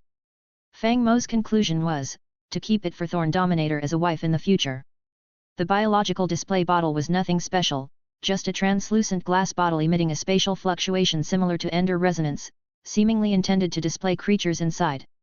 The enchanted holy rubber tree sapling was also quite ordinary, just a small sapling with branches and leaves shining with a glossy light. As for the last item, chemical X, it was a conical bottle containing half a bottle of mysterious, glowing black liquid. Fang Mo felt he had seen this substance before but couldn't remember which mod it came from. He had wanted to try a bit himself, but before he could do so, Shoggoth suddenly approached from a distance. Gee! Shoggoth made a pleasing sound. What is it? Fang Mo could guess what the other was thinking, so he shook the conical bottle in his hand and asked, "Are you interested in this?" Gee! Shoggoth called out and then stretched out several small tentacles, cutely waving them. Haha, alright, then it's yours. Upon seeing Shoggoth's strenuous performance, Fang Mo also started to smile and then tossed the conical bottle in his hand to the other party. Shoggoth, upon seeing this, directly hollowed out a large hole in his body and swallowed the conical bottle in one gulp. As the dark, glossy liquid inside was gradually absorbed. Shagatha's body also started to tremble. His body, originally larger than a car, began to compress and shrink, eventually turning into a small clump the size of a palm. Seeing Shagatha's transformation, Fang Mo was somewhat surprised. If the initial Shoggoth resembled some kind of jelly or gel with a vaguely translucent texture, then now, Shoggoth had completely changed in appearance. Although now just a small clump the size of a palm. But now, Shagatha's body had become like some kind of pitch-black adhesive. Just by looking, one could feel that its body was much more resilient than before, a small, sleek clump nestled in the corner. If described using magical terms, it was like some kind of tangible, living darkness, and if described using scientific terms, it was as uniquely shaped as a magnetorheological fluid. It seems this little guy has gotten stronger, Master. Ashwet, who was cleaning nearby, saw this scene and curiously tilted her head. What's that word, Murazian? Evosion. It's mutation and evolution. Fang Mo corrected Ashwet's words, but upon mentioning mutation, he suddenly recalled something and paused for a moment. Indeed, the word mutation made him think of the mutant creature module. And recalling the term chemical X earlier, he suddenly remembered that this item was part of the mutant creature module in the game, meant to allow creatures to undergo mutation and evolution. However, in the game, it could only be used to mutate original monsters. But after this item became real, it probably could cause any creature to mutate, considering that Shoggoth had mutated from a slime creature into a magnetorheological fluid creature. Thinking of this, Fang Mo unconsciously looked at Shoggoth on the ground. Squeak! Feeling Fang Mo's gaze, Shoggoth also chirped lightly, then immediately jumped onto Fang Mo's knee, extending a small, soft tentacle, indicating a desire to be petted. Fang Mo himself was someone who really liked small pets, and seeing this scene, he smiled and then reached out a finger intending to pet the other. However, just at that moment, the sound of a doorbell suddenly rang at the entrance. Master, let me go and open the door. Ashwet, hearing the doorbell, took the initiative to go and open the door. As soon as the door was opened, a very calm male voice came from outside. You really know how to enjoy yourself, you self-proclaimed happy devil. Hearing this voice, Fang Mo subconsciously turned his head to look and found that it was a man who looked a bit like Mads Mikkelsen, the actor from the movie Hannibal. His facial expression was somewhat nonchalant, and he was holding a small metal flask in his hand. Chapter 348, Chapter 345, I will help you reach your dream. The person who arrived seemed somewhat peculiar. He was a man probably in his mid-years, with an indifferent expression on his face, holding a liquor flask, and emanating an aura of decadence and numbness. However, the problem was that he looked too much like an uncle.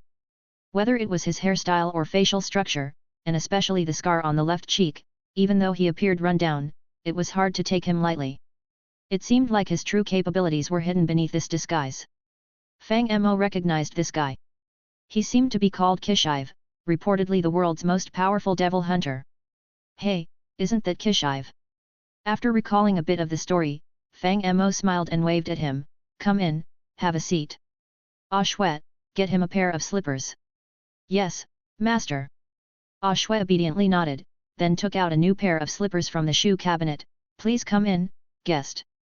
Kishive first observed Ashwet, then nodded, changed into the slippers, and walked in, sitting directly opposite Fang Mo on the sofa.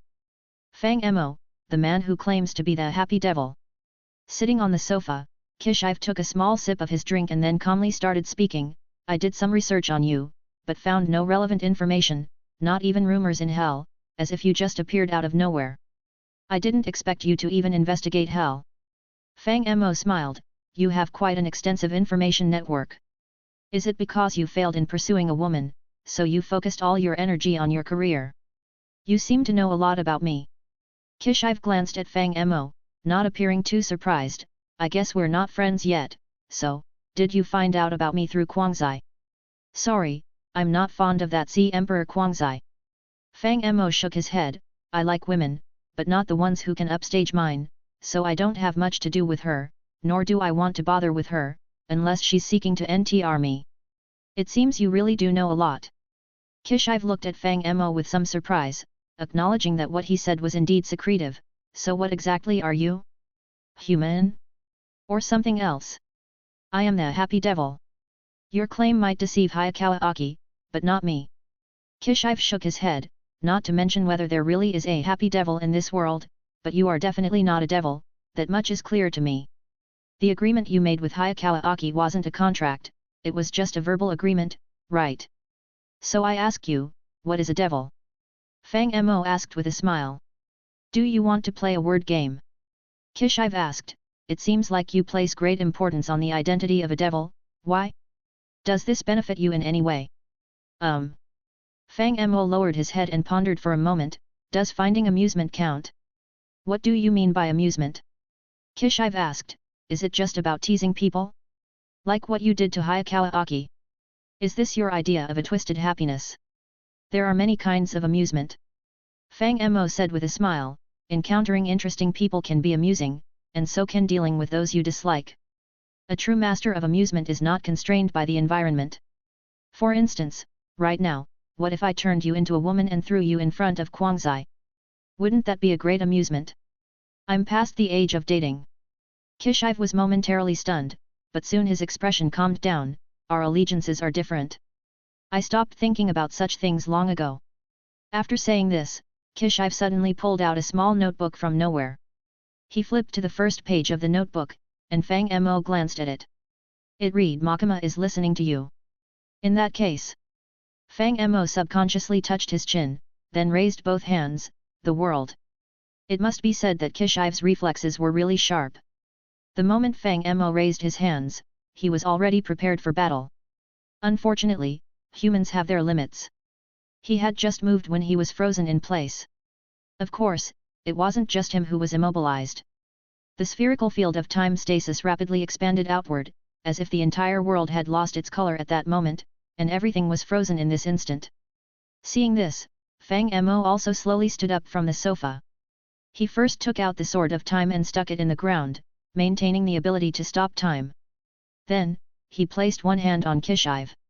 In the next second, with the activation of Brown's magic, a flash of white light transported them to the planet Ego.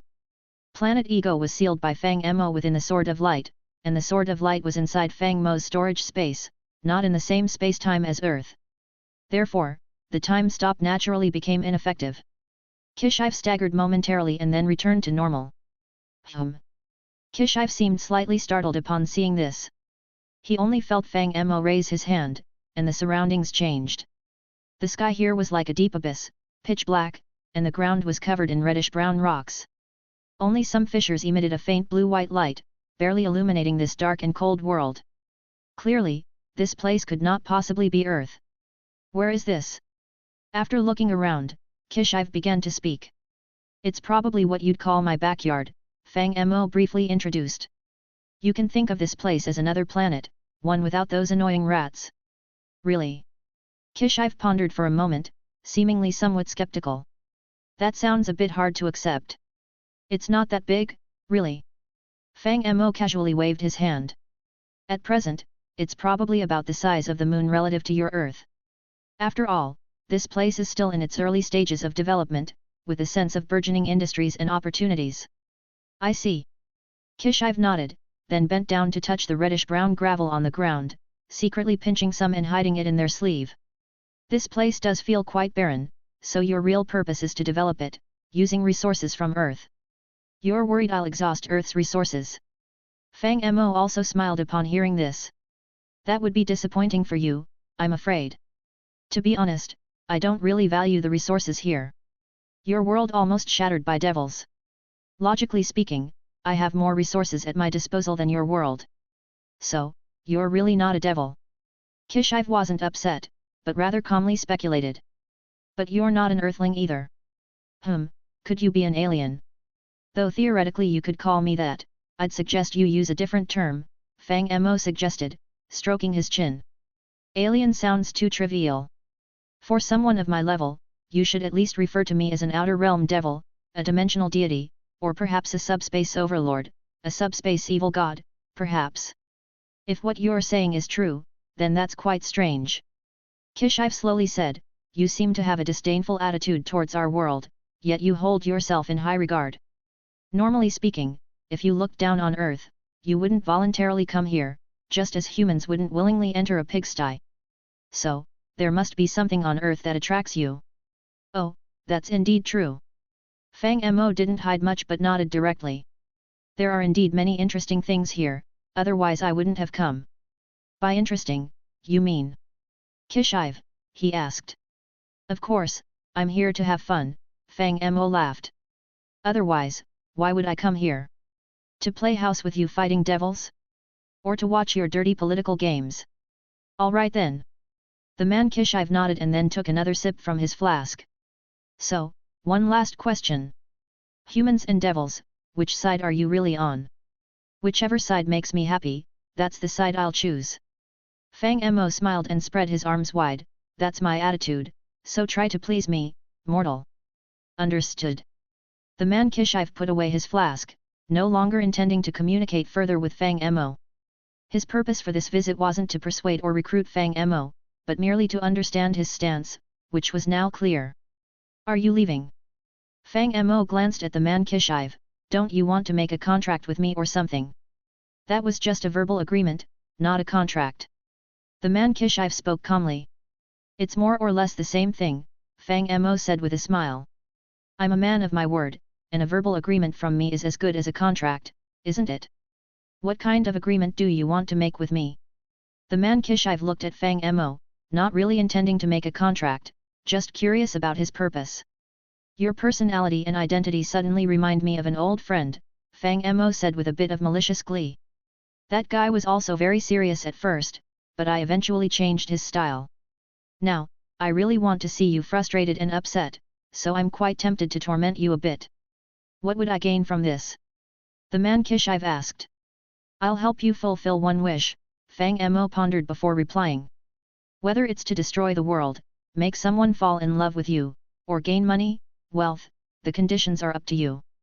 What if I want you to help me kill someone? The man Kishive asked after some thought. Is it Makima? Fang Mo looked at him, then laughed. Okay, the contract is made. Once she's of no use, I'll go and kill her. But let me warn you in advance, don't regret it later. What do you mean? The man Kishive didn't understand the implication in Fang Mo's words. As you might have guessed, Makima is actually a devil, and your clever cabinet minister has made a little contract with her, Fang Mo said with a smile, revealing a chilling fact. All harm intended for Makima will transfer in the form of disease or accidents to other people of Japan. In other words, she has over 100 million lives. Normally, no one would be able to deal with her, but you're very lucky to have met me. Chapter 349, Chapter 346, Newcomer's Party. After obtaining the answers he sought, Kishive did not linger for long. Currently, he has assessed the situation here.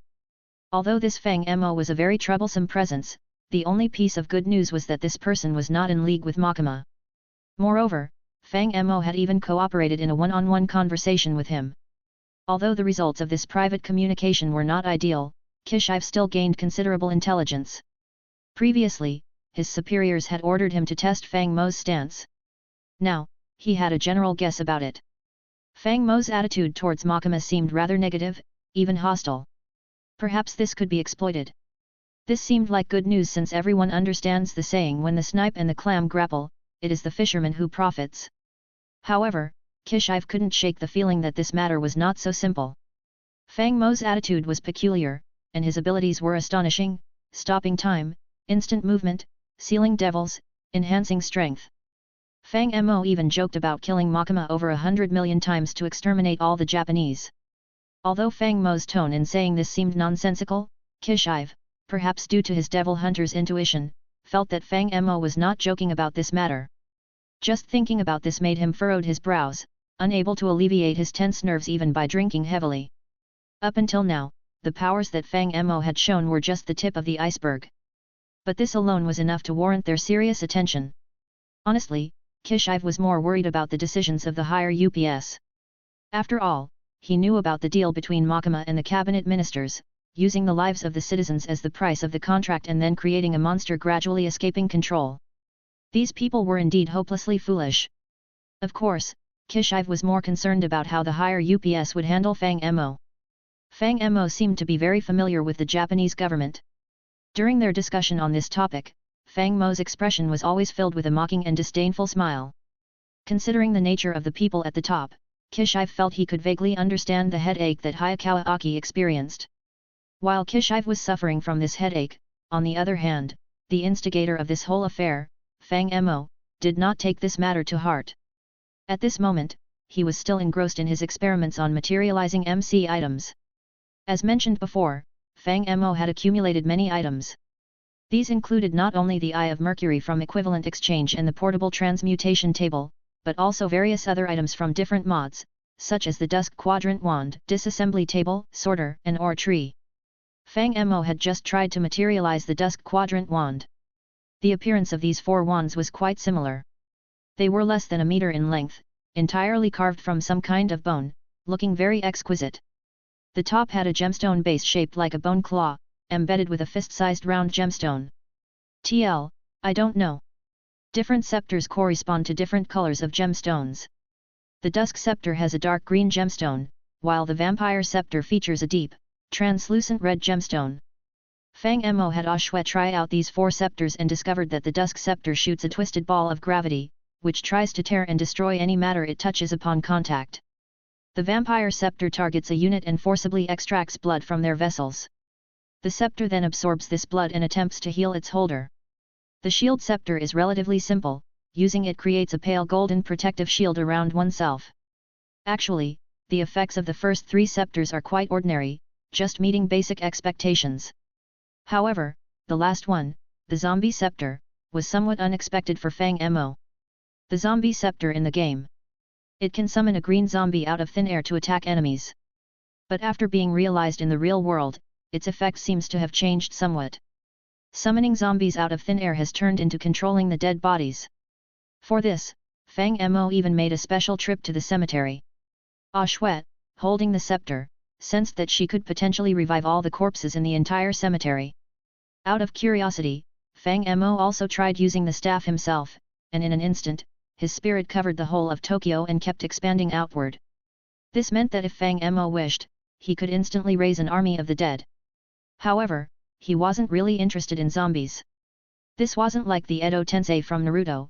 These raised zombies had no thoughts from their past lives, just decaying shells. Driven by curiosity, Fang Mo even conducted experiments with Weakness Potion and Golden Apple. But, unfortunately, these zombies seemed different from the undead in the world of Jojo. Even with Weakness Potion and Golden Apple, they couldn't be turned back into humans. How to put it? It's somewhat like the ability of that zombie devil. It might be somewhat useful in cleaning up the battlefield. For instance, if there are too many corpses to handle, the scepter could be used to make the corpses stand up and queue for cremation. But beyond that, it doesn't seem to have much use. So, Fang Mo shook his head. And continued to study other MC items. Fang Mo tried to realize a Dusk disassembly table in reality. However, after a flash of white light, he found a table in front of him laden with a bunch of tools like screwdrivers, electric drills, circular saws, and welding guns. If you insist on calling it a disassembly table, well, it might pass. Shaking his head again, Fang Mo then tested the sorting and ore tree. After being actualized, the ore tree is somewhat like a tree with obsessive-compulsive disorder. Its canopy extends countless tendrils that can move and compulsively arrange various things in an orderly manner. As for the ore tree, it is an exceptionally tall and magnificent giant tree. Unlike the ore tree, it has no tendrils, but its roots can move freely, slowly bringing deep underground ores to the surface. The abilities of these 2 trees are indeed quite interesting. However, in terms of practicality, they are not as useful as their elder, the time tree. If it were in the past, Fang Mo would have only considered them as toys. But after creating a Thorn Tyrant in the Marvel Universe, he developed many new ideas. It is well known that different species are reproductively isolated. But the birth of the Thorn Tyrant clearly broke this concept. Fang Mo suspects this might be a feature inherent to a certain mod, like the hybridization setting in forestry, giving him the ability to break the reproductive isolation of plants. The birth of the Thorn Tyrant is the best example. Fang Mo pondered for a moment, thinking that since he could mix and create the Thorn Tyrant, he could definitely create other hybrid plants as well. If he could use the Thorn Tyrant as the female parent and hybridize all the plants he has, what kind of spectacle would that be? Keep in mind, Fang Mo already has plants like the Beyond Orchid, Dusk's 3 great divine tree saplings, sky-reaching beanstalk, enchanted holy rubber tree, and more. Not to mention, as he continues to travel through worlds, he will acquire other powerful plants from different worlds, like the century flower from Terraria, the divine tree from Naruto, the Stormak Baron from the One Piece world, and even the Longinus from Eva, which is essentially the remnants of the Tree of Life, Kabbalah. Logically speaking, isn't this the true meaning of a divine tree? Fang Mo doesn't lack ways to become stronger now, but one must set goals for oneself. Having aspirations provides motivation and prevents boredom. Unfortunately, I forgot to bring back the Thorn Tyrant. Looking at the pile of saplings in his hand, Fang Mo shook his head. Seems like I can only wait until my next visit to the Marvel Universe to host a silver party for it. The time for experimentation passed quickly. Unknowingly, the sky gradually began to darken. Master, it's almost dinner time. As Fang Mo was interacting with Shoggoth, Ashwe also slowly approached. What would you like for dinner tonight? How about oxtail stew and red wine with salmon salad, creamy mushroom puff soup, and croissants? Or would you prefer that? Suddenly, I feel like having sour cabbage stew with glass noodles. Fang Mo suddenly said. Hey! Ashwe seemed stunned for a moment. That sounds like something I've never heard of before, Master. What is it? It's probably a dish from the northern part of my hometown. Fang Mo also recalled a bit. It seems to be a dish from my partner's side. It's said to involve fermenting cabbage in a jar and then stewing it with pork belly. I've tried it at a northeastern Chinese restaurant near my home, and it's incredibly aromatic. Is that so? Ashwe nodded. Then I'll go and look up how to make this dish. I'll prepare it for the master tonight. However, before she could finish her sentence, suddenly, the sound of the doorbell rang again. There sure are a lot of visitors today, Fang Mo noted, finding the doorbell odd, and said to Ashwe, go and open the door to see who it is. All right. Ashwe nodded and then went to open the door. Ah, hello.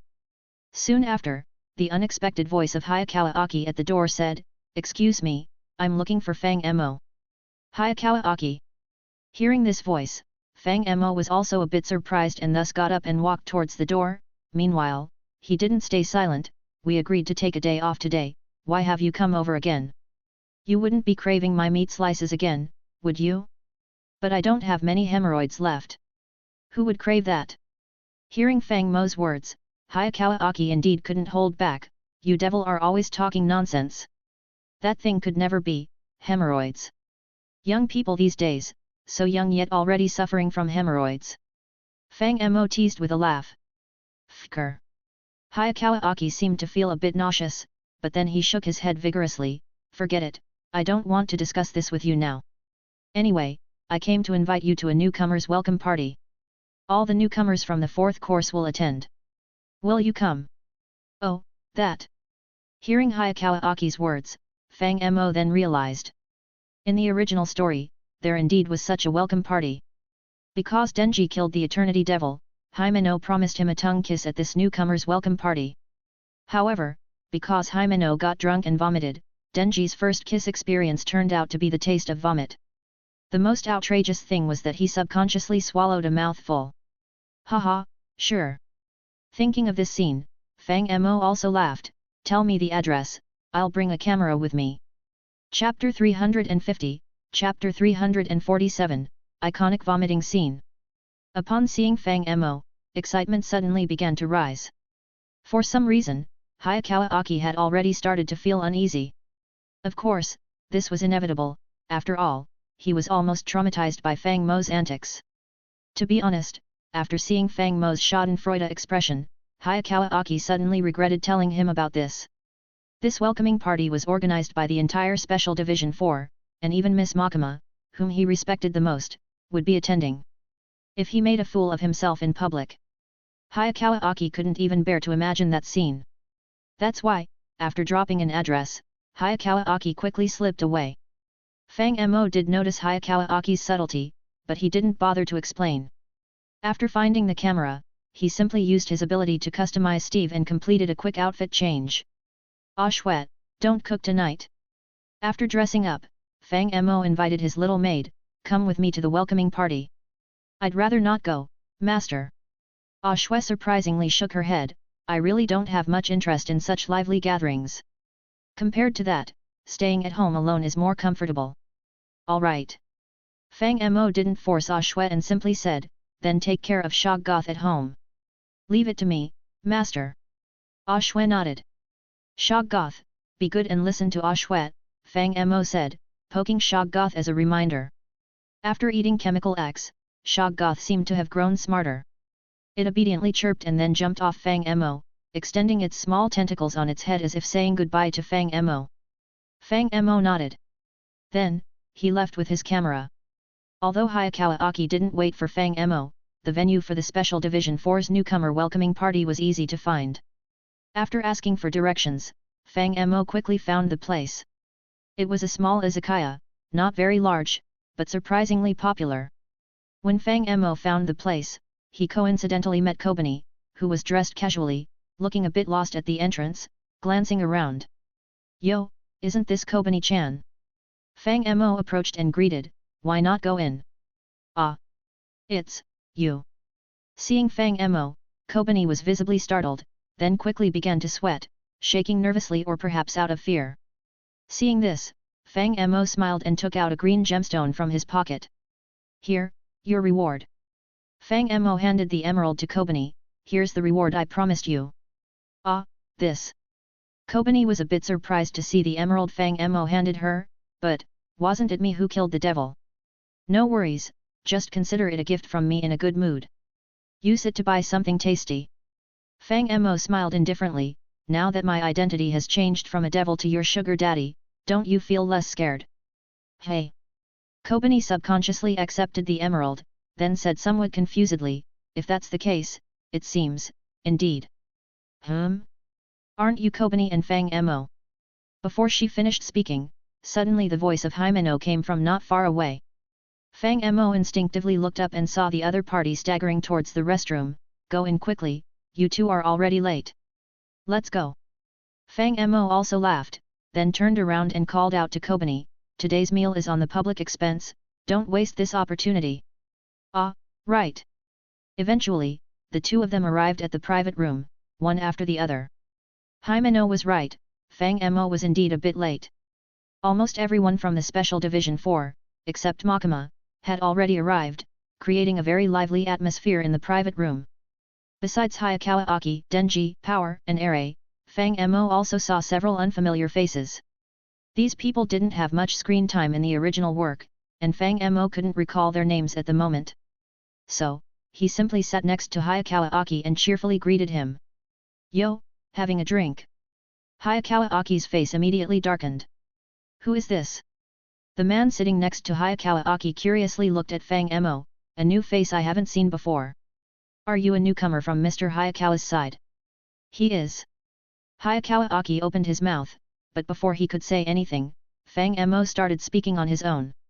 It's our first meeting, big brother. I am the technical consultant of Special Division 4. You can call me Fang Mo, or the Happy Devil. Fang Mo seemed quite familiar, cheerfully saying, if you have any difficulties, just speak up. What I like most is to, help others for joy. Upon hearing Fang Mo's self-introduction, the whole room suddenly fell silent for a moment. A devil. The man opposite was also startled, but quickly recovered, that's an unexpected identity. It seems that Mr. Hayakawa has brought in a remarkable person. Although to ordinary people, a devil might seem terrifying, in reality, the Special Division 4 has precedence of capturing or taming devils to serve them. Therefore, the people were only stunned for a moment, and soon the atmosphere in the private room became lively again. Don't be fooled by his appearance, he's actually a troublesome guy. Hayakawa Aki, with a stern face, said to the man beside him, you must not be deceived by his appearance. Really?